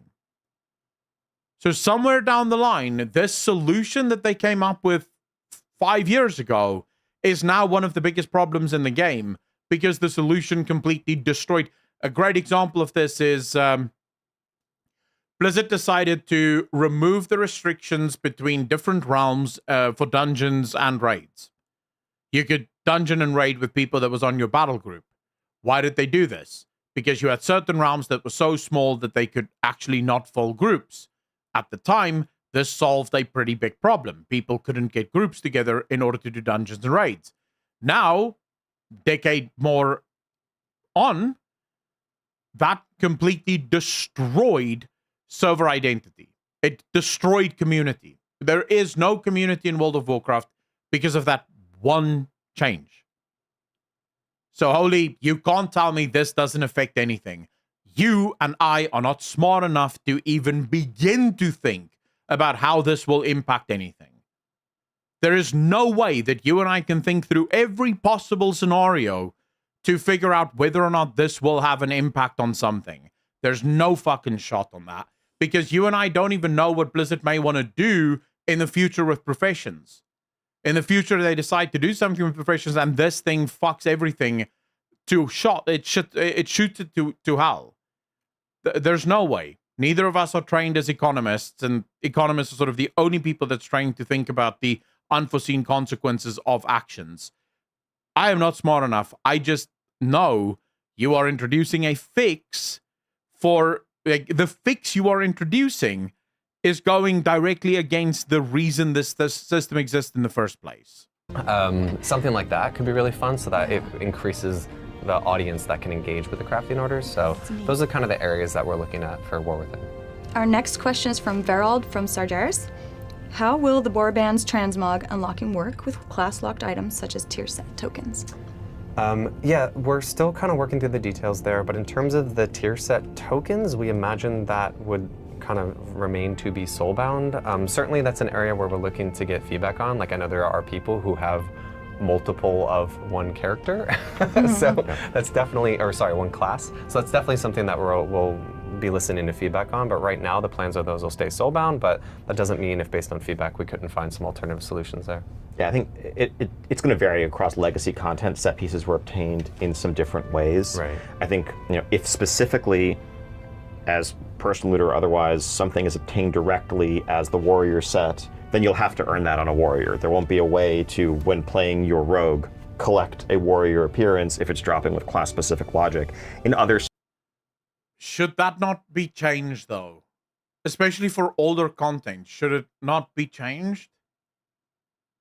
I get current content has class logic tied to it, but why keep that for if I can imagine if you want to do transmog runs on just one character, why not allow that? Why make it so that if I want my warrior to have a specific transmog, I have to do this on my warrior? But now what happens if my warlock wants a specific transmog in Nyalotha, but my warrior also wants a transmog in Nyalotha? Now I'm somehow forced to do 2 runs of Nyalotha where I could have just done 1, and I could have just collected this stuff. For old content, I kind of feel like you could maybe just relax the class limitations, because it is old content. Who the fuck is still actively running Nyalotha as a competitive thing? With regard to generalized item drops, though, the goal is just for armor type not to matter. Okay. Once you have the item in your possession, if you don't know the appearance will be added to your warband. Class sets are a fun one though, because it's changed how those have actually been acquired so many times over the years that the team's really gonna have to dig in and look at each individual one and hopefully come up with solutions. But yeah. I trust them. I believe. Our next question is from Maury from Discord. Why would you? Can we opt out of warbands? Why would you? Not currently. That is not the plan. You will have your warband on across all of your characters. We have discussed certain elements of warband. Who would ask that? Like, no, I don't want the game to be more fun. Hey, who sat there when Warbands was announced and went, fuck this, they're making the game far too fun. I'm done with this game. Like, I refuse. I will not play this game if everything is shared across all of my characters. Why would you want that? I don't get how this changes the way you play. Okay, so you said fun is subjective. The problem here is Warbands does not affect anything that you can or cannot do within the game. The only thing Warbands affect is what you are forced to do in the game. Warbands remove the forced element of content. If you still want to go out in the world and do world quests on your alts, you are welcome to it. The world quests are just not going to give you renown because you already have the renown, or it's going to give you reduced renown. But I mean, it's not going to change anything. Maybe for RP players, I can see it, but then again, for an RP player, the warband can just become your new roleplay, right? It should be possible to have the warband be its own RP for you. But yeah, okay, I guess I kind of get that there may be RP players who really feel like this will break it for them. So maybe yes, in that scenario, maybe Blizzard should have an opt-in feature. And maybe make that opt-in feature purely for RP realms, right? So if you're playing on a normal realm, Warband isn't opt-in. It's just what it is. Warbands is Warbands. But if you are playing on an RP realm, you do have the ability to turn it off and still treat all of your characters as completely unique characters. Bands that maybe you wouldn't want to have available on like a brand new character, right? Like one of those examples is exploration. We know often exploration is actually really helpful when you're leveling a new character to know, wait, where haven't I been, right? So that's one of those kind of unique areas where we've looked at and said, like, actually this is a space where maybe we don't want to do that just from a pure gameplay perspective. It would actually be less convenient to have that. So definitely looking at areas like that we can look to make adjustments to. Yeah, I'd definitely be curious to kind of hear a bit more about what's behind this question. Like, if there's someone who's looking to opt out of warbands, what aspect of it would you not want defaulted to being inherently account-wide? Because most of this to us, based on the feedback we've heard from players, certainly over the years, feels like universally desirable convenience. But if we're overlooking something, we definitely like to hear that feedback. I genuinely think it's RP players. Our next question is from Ravage from the Warcraft Community Council. How will account-wide everything work for people who have multiple accounts on one client? Will each account be separated by their licenses, or will all licenses accounts be included in the Warband account-wide everything? The members of your Warband will span your Battle.net account. So if you have multiple WoW licenses, all of those will share Warband benefits. Now, there are some restrictions and limitations when it comes to that particular case. I think for starters, when you're looking at the login screen at character select, you will only see the members of your warband on that WoW account. You can't log into a different WoW account. That's Okay, this is something that I think some people might be complaining about eventually, because that will also then include all of your characters on other realms. And this is something that we spoke about during BlizzCon, where some of you made the argument that you don't actually want that shit on your Alliance characters, because you have Alliance characters and you have Horde characters.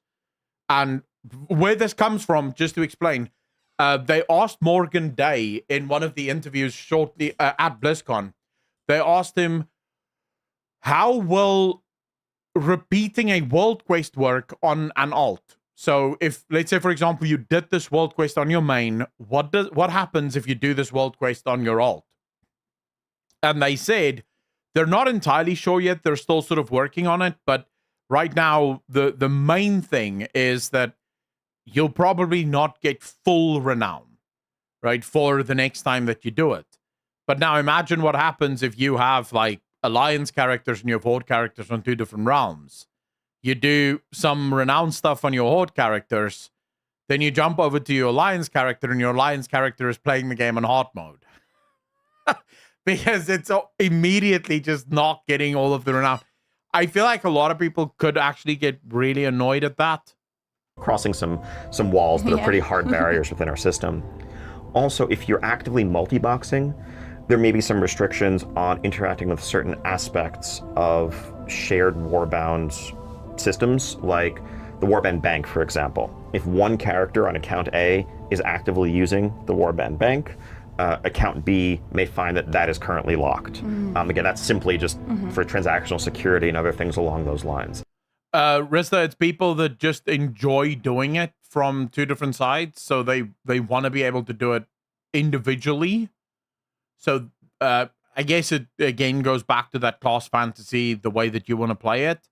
So it is that thing of, I have my alliance characters, and I don't have a problem with all of my alliance characters having it shared, but I want it on my horde characters, and I want that to be shared amongst my horde characters. I don't want cross-sharing to take place. But if you're just looking to play, make progress toward achievements, earn renown, share transmog, all of those things, doesn't matter whether you're on one WoW account or multiple, as long as they're on the same BNet. Nice. Yeah, there's definitely some solutions that we've discussed. Like for those of you that have been on multiple characters, how RGX, so it's not always just multi-boxing, just to be fair. I had one of my ex-officers in my old guild had one, like her and her husband had one Battle.net account, but two games added to the same Battle.net account, and both of them played on the same Battle.net account. But they so you do oftentimes get couples that will just have the one Battle.net account, but both of them play on that one. So it's not always just like, sometimes it is multi-boxing, but it's not always multi-boxing. only one of them can make progress on your pet battles, because that's a kind of account-wide progress. There'll be similar solutions. Or like that we'll people see that want to for play a couple NA and different EU. systems, where it's like, okay, this one logged in first. I You're have the one that kind of has games on my account, for to example. earn certain One certain NA, one progress EU. across your account. All right, our next question is from Severex from the Guild Unleashed. How will account-wide rep work with the opposing factions, such as Frenzy Heart Tribe versus Oracles and the Aldor versus the Scryers? So for this one, was trying to be very clear on the What's Next panel. The current plan is that our War Within renown and reputations will be shared across the entire account. When it comes to more of those legacy ones, we're still kind of looking into what it'll take to achieve that. But even in that world, there are certain reputations like that are really tied to the fantasy of an individual character, right? Like, oh, this character made a choice. So it's very likely we would keep those one tied to the characters, but then there's also the element of, well, what were the rewards that I got from those choices? And those are the areas we want to make sure that that's shared across your account. So it's more just the fantasy of that reputation with that character, where what you might have gotten from it, we would still want to be able to share across your whole warband. Yeah, as Morgan said, I think for sure War Within reps will work this way. We hope and aim to make Dragonflight reps also kind of retroactively Warband level, because those feel current and relevant. For new players leveling up in War Within, Dragonflight's going to be the level up experience. But for the dozens and dozens of other reps, it's something we want to do. The answer, just to be clear, it's not a this will never work on the Warband level. It's just there's a lot of kind of data archaeology and making sure that we're converting and fixing up things appropriately that needs to be undertaken. We want to make sure we're not losing any data along the way. That's something we want to do, but it will take time. All right, our next question is from Varlens from France. How many characters can we fit into a warband, and are we limited to one warband per account? I Isn't believe this the same? it is 50 characters per WoW account, but like we said, you can have 60 more. as of Dragonflight. Oh, 60 as of Yeah, Dragonflight. used to Wow, be I have 50. old info We here. raised the cap because of those amazing hardcore altaholics out there who had 50 characters, and then we're like, here is Evoker. Delete one of your characters. Dude, how in the fuck do you have 60 characters on your account? Like, what? Oh, wow.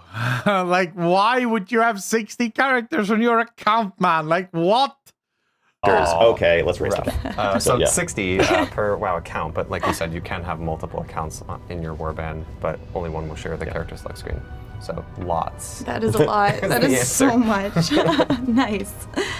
Our next question is from the Cat's Meow from the Guild Garbage. Will Mythic Plus portals be account bound? Yes, so as of about 12 hours ago, I was talking to the team and felt like, yes, in War Within, your portals can be account bound.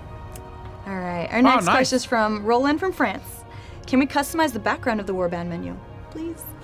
Yeah, that's actually. So this is a request we've heard from a few folks since rolling out that look at the new character select screen. We're going to have one cool backdrop at launch in War Within. Definitely feedback there is heard loud and clear. We're looking into, I think adding that functionality and custom. I want to be able to earn different backdrops. I want to be able to do stuff in the game that then unlocks a different backdrop. I want that. That's all I want, Ian. If you can do that with the backdrops, I'll be happy. Sell a couple on the fucking store if you must, but give us that. That's your incentive. You make that happen, we can do stuff in the game and we unlock it and we can get that as our backdrop, and then you can sell a couple of like epic ones on the store or whatever. We'll forgive you for that, but make it unlockable. Which one would you unlock though? Me? Nyalotha or Warlock Class Order Hall? Like, one of those two, either Nyalotha or Warlock Class Order Hall is what I would unlock for mine. Customization down the line. It's not going to be something we can do right at launch. But I think, as we've said a couple times, we really see Warbands as a foundation to build upon. And so... Go. Thank you so much for the gift. It's up, man. Really appreciate that. Hearts in chat, ladies and gentlemen. Hearts in chat. Thank you, sir. Yeah, like the idea that as you reach a certain Warband renown level with a certain group, if you could have their settlement, if you like their vibe, you like their general architecture, if you could unlock using their settlement as your background character select screen. Dude, I just quickly want to say, can you imagine how much fun they can have with this? So they can have normal ones, like, complete ICC and you get the Frozen Throne backdrop. Or you get the ICC backdrop. But then they can do stuff like super achievements. Like really difficult achievements. And if you do those achievements, you unlock, like, the Frozen Throne as the backdrop. So Blizzard can literally go in and make super cool achievements inside ICC. And if you manage to run those, you unlock like an epic version of that specific thing. And the same goes for every single raid in the game. They eventually get like these super cool, like hard to do stuff that if you unlock it, it's yours. Dude, people will lose their shit over it. There will be so many people running these old raids and dungeons just to get stuff. I think people will love it. I see everyone in chat going nuts about Linksy. I mean, you guys have seen her a few times already. Like, really still? That's the kind of thing we'd love to chase in the future, but not at War Within launch. Okay. Our next question is from Alistair from Germany. Since you're also revamping the banks through the Warband feature, are there also plans to revise or expand the general bag's bank storage system? Will we finally be able to replace the standard bag? No plans currently to look at a broader kind of revamp there. Ultimately, often when we hear this feedback, we'll look to try to really look at more tactical solutions, right? Like I think Guardians of the Dream is a great example where we heard a lot of feedback around people's bag space, and the item upgrade system was something that we looked at to kind of help resolve some of the problems there. So, in Guardians of the Dream, those will move your crests and stuff will move into your currency tab. Another one that we talked a lot about was, I mentioned you might need some keys to open some chests and delves, and right from the onset, we were like, okay, please don't make me have a ton of keys in my bag for this. So backspace in World of Warcraft has become a nightmare. And not just because the bags are full, but finding stuff in your bags. Like, you might not know the name of the thing, but you kind of know what it looks like. And now you're going through millions of items. You're like, fuck, I don't know. I have so much shit in my back. I don't know what to do. They need to figure out, like, dude, if we're gonna have all of these profession things, and we have too many profession things, but if we're gonna have all of these profession things, the profession bag needs to be bigger. Like, we need to be able to make like the profession bag needs to be double the size that it is now. Because my profession bag completely full. My bank, you know, the reagent bank tab, full. Nothing can go in there. And I don't even want to clear it out because it's a mess.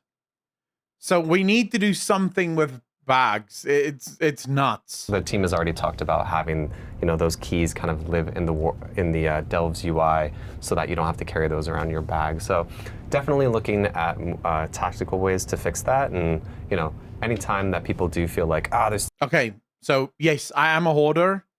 My bags and not my bags, but my bank is still full of even stuff that came from Wrath. So yeah, and I don't sell those things because that's effort. Just give me a bigger fucking bag, bro. Like, give me a bigger bag, and then I don't have to sell that shit, and we're good. Like, don't expect me to change, chat. I am who I am. The game just needs to give me bigger bags. So much stuff in my bags. That's really great feedback for us to say, like... I have my own guild mop. And it's also full. My mage has its own guild, and the guild bank is also full. So I've already done that. Okay, but how are we creating this problem for you? And really looking at that from that perspective versus saying, okay, let's just make your bags bigger and bigger, when in reality, it might be problems that we're creating that we should be solving in different ways. But also bigger bags. Though, that I think the way the OG character bank works is something we want to improve. Our focus right now is just on Warband storage. But I agree that it feels archaic to have to buy a whole set of bags and individually put them in your bank slots when we have examples from the guild bank, the Warband bank of, you know, just a more make it purchasable, streamlined tabbed system, but focuses on Warbands for now. You don't like the bag progression game? I mean, I know tailors love it, but it's maybe not the most elegant. I will say the only thing that does make the bags in your bank thing kind of cool is every single time they increase the bag size, your bank size also increases alongside it. Whereas if they do make personal banks, like you purchase tabs, do you think that every expansion they will add a new tab? Or is it going to be one of those, once you're fully maxed out and you've got the biggest bank, you're not getting a bigger bank? Like, because, you know, bigger bags have sort of become a staple of the game. Our next question is from a lot of players all around the world. Is there something more you can do about bag bloat? The Warband bank sounds like a step in the right direction, but we're still piling up valuable items faster than our bags are growing. Yeah, pretty much what Morgan just said to that. You know, it's something that we've heard probably more than ever over the course of Dragonflight. You know, when we've really doubled down on more varied world content in particular, which tends to have localized little systems and ecosystems, and you're gathering fragments as part of one event, or you're getting something else that's tied to a vendor as part of another. That can very quickly become overwhelming. We've been actively surveying, like, looking at what items are most commonly in players' bags and trying to use that to guide our development philosophy going forward. You know, the answer, as Morgan said on the last question, isn't more bag space. At some point, you know, if you have 120 things already, that is an overwhelming amount of stuff. We should be trying to limit what we're asking you to hold rather than just giving you more and more space until you can't even find anything in your own inventory anymore. We can already not find things in our inventory. That will help to a small degree here is we're actually having, this is so exciting for me, but I'm sure most people are like, what are you talking about? Is like, there will be subheaders within the currency tab. So like we can start to do things like say, hey, here are my war within currencies. And then say, here's season 1 war within currencies. And that way you can just say like, huge. Like, that is actually huge. Just because right now with currencies, you do sometimes have to go through all of those currencies and go, wait, is this actually for this expansion, or which expansion is this currency actually for? This is actually a good change. Actually, really good change. Collapse that. I don't want to see all Yeah. the currency bloat as we've seen in the past. Because, you know, a lot of the time the team does discuss like, hey, should this be a currency or should this be an item in the bag or how do we want to deal with that? And often the question is, well, is it evergreen or is it seasonal? And if it's seasonal, we often say, all right, it should be an item in your bag because we don't want that to be bloating my currency tab for the whole expansion. But in War Within, having the ability to have those kind of like subheaders will, I think, help a lot in terms of being able to leverage that system more. Oh, yeah. Our next Definitely. question is from Stud Muffin from the Guild Guardians of Fates. Will we see the trading post in the next expansion as well? Of course. Yep. I mean, yeah, it's been a fun addition to the WoW ecosystem, right? It's a chance to get a cool range of WoW cosmetics into the, out to the player base of all playstyles. We're already planning out a full fun slate of themed drops over the course of. You guys should know the trading post is here to stay, but this is not its final form. The trading post will eventually become the battle pass in World of Warcraft, and I suspect in probably midnight is when I think this will happen, but mark it down. I might be very wrong. But knowing how Blizzard operates, this is probably what's going to happen. But I think in midnight, you'll finally start to see a paid track for the trading post. So you'll get the free track, which gives you, a couple of mounts, maybe a couple of pets. But then you'll also get a paid track of the trading post. Now, the tracks I'm talking about, you guys know that little journal thing that you complete. And as you complete things, you get the trading tenders. That is what will become the battle pass. And the paid one will probably give you even more trading tenders. So rather than just being able to get 500 in the game and 500 just from opening the chest, you'll maybe be able to get 1,000 in the game and 500 in the chest if you pay for it. And then also once you've completed the whole thing, you'll unlock a special mount that is only for you if you've paid for the paid one. I guarantee you that that's going to happen. And the reason I know it's going to happen is because I was able to think of it. And it's not because I'm special, but if I can think of it and I'm not a greedy asshole, how long do you think it took Blizzard to realize that this is something that they can do? Bobby Kotick, the day they walked into his office and said, we have an idea for a trading post, and they explained it, Bobby Kotick went hard. Within 2 minutes of them explaining it, Bobby Kotick had a fucking semi, turning into a little chub. He was ready because he realized this is going to be big cash. Now, Bobby Kotick is gone, but that doesn't mean that a lot of the suits that are still greedy isn't gone as well. 2024. Or is gone as well. Yeah, trading post is here to stay. I'm sure Stud Muffin will be happy to hear that. Did the sword go live during BlizzCon? Exactly. Yes. Nice. Yeah. Nice. I mean, everyone. I'm sure everyone tuning in to this Wildcast Q&A is ultra informed and already knows this. But one of the fun things we did with the trading post was the surprise drop for completing the monthly objective in November of a couple of sort of Sargeras transmogs that would have been spoilery if they'd been there on November 1st, but a few days later, makes sense. I love that. Did you just recognize the sword? What sword? I tricked you. Our next question is from Arbiter from Discord. What about server merging? Right now, most restrictions are lifted, cross-server groups and guilds, item and gold transfers, and region-wide auction house. What can we expect in the future? So, our approach so far has really been to tear down those barriers. Many aspects of the auction house still are realm-based. The commodities portion of it is region-wide. But, there are still a lot of things that are rooted in server, not least of which is everyone's names and their guild names. But really, for now, our focus is on making it not matter what server you're on when it comes to basically any facet of your gameplay. If we reach a point down the line where we fully accomplished that goal, and it really raises the question of why do these exist at all, that's a bridge we would cross. But really, our focus is on the player experience first and foremost. To be fair, though, we're already at the point, Ian, where most people don't understand what the servers are for. Servers made sense back when everyone was playing together on the server. and it was the community and the guild banks or the auction house wasn't shared, the servers made sense. There was a sense of server pride. This is my server. I remember back in the day we were playing on Sylvanas, and that was our server, you know. That has already gone. There's no reason right now for these servers to exist other than you guys keeping it alive. I would actually just go with last names and done, you know? Like someone else in chat said, just let players be able to choose a last name and go, you know? There you go. Now you have one server where everyone plays on and everything is connected to each other. I think that just makes a lot more sense. Our next question is from Phenomenon from the Warcraft Community Council.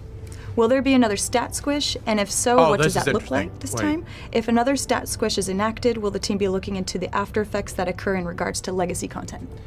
So we're not currently planning on a stat squish for War Within. We're going to have some pretty large numbers, but they're comparable to numbers that we saw in Legion, let's say. We are almost certainly going to do a stat squish again at midnight when we get there. We've gotten better, basically, at doing this over the years. It's less of an ad hoc process and something we have more structure around. So I think I'm confident that we'll be able to better address legacy scaling. And as always, when we roll it out, make sure to roll it out from day one of the midnight alpha, so that we can have all the time needed to get any feedback or catch things we might have missed to make sure that it's not disruptive when it comes to legacy content. Or just figure out how to not have to do stat squishes so often. And the way you do that is by, and yes, this is a bit scumbag, but by fooling the player in thinking that they are upgrading while mostly moving sideways. So you have horizontal progression for the most part with very little vertical progression. But if the horizontal progression is big enough, the player still feels more powerful, and therefore it's fine even if the power isn't actually, even if the player isn't actually more powerful. Another way of doing this, which doesn't even require trying to figure out how horizontal and vertical progression should scale, is to just make the difference between the different difficulties of raiding be smaller. That would be probably the easiest fix to this, would be to say LFR is, say, item level 100. Heroic dungeons is item level 100, because who gives a shit, right? It's not like LFR. LFR is only harder than heroic dungeons insofar as you need more patience. But other than that, it's basically the same thing. Then you have heroic normal dungeons, maybe item level 102. Heroic dungeons, item level 104. And maybe mythic dungeons, item level 105. And these can respectively be upgraded to, say, 110 maximum item level, right? So mythic would be 110. Yes, this will take, I think, some time for players to get used to it. Like in the beginning, players might not feel like they're getting that much more powerful. But if you make stats matter more, players will still feel like they're getting more powerful without you actually bloating the game out of proportion to the point where, because ultimately, yes, I understand that doing a stat squish every second or third expansion is far less problematic than doing one every expansion, but it's still not fun. It's not fun when you log in and yesterday you had 120k HP. Today you log in and you have 20k HP. And yesterday you were hitting for 20,000 and today you're only hitting for 1,000. It takes you usually like a week or so just to sort of get used to the fact that you feel a little bit weaker because the numbers are a little bit smaller. I do think that we need to figure out how to fix stat squishing. Like, that shouldn't happen. Our next question is from Raining Metal from Discord. Will the nature of the group finders, such as for looking for raids, dungeons, and time walking, ever be made cross-faction? So there's aspects there that we want to continue to expand. You see, no. Because you can make stats feel more powerful without actually the stats being more powerful. Because all you need to do there is balance the bosses correctly. Because if the bosses, right, are balanced incorrectly, you're either going to feel stupidly overpowered with 2 extra item level, or you're going to feel stupidly underpowered with 2 extra item level, or you're going to feel perfect. The point is to get it to perfect, so that the player feels that difference, even though that difference is number-wise not that much higher. So let's say, for example, you do go from Mythic, from Heroic to Mythic gear, right? So you went from 103 item level to 105 item level. Your Shadow Bolt used to hit for 1,000, and now it's hitting for 1,002, but based on the new bosses, that 1,002 makes all the difference in the world. Like that's an actual meaningful difference on these new bosses. So again, you are sort of faking it, right? You are cheating the system in a way. So the player does feel like they are technically getting more powerful, but they're not actually, like, they're not getting more powerful as quickly. That's effectively what you're doing. You're just trying to sort of hide. You're basically playing hide the numbers a little bit. The pre-made group finder is inherently cross-faction for groups that you can form and walk into instances. It's an opt-in activity by design. And I think our plan is to keep it that way, in the sense of avoiding situations where someone is randomly queuing up for something and then just finding themselves in a group with members of the opposite faction in a way that can sort of violate some fundamental boundaries in the rest of the in-world Azeroth fiction. Our focus is on letting people play with their friends, first and foremost. Now, we recognize, though, that there are some activities, time walking probably being the most notable among them, that can only be accessed via queuing.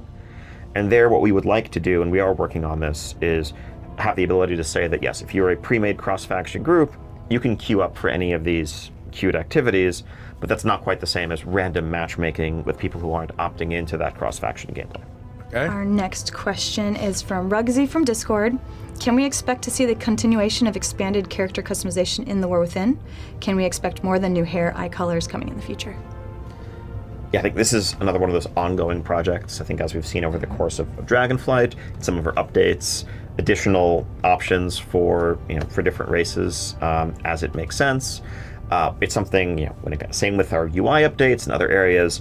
We want to just keep adding options. I wish people would stop asking this fucking question, if I'm honest with you. Blizzard have said, what was this? This was maybe like at the end of Shadowlands, when Blizzard started to fix their shit at the end of Shadowlands? Blizzard said that character customization is now going to be an ongoing thing. Every single time they're done with something, they'll add new character customizations. And yet every single Q&A, there's some moron going, can we expect new character customizations, in this thing? And every single Q&A, it's the exact same answer. Yes, we are actively working on new character customizations. I was like, oh my god, bro. Like, we know. Want your opinion on this take? Do you think after the trilogy of the next 3 expansions, when we see what is to come and the truth about the Titan Prison, will Zuval's end and motives actually look much better after we go through those events than it did back then? Jaja, it Keep would make variety. sense. It would depend on what Blizzard wants to do, right? And the direction that Blizzard wants to take it in. But there is a way in which, at the end of The Last Titan, suddenly Zuval becomes a much more understood. I don't think Zuval is ever going to go from being one of the most hated villains in World of Warcraft to being one of the most loved. I don't think that will ever happen. But there is a world in which you can actually make it so that people look back at Zuval and they go, oh, okay, this makes a lot more sense now. So if Blizzard is interested in doing that, they can do that. The question is, will they be interested in doing it? And I think certainly we've learned from evoker customization, for example, how to offer some more areas of customization that we would love to bring to other player races down the line. Our next question is from Shalandana from Germany. Why do we travel back in time in Midnight: The Last Titan, and what does this mean? Are we talking about specific zones or an actual complete new old version of the world? So I think there's a misconception at the root of this question. This is definitely, we're not traveling in time at all. We have just healed the timeways as of Dawn of the Infinite recently. We don't need to venture there anytime soon, promise. When Chris Metson said returning to the old world, Dude, when I just read this question, for a second there, I thought I had a stroke. Because I don't remember them saying time travel, but the fact that this question was asked with such conviction, I was like, wait, did they say time travel? Like, when did they say time travel? Because that would immediately change my entire perspective of these next few expansions from fuck, I can't wait to, oh, for the love of fuck. Because time travel is so dangerous. It almost never works. Like, you almost always ruin a story with time travel. I'm so glad that Ian just wait. I think you completely misunderstood. he didn't mean old in the sense of temporal, but actually just returning to these familiar lands that we had visited at times in the past. That's what I took from it as well. And seeing how they've changed and telling new stories in them. I think one of the things that is really essential for us when it comes to future World of Warcraft storytelling, and that we want to make sure we're able to do, is keep these iconic spaces vibrant and relevant.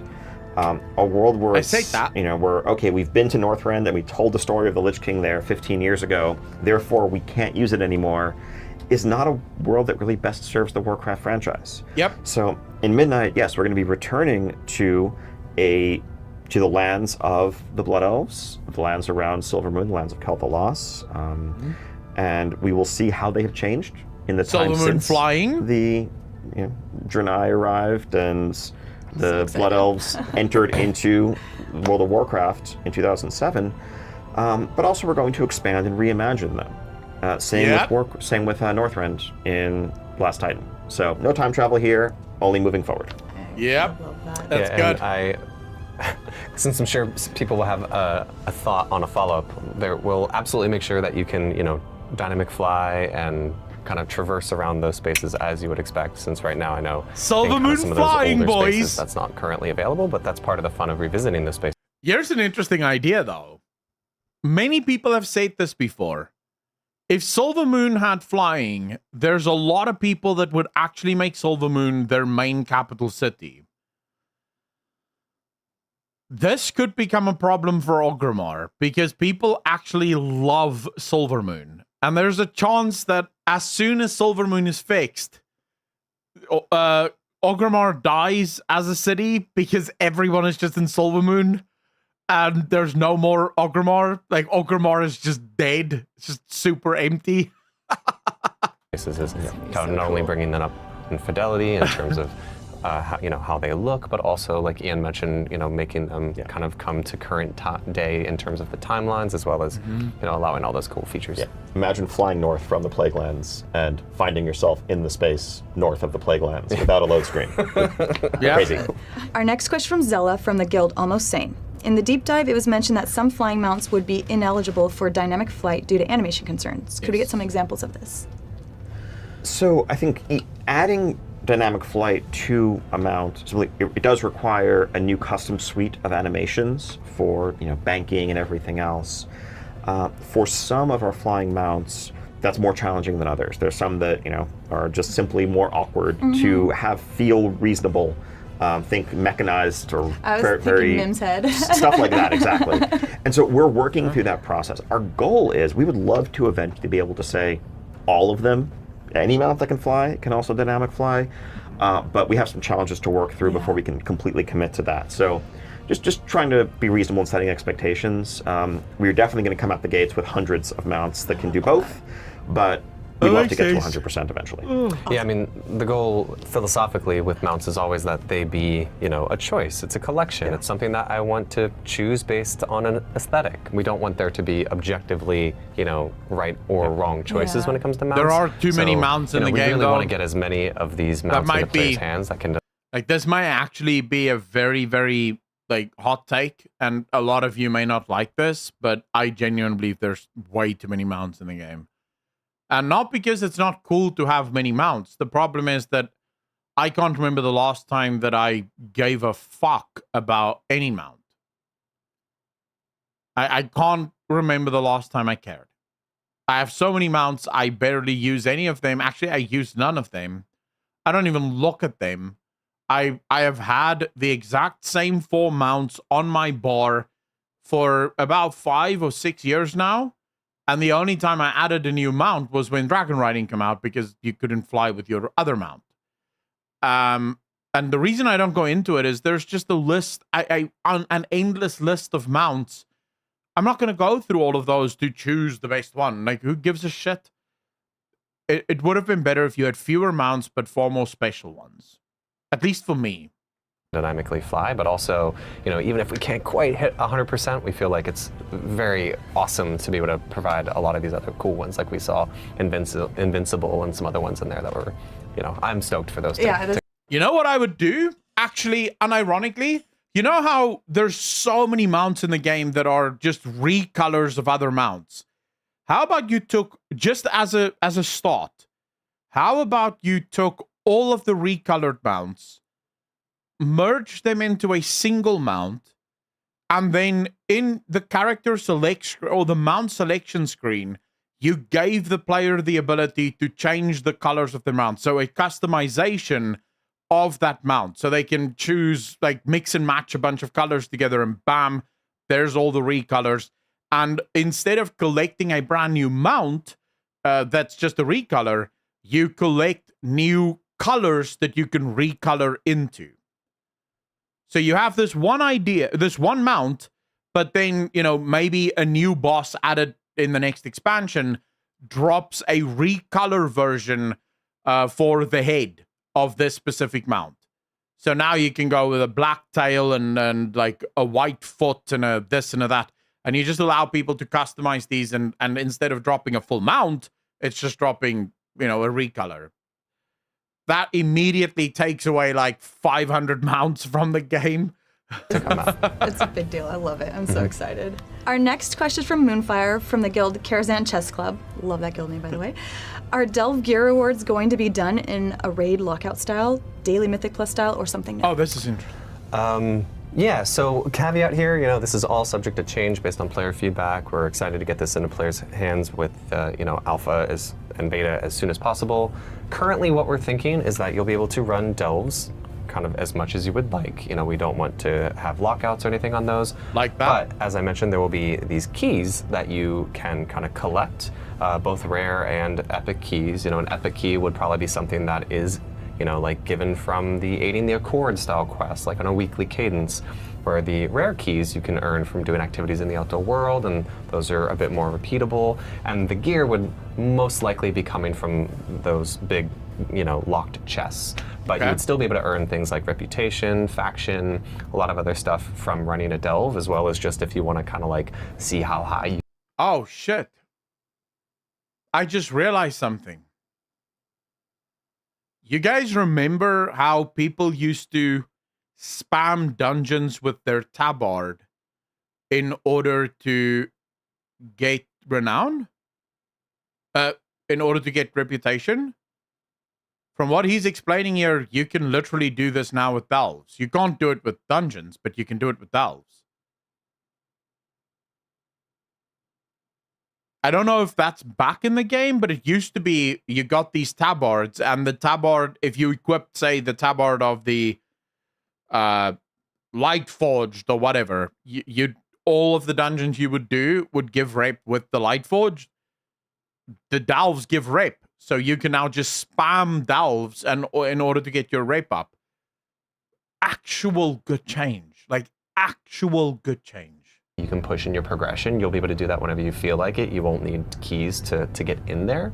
So that's the current plan with Delves in terms of the rewards and the itemization of how that will flow. And of course, you'll be able to get gear from the Great Vault from the Delves. Yeah. And the current plan there is that you'll be able to kind of fill that outdoor row bar from doing any number. The reason this is a good thing is I remember back in Wrath, I would, like on a Saturday, I would just take a tabard and me and my friends would just spam dungeons with that one tabard, trying to get to Exalted on that. And then next Saturday, same thing with a different tabard. It was just like a fun thing. You would just mindlessly go and spam dungeons, just trying to get all of your rep to Exalted. And then they removed that. So it's nice that it's back. Number of those outdoor activities.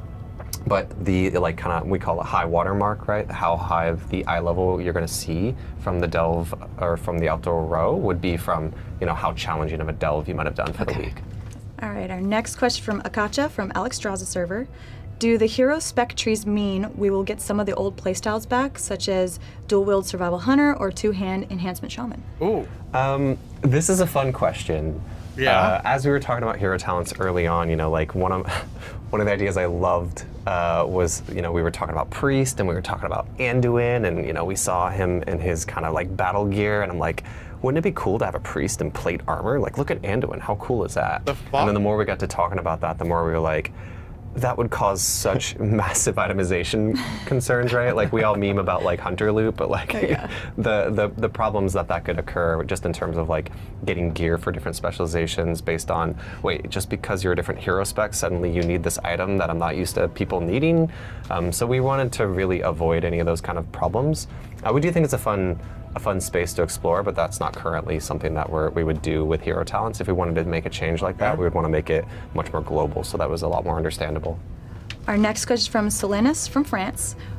Imagine if at one point in the future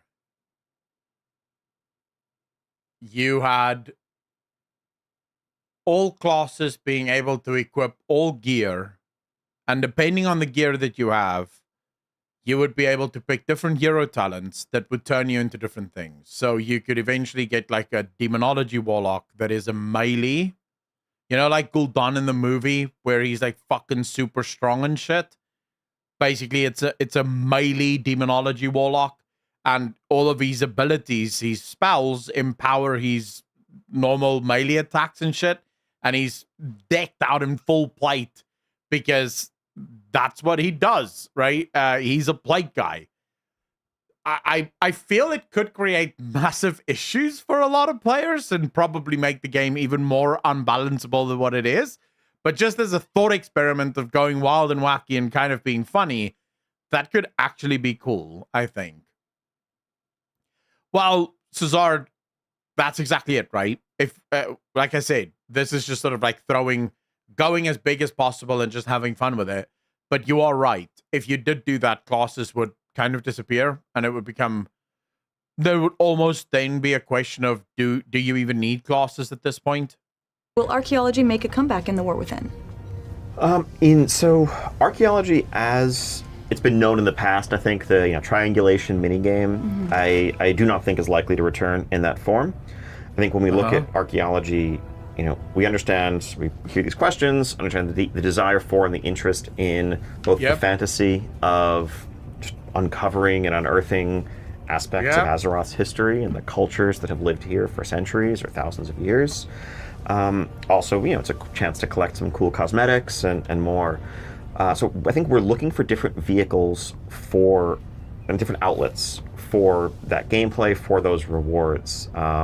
It's not hard to imagine Delve scratching a little bit of that itch as we're journeying with Bran into some of these vaults and locations throughout Khazalgar that we might, in addition to loot and other things, be piecing together some pieces of a larger narrative and relics of the past. And it's something that the team doesn't want to let go of entirely.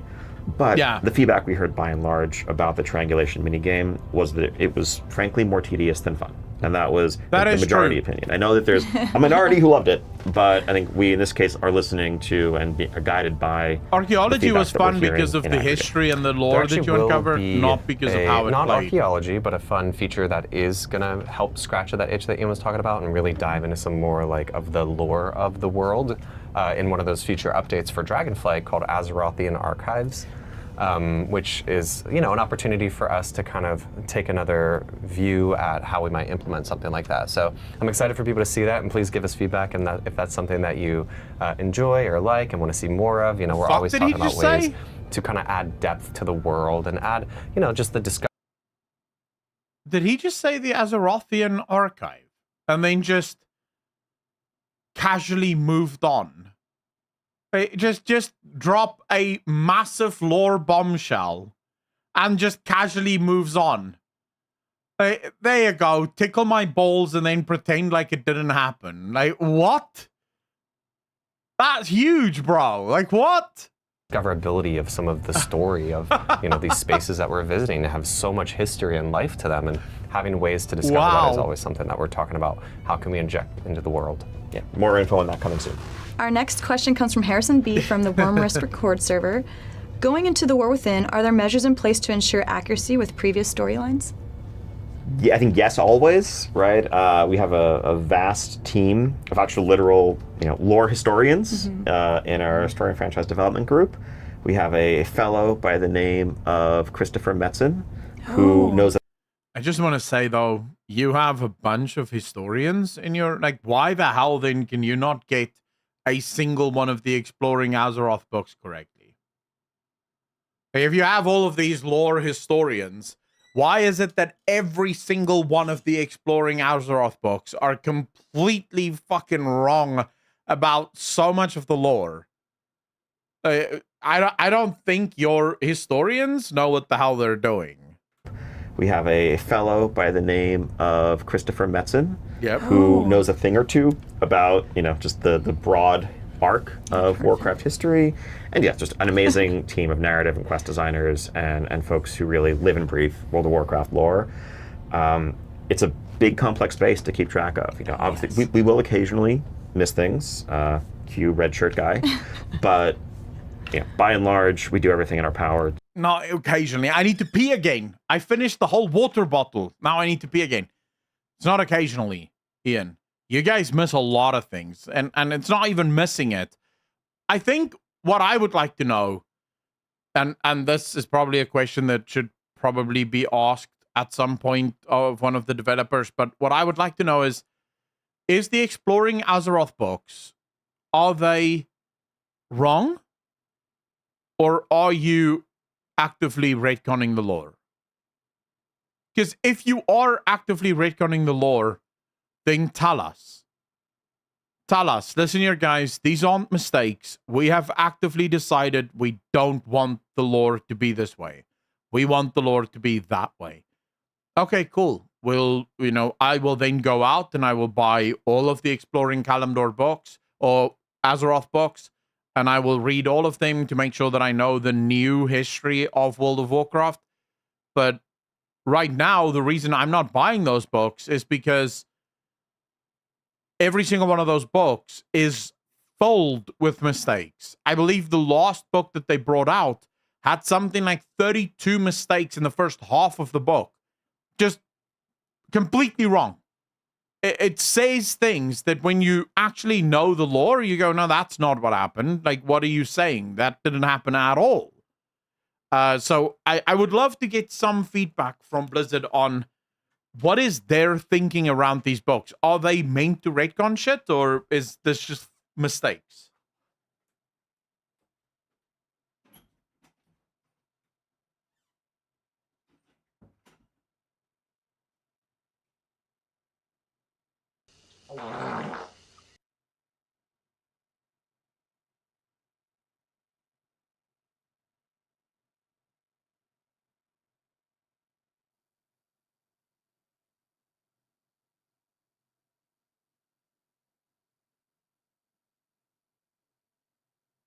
Bruh.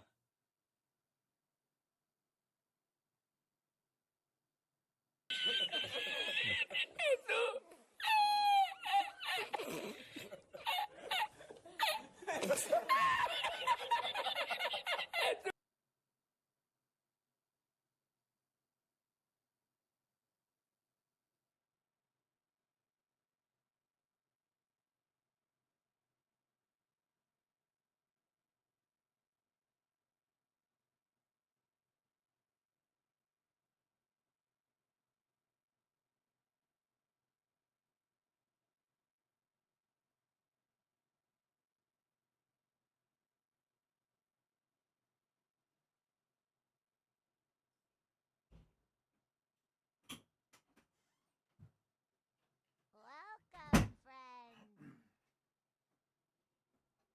All right, boys, I'm back.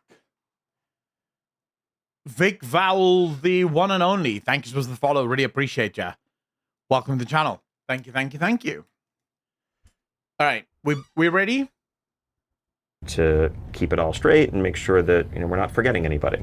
I think something that Taryn Gregory focuses on in particular these days, which is particularly awesome, I think is really tracking and charting the character arcs of all of our major characters, kind of diagramming that out, understanding who's going to be in the background at a given time, who's going to be in the forefront and central to the story, making sure, again, that we're not forgetting anyone, and that if we reach a juncture in our narrative where it just really makes sense for a certain character to be there, they would not have sat idly by while something happened, we're going to make sure that we pay that off and don't neglect it. So yeah, I mean, he's not lying. By the way, Conker, thanks for the follow, man. Really appreciate you. Welcome to the channel. Thank you, thank you, thank you. He's not lying. For example, when the Emerald Dream got attacked, Malfurion absolutely... Oh, no, wait. No, never mind. Malfurion is in the Shadowlands with the attack. So, he is lying a little bit. And also that they're speaking with one voice, right? When you have a team as awesome and as epic as the World of Warcraft team, there's often multiple people working on individual characters, and making sure that there's consistency across those characters is something that the team's really been focusing on. I really want to see Taryn's document on how he tracks all that. yeah, they think Always Sunny whiteboard meme, basically. Pretty close. All right, we have one last question. It's from Luau from Discord. Any chance on porting the multi-stage casting mechanic from Evoker to other classes? I'd love to see it on Chaos Bolt.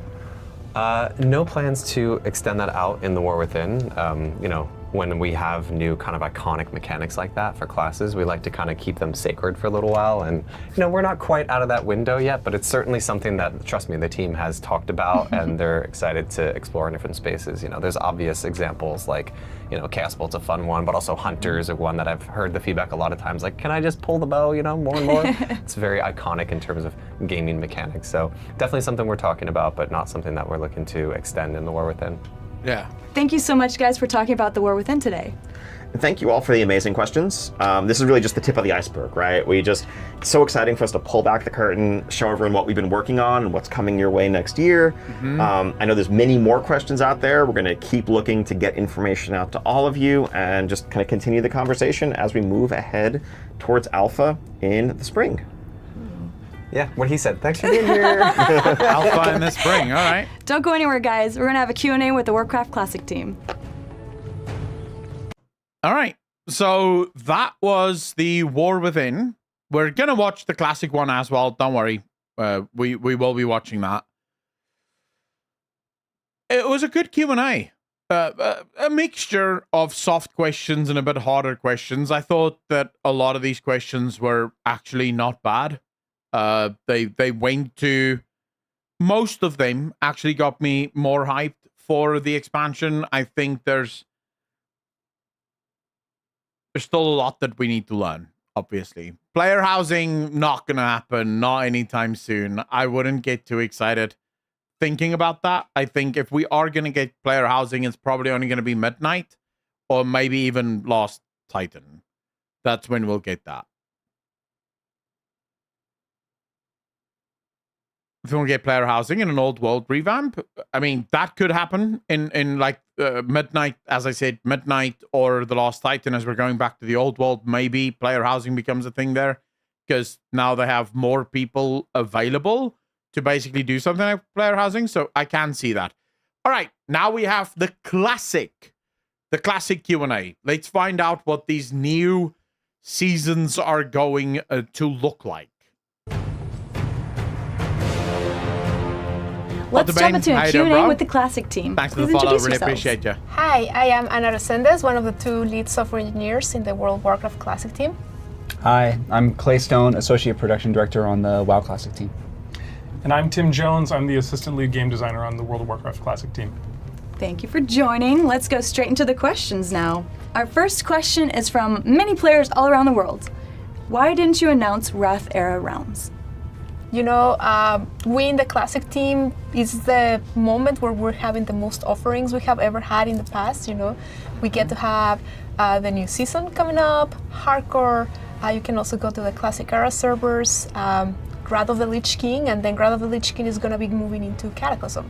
So when thinking about all these offerings that the Classic team has at the moment, we were very conscious about not wanting to further fragmented the population and where people want to join into this journey. So we currently don't have plans to do so.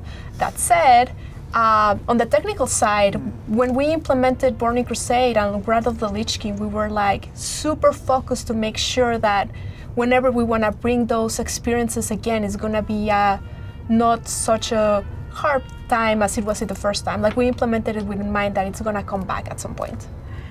Our next Oh, there's going to be a lot of people that's very angry about that. But I think the reason a lot of people are going to be very angry about that is because they chose to do Cataclysm Classic. And I think there are more people that will probably want to play Wrath Classic than what there are people that would want to play Cataclysm Classic. Oh, there's going to be so many people that's going to be so upset about that. Because a lot of people actually argued. I saw a couple of forum posts where people said, oh, dude, they just made a mistake. They forgot to mention it. Don't worry. Of course, there's going to be Wrath Era servers. You don't have to worry about it. This is breaking hearts, bro. This question is from Macaulay from the EU server of Ravencrest. Can you please share more specifically what is your current idea on the increased leveling speed from 1 to 80? Yeah, so, you know, whenever we bring an expansion like Burning Crusade or Wrath Classic and now Cataclysm Classic, we feel like we have a really good opportunity to sort of reframe that expansion, and that's sort of where the genesis for a lot of our hashtag some changes come from. And when we think about the leveling speed, when we think about Cataclysm specifically, there's a renewed focus on Eastern Kingdoms and Kalimdor and that level 1 to 60 journey. That the level 60 to 80 journey being spent in Outland and in Northrend kind of doesn't feel like it's a part of. So what I would expect is for that level 1 to 60 journey with its hundreds of new quests, we expect a lot of players to be there, either brand new players or returning players. And we might not make as many adjustments to that 1 to 60 portion, although I will say we've been incredibly pleased with how well Joyous Journeys has been received every time that we've been able to bring it back for Wrath. It's actually live right now in Wrath Classic. So I would expect to see that from time to time for that level 1 to 60 journey. But the focus, I think, of our leveling changes there are really going to be focused on that Outland and Northrend experience before players return from Northrend at level 80 to complete their level 80 to 85 journey in the main 2 continents of Azeroth. So what I would expect to see just some experience increases there, similar to what you would see with Joyous Journeys. Not to take away from any of the content in those level bands, but certainly to get people a little bit quicker to that 80 to 85 portion once they reach that. Decent change, to be fair. That section. Our next question is from Tom L. on ATS server.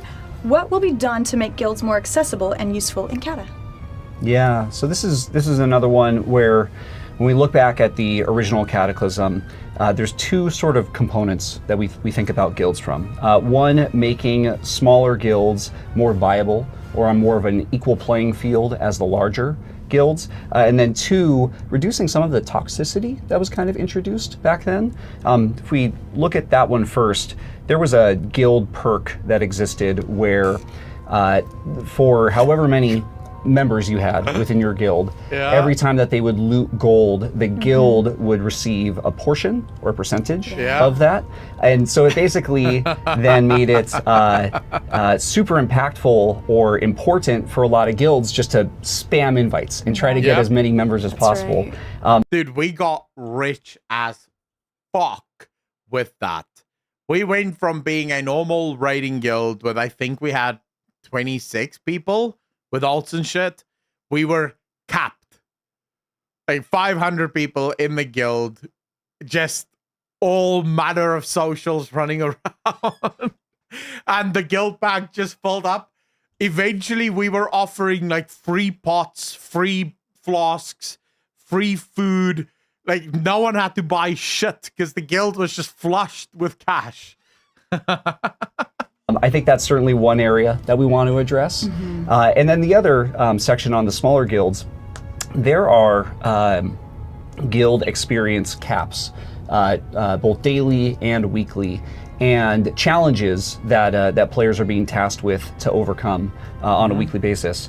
And the larger guilds have a much easier time being able to do that. So I would expect that as we look at what we can do there, I would expect that some of those challenges or experience gains or the ability to reach those experience caps may be adjusted so that smaller guilds can participate in that and unlock some of the perks on a more equal playing field as the larger guilds. All right, our next question is from Awesome on the Paggle server. Can we expect to see the return of the disenchantment button when items are being rolled out? Yeah, short answer, yes. We're planning on doing that on Cataclysm. Oh, that's a short answer. Yeah. Nice. Yes. Can be as simple as that. Yeah. Our next question is from Lilyberry on Grobulus server. Is there any solution coming in Cata for the gear score meta making it impossible to gear up alts? Because I get constantly rejected by groups. Yeah, that's going to happen. Yeah, there's a lot of content that was both part of Wrath of Lich King Classic, like the Titan Rune dungeon system. It really allowed players to continue to explore dungeon groups now through the random dungeon finder. There's more ease for players to get into that and find groups easily, and really get the items that you need to be able to eventually jump into raids. Yeah, and this is something that we're gonna keep monitoring towards, not just when Cataclysm starts, but also when the pre-patch comes in and a lot of people might be coming back to the game and trying to Frankly, this is a skill issue, I think. All of the content. So we're going to be looking into it and making sure that we're always on the looks of finding ways that it could potentially ease that. Like as Tim mentioned, the Titan Rune dungeons is kind of an idea of that. And there's always like different steps to get there.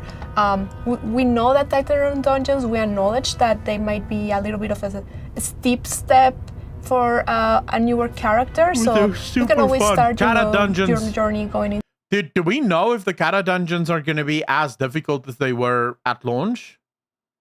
Because if they are, I will actually go back and play Cataclysm. Cataclysm dungeons, when they were at launch, was some of the most fun dungeons you could ever do in the game. They were so good. Just being forced to do CC and shit. It was nuts. Into normal dungeons. They said it will be pre-nerf. Okay, that's good actually. Or through PvP and getting some gear so you're... Oh, Algren, yeah. I don't care about healers at all. I play a warlock specifically so I don't have to help people. The healer's job is to keep me alive while I kill the boss, right? I also don't move out of the fire because if I move out of fire, I'm really doing your job for you. I'm taking work away from you. I should be standing in the fire. Your job is to heal me. If I'm moving, why are you necessary? Right? So one might say I have a very toxic relationship with healers. But I don't like, I like to look at it more as, I help healers help themselves kind of thing. That's sort of my philosophy when it comes to healers. Ready for those catch-up mechanics that we have, like the Titan Rune dungeons. We have some of the most CC in the game, bro. In a different form. Our next question comes from SageMan1923 on the Classic WoW subreddit. could we possibly get a roadmap of the future level caps? Yeah, so Season of Discovery and the level caps. I guess just to recap sort of what those level caps are, we're starting at level 25. After level 25, we're going to raise the level cap to 40, we're going to raise it to 50, and then we're going to raise it to 60, and of course have all of the endgame content after 60. When we think about the timing for those, we're not ready just yet to say when they're coming. There's an element of flexibility in there that we want to be able to maintain. Part of the inspiration for this was back when the original classic beta was live prior to its launch in 2019. It was so cool to see the new metas that developed and what an endgame at level 30 or level 40, I think it was, were the two level caps that we used, what that looked like. So when we think about the roadmap and the timetable for when we'll be increasing these level caps for Season of Discovery, we really want to give enough time for that meta to develop and for players to be able to. See, I think Classic could have worked. You know why I think Cataclysm Classic is going to fail? It's Season of Discovery. If you have the option between playing Cataclysm Classic or Season of Discovery, what are you playing?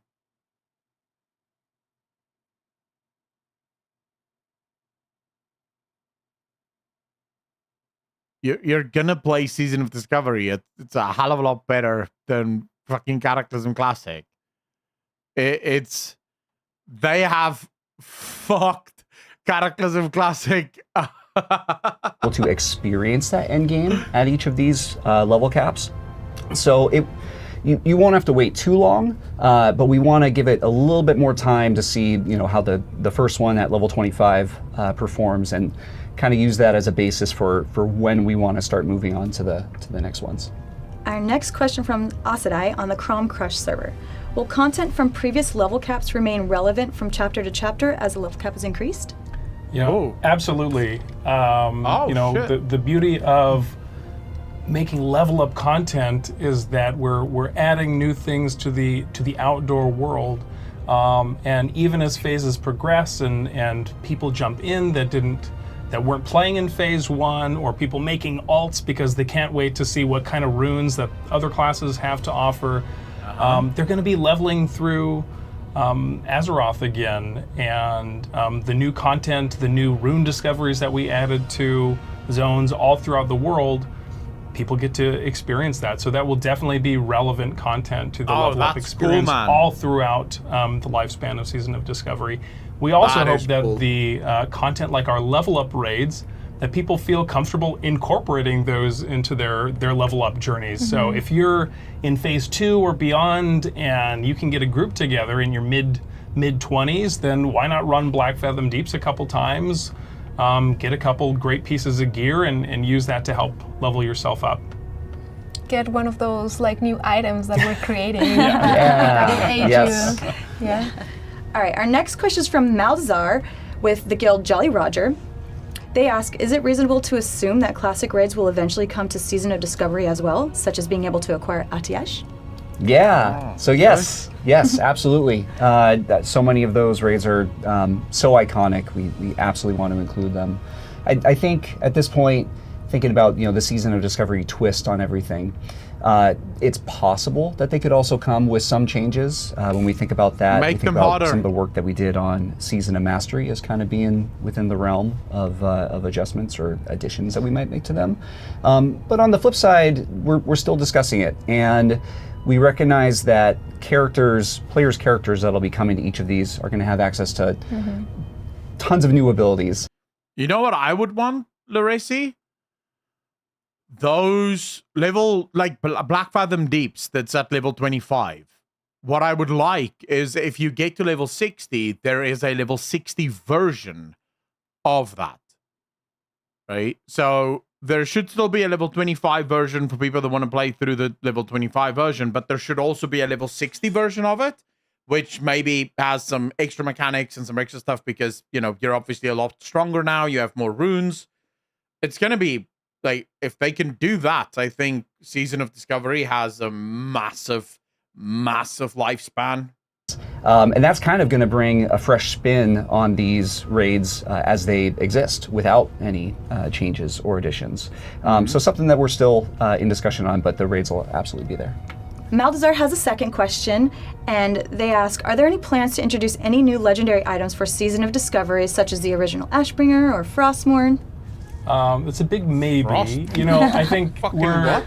we're so excited to explore sort of the unfinished storylines or quests that abruptly ended, like what's behind the gates of Timbermaw Hold in Azshara, or why does the quest line for the Shade of Aranicus gem abruptly end in Winterspring?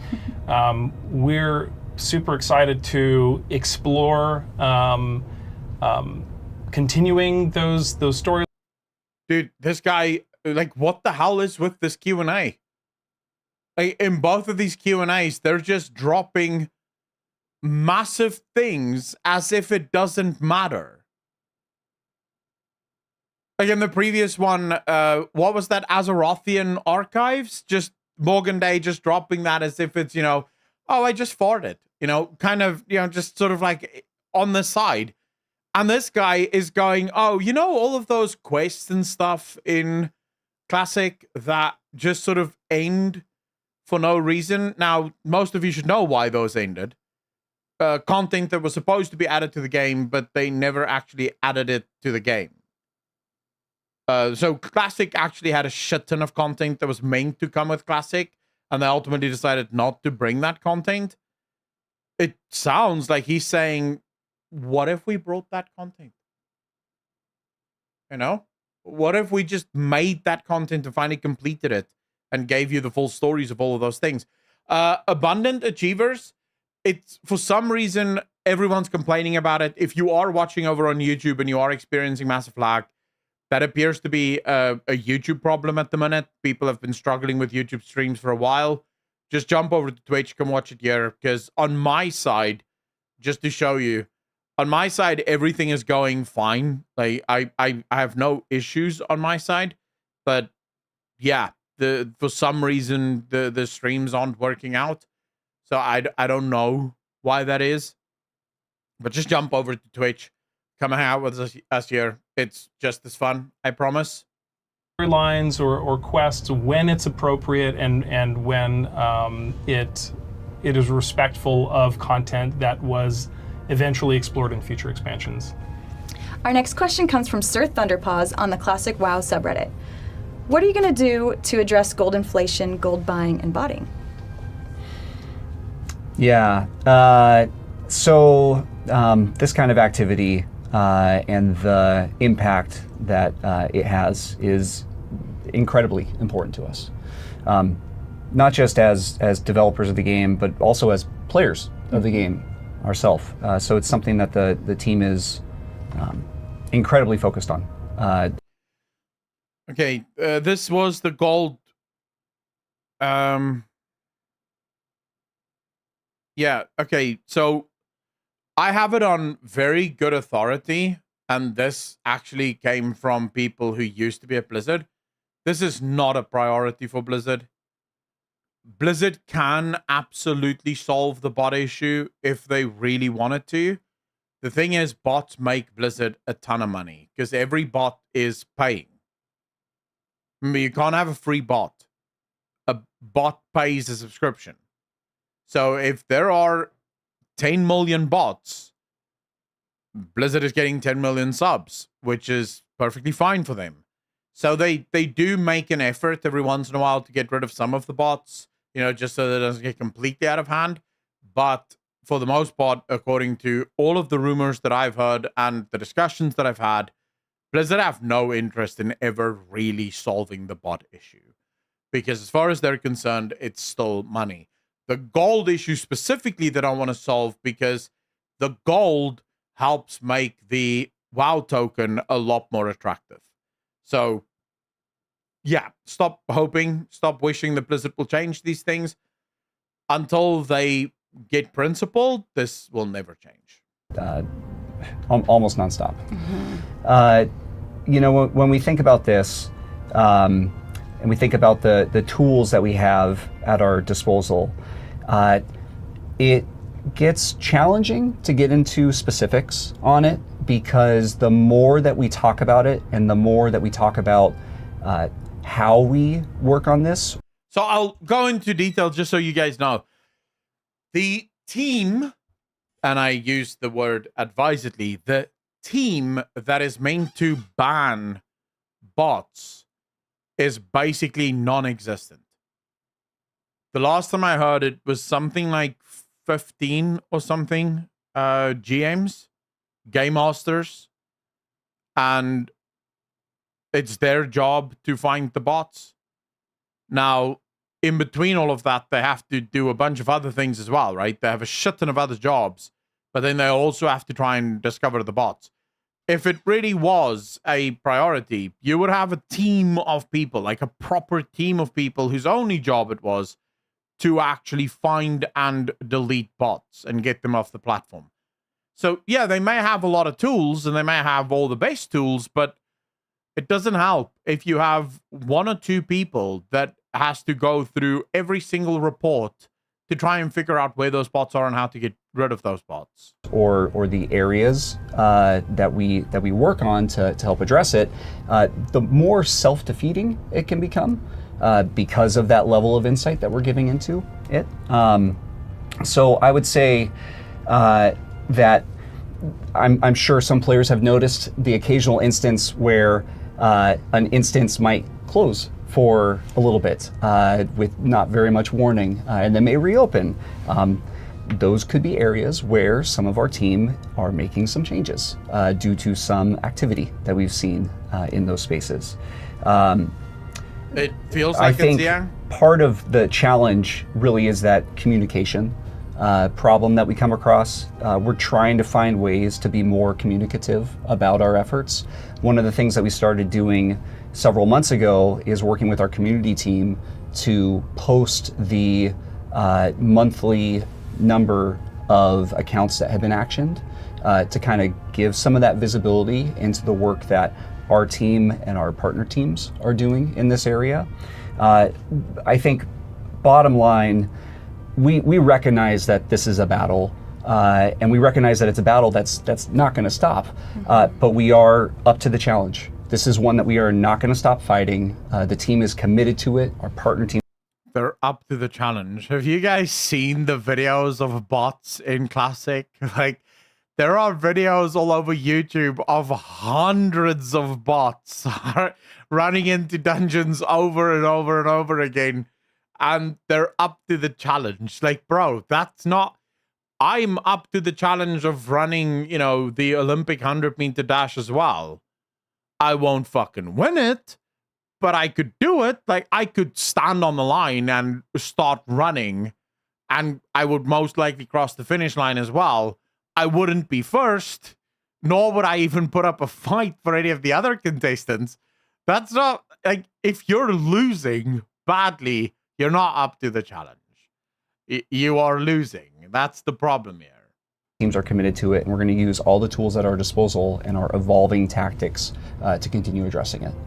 Yeah, I mean, in the technical side of things, we're always looking into different options on how to increase, you know, all of the code and like the systems that we have in place, and it's always part of like our tasks that we always are looking into, and we work really closely with, you know, the modern side of the game too, because to kind of have a concrete and like unified front into this battle. Our next question comes from the BG Hero on the Classic WoW subreddit. How do you plan to balance factions for World PvP and Season of Discovery? Yeah, so this is a fun one. I want to start kind of just talking about servers or realms for a second. I don't think a lot of players realize, because we've only talked about it once or twice publicly, but when we were developing hardcore realms, we were actually able to develop quite a bit of technology and new methods to raise the realm caps for the number of concurrent players that we can have connected to a single realm at a time. Okay. Quite substantially. So when you look at the number of realms that we launched with on hardcore, it may seem like there's only a couple, but they can actually hold a far greater number of players at a single time than we had ever previously been able to achieve on previous classic realms. So that's certainly something that we want to employ when it comes to Season of Discovery. It's kind of like we want to do as few realms as possible while still being able to get everybody in who wants to. Dude, ultimately, what's going on here? Rukia, thank you so much for the follow. Really appreciate it. Welcome to the channel. Thank you, thank you, thank you. I feel like Blizzard is doing what they should have been doing from the beginning, but they're finally starting to do it. You treat Classic as the test case for anything that you may or may not want to do in the future. Because you're doing these seasons of discovery, season of mastery, you know, you're doing seasons. So ultimately, if you do have a season that's incredibly bad and it doesn't really work, next season will be better. It's not a problem. You can always re-roll to a previous season. So let's say, for example, after Season of Discovery, you have Season of Suck My Dick, and people go, fuck, I really wasn't in the mood to suck dicks this season, but now this is the one I'm going to quit. And they go, no, never mind. We'll roll back to Season of Discovery. The next one will be Season of Kiss My Balls or whatever, right? So they could re-roll if needs be. But because of these seasons, they have the ability to go bigger and bolder than what retail WoW can do. Because retail, while yes, it has seasons, it's also, let's call it the more serious of the two expansions. Like Blizzard can't have as much fun in retail as what they can potentially have with something like Classic. But this also allows them to do very many tests to see how does that work in Classic and can we incorporate it.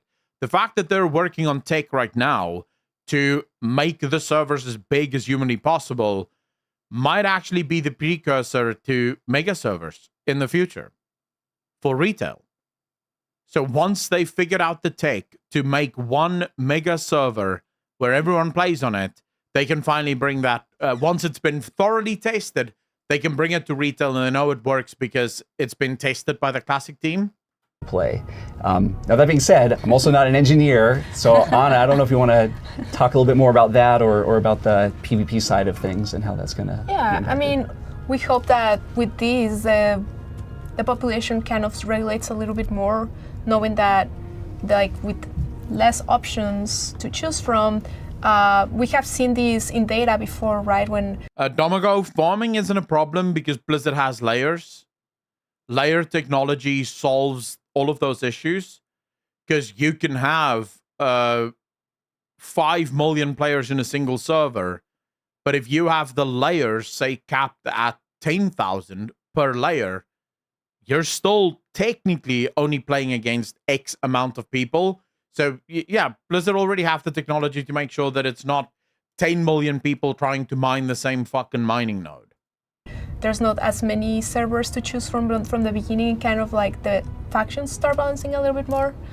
So that's our hope with all these improvements that we're doing. The other thing too is that the World PvP event that it's currently being developed, well, actually it's ready to go for level 25. It actually doesn't start until both factions get to a certain threshold. So we're hoping that when the event starts, it's going to be at a balanced place and a balanced battle. And of course, we're going to be keeping a close eye on it and just making sure, like, hey, is this working? Do we need to do any adjustments to the World PvP event that might, you know, help that balance and keep that balance and making it fun, right? Like, because we want it to be fun. So yeah, we're kind of like keeping an eye on the server population, plus also the new events and all of those kind of things, and keeping the faction balance on mind. I look forward to watching those streams on that World PvP event. Yeah, it's gonna be fun.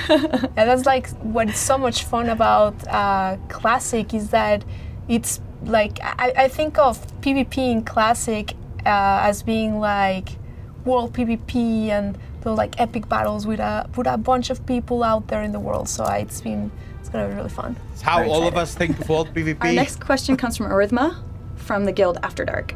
Are there any plans to buff and or tune both instance and open world content to make up for the large number of buffs coming to every class? Yes, absolutely. You know, They want said it's going to be harder, the right? world of Classic to feel both exciting and challenging to players, and especially as we're adding new content to the open world, really encouraging people to go into all the nooks and crannies of different zones looking for these new runes. Players are going to get a decent amount of power from those runes, and so we want to not one-to-one counterbalance Warlock tank, bro. That's what I'm the going to be. difficulty Warlock of tank. outdoor content. We want players to feel an increase in power, but we within reason. So where it's appropriate, we have the power to adjust the HP and the damage of creatures in the outdoor world. Now, as for tuning of our raids, we also want our raids to be challenging. We also want them to be approachable, but especially for rewards, we want to make really cool items and rewards for people. Okay, so I need to explain this because this guy is not explaining it correctly. If you listen to Crix's interview, it's on the Clips channel. We reacted to it, but if you listen to Crix's interview, the lead guy explained exactly what they're doing. They're not really gonna fuck with mob health as much, because they don't want you. Like, their idea is, Classic's problem isn't that you kill mobs too fast. The problem in Classic is that mobs do too much fucking damage to you. And then, they kind of beat your ass down because you pull too many, and then they're doing way too much damage to you.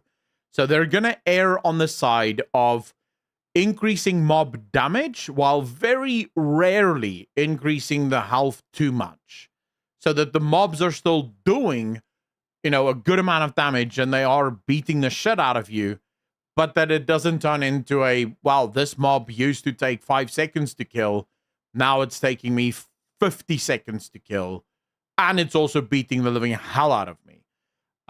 So just wanted to make that clear, because I know a lot of people will hear this and go, oh my god, they're making the mobs like bullet sponges. No, that's not what they're trying to do. People to be excited about and go after in these dungeons. And so we want the challenge of the bosses to reflect the power of the rewards that we're handing out. Our next question comes from RoarG90 on the WoW Classic subreddit. Is there a possibility we can see two-handed enhancement shaman viable as DPS? So, Date Magic, the thing with artificially making Classic harder, I don't think that's what they're doing. They're just keeping it as hard as it was, right? Because the whole point of Classic is really that the world is very hard, the dungeons tend to be much easier. Not the leveling dungeons, but once you get into the max level, you sort of eventually overgear stuff and it just becomes much easier. So they're not really fucking with that, I think, too much. But they want the world to remain dangerous, which is why they have to make changes, because you are going to get a shit ton of power from the runic system. The modifications necessary to make both. There's a lot of modifications necessary to make both two-handed enhancement shamans and dual-wield enhancement shamans viable. For Season of Discovery in particular, we've focused more on modeling after the Burning Crusade version of enhancement shaman. We're keying off of runes like Lava Lash and dual-wield specialization.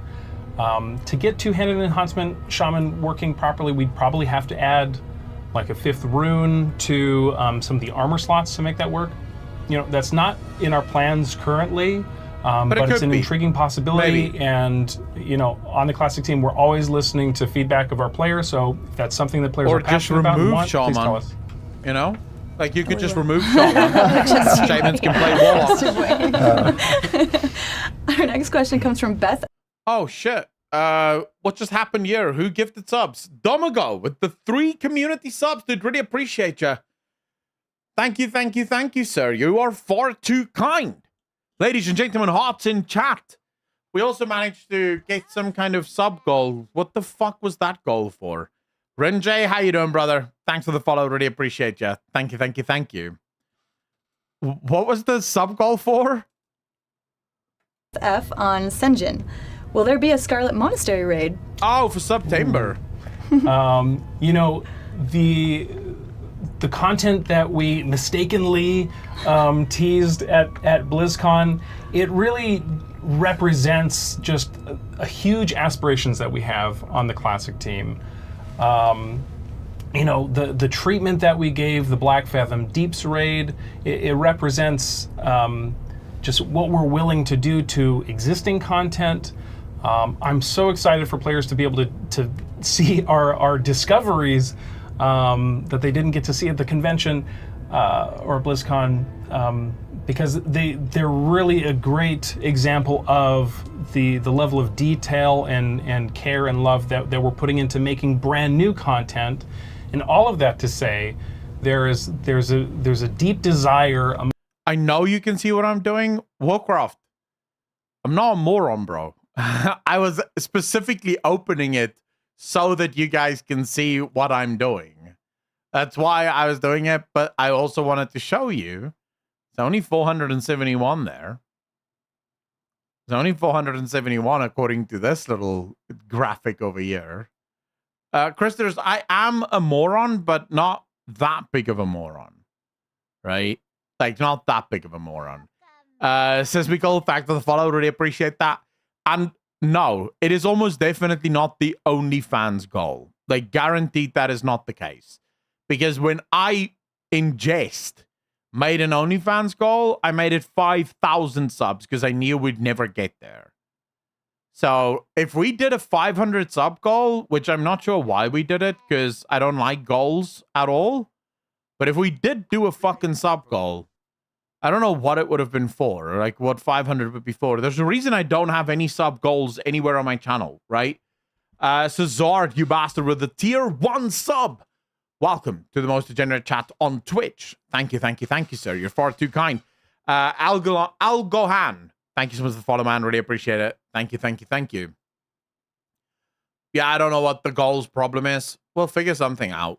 Among us on the Classic team to make brand new, never before seen Classic raid content for Season of Discovery. There's nothing to announce at this time, but we're definitely excited and have big aspirations. Disco option, 17 months part of the DJ Nation. Appreciate on it. Kazakh. Thank you, thank you. In Season of Discovery, will I be able to find runes that make Smite, Holy Priest DPS viable, or is Holy Disc meant to be healers? Yeah, I mean, that's one of the beauties of Season of Discovery and like having all these rune systems is that the runes are not specialized depending on what talents you choose. So there's like certain runes that if you read about them, they're more like DPS focused, like homunculus. And then there's other ones that are more healer based. It took me a while because she said more DPS focus, but I heard DPS fuckers. The accent almost meant that she couldn't say that. It sounded like she said DPS fuckers. True. Focus like penance or prayer of mending, right? But the idea is that you can mix and match them all, right? So you can be a disciplined priest or a holy priest and go and pick the more on the shadowy side, on the DPS side, and there's nothing stopping you. So you can go and South American, but probably Portuguese. It sounds like a Portuguese kind of accent, but I think she's Latin American. And still heal with your abilities, but then also pick some of the DPS ones and still have the same ability as them. And on the opposite side too, right? If you're playing a Shadow Priest, maybe you also want to have a penance here and there and like play with it, and maybe you're even more of a hybrid of a healer / DPS. Our next question comes from Marcos from the Guild From the Ashes. I heard on a stream that with Season of Discovery, the sky is the limit. If so, what is the most radical change you'd be willing to implement? Okay. go. That's a great question, Marcos. You know, we really want to double down on the philosophy of the world as the main character in Season of Discovery. True. And you know, the beauty of getting to work on level banded content phases as a designer is that we get to focus on one section of the game at a time as it's relevant to players while they're leveling up. And whether that content, you know, manifests itself as outdoor world PvP or new world bosses, new rewards, new contests, we're gonna do our best to figure out where that content fits best within our new level banded content phases. Okay. Our next question comes from Viaprax on the EU server Storm Reaver. For the season server, will racials be rebalanced? Yeah, that's a fantastic question. You know, racials are incredibly important to, you know, solidifying the fantasy of the character that you're playing. Whether you're a Tauren with Warstomp or an Undead with Will of the Forsaken, it really defines your character. Warcraft, why would anyone ask any kata questions?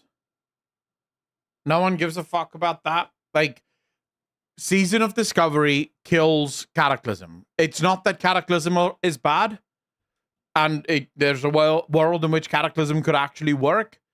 The problem is that Season of Discovery is such a huge announcement. It's sort of like, right? Imagine you had two goals in front of you. The one goal says, hey, tonight I am going to give you a hand job. And then the other goal goes, tonight I'm going to give you a blowjob. And then they say, you have 10 questions. Are you going to ask any fucking questions about the hand job? Of course not, right? All of your questions are going to be like, how much tongue are you going to use? How deep is it going to go in? Like, can you deep throat? Like, you know, that's the kind of questions you're going to be asking. The girl who is giving the hand job is going to be standing there doing nothing. That's basically what this is. Season of Discovery is a blow job compared to Cataclysm's hand job. No one's going to be playing that.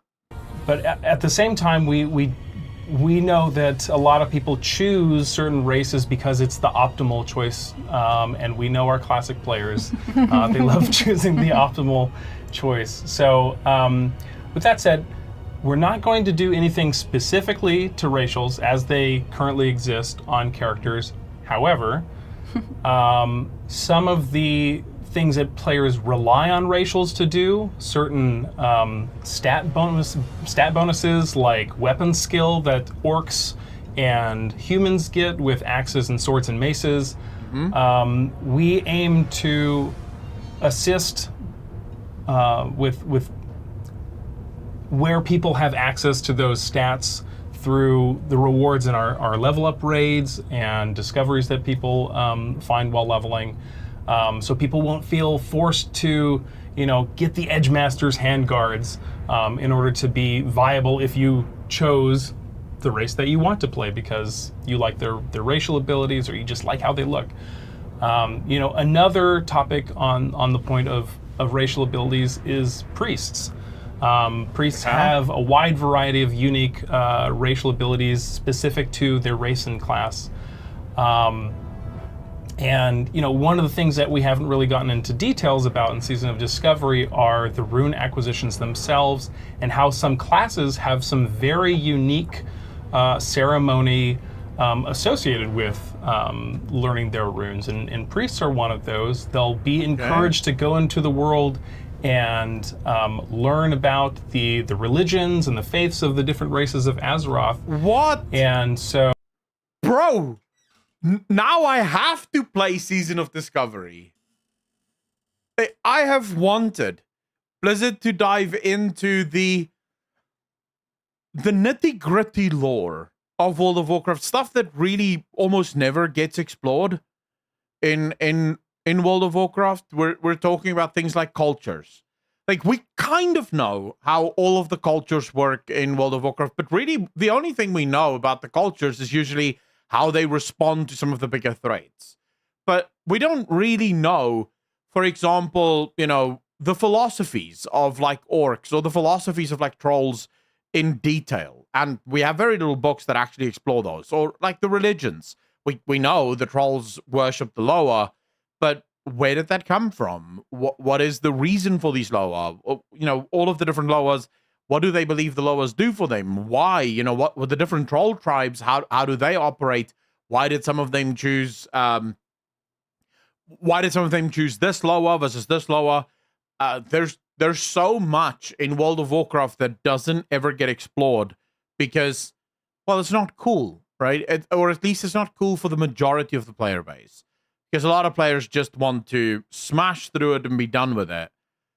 But this is like literally a reason for me to play the game as someone that cares about the lore, because, well, those are the kinds of things that I would love to see in WoW.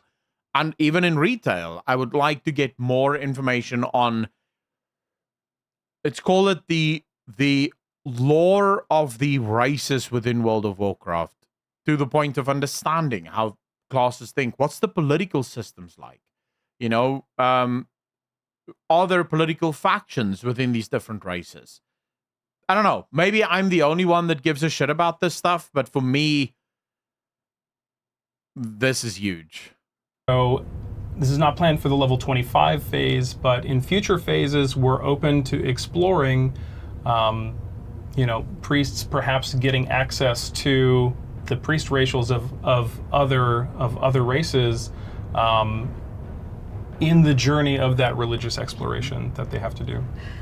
All right, I we have agree one with you, last Odie. question, and this is from Tyranny533 on the Classic WoW subreddit. Will Season of Discovery end with server wipes like Season of Mastery, or will servers stay open for future content once the level 60 phase is out? Yeah, that's a very good question. You know, we're really excited to have the level content phasing that we're planning for Season of Discovery. So we're really hoping to get an idea of how players are interacting with the content through this. I mean, right now, it is a season, right? So it is set up to be temporary. We always guarantee you that you're gonna be able to keep the characters that you create one way or another. Okay. How that's gonna look, it's not solidified yet. We're still talking, and we're gonna be seeing, as I mentioned, monitoring through all these phases, seeing how people are engaging, see what people love the most. So then we can find these characters a place, right? So keeping an eye on it. We don't have final plans on it. But we guarantee you that your character is going to be able to go one way or another. And of course, if there's like something that everybody just loves so much and they don't want to see gone, we're definitely going to talk about different options on how we can allow players to keep having the fun that they're having. Yeah. That wraps up our Q&A session. Thank you guys so much for hanging out. All right, so I agree with you. There needs to be more in-game books. It's actually one of the few things that I really enjoy about Guardians of the Dream. If you go through Guardians of the Dream, there's actually a bunch of books that's just lying there, and it also appears as if there's going to be there's at least some kind of adding to some of the books. You pick up that binder, and then I think you'll be able to add new things to the binder as time goes on. But yeah, even just putting stuff like that in books is already a good step in the right direction. But if we're going to start talking about how lore needs to happen in World of Warcraft, I think the biggest change Blizzard can make right now is a quest journal. And I don't mean something that just keeps all of your quests. I mean a proper journal. So every time you complete a quest, that gets written into the journal. Like, what exactly did you do there? What exactly did they say? What was the story that happened there? So if you're done with a zone, you can literally go read through the entire journal and see the entire story of the zone in that journal. I personally think that would be such a major W, because this means that even if you are a player that don't want to read the quests, and you just want to, get done with your leveling, if you're afterwards, you can literally just go and read it. And then if Blizzard really wanted to make use of mobile, how about you add it to the mobile app? So all of the quests that you have done is on your mobile app.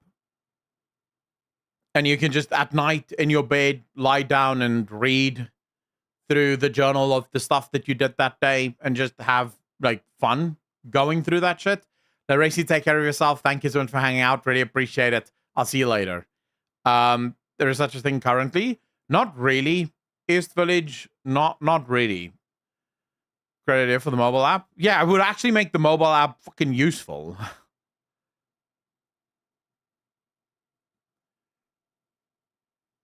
Is that for the deep dive? Why not? Why the fuck not? All right, ladies and gentlemen, that is the end of the Q&As. We had to wait quite a fucking while for these Q&As, though. I genuinely thought it was going to be earlier than this. It was... They really kept us waiting. Not entirely sure why. They decided that was a good idea, but... We're going to raid Mr. J the Bard. For those of you that don't know him, he's a wonderful guy. Like, probably one of the greatest guys you'll ever meet. So kind, so friendly. Loves to sing about stuff. So, we're going to go raid him. Go show him some love, even if you don't want to stick around. Even if you want to go, you know, do whatever the hell it is that you want to do. At least go say hello, you know. Just show the guy some love. I really appreciate all of you for coming out, for hanging out, for spending your afternoon, your morning, whatever time it is for you, with me. As always, thank you for choosing me to entertain you. I will be back definitely on Monday. I might be back tomorrow, but if I am back tomorrow, we'll just be playing some video games, you know, just hanging out, doing whatever. But I'll definitely be back on Monday. Ladies and gentlemen, as always, be kind to each other, be good to each other, have a wonderful weekend, and I'll see all of you in the next one. Peace.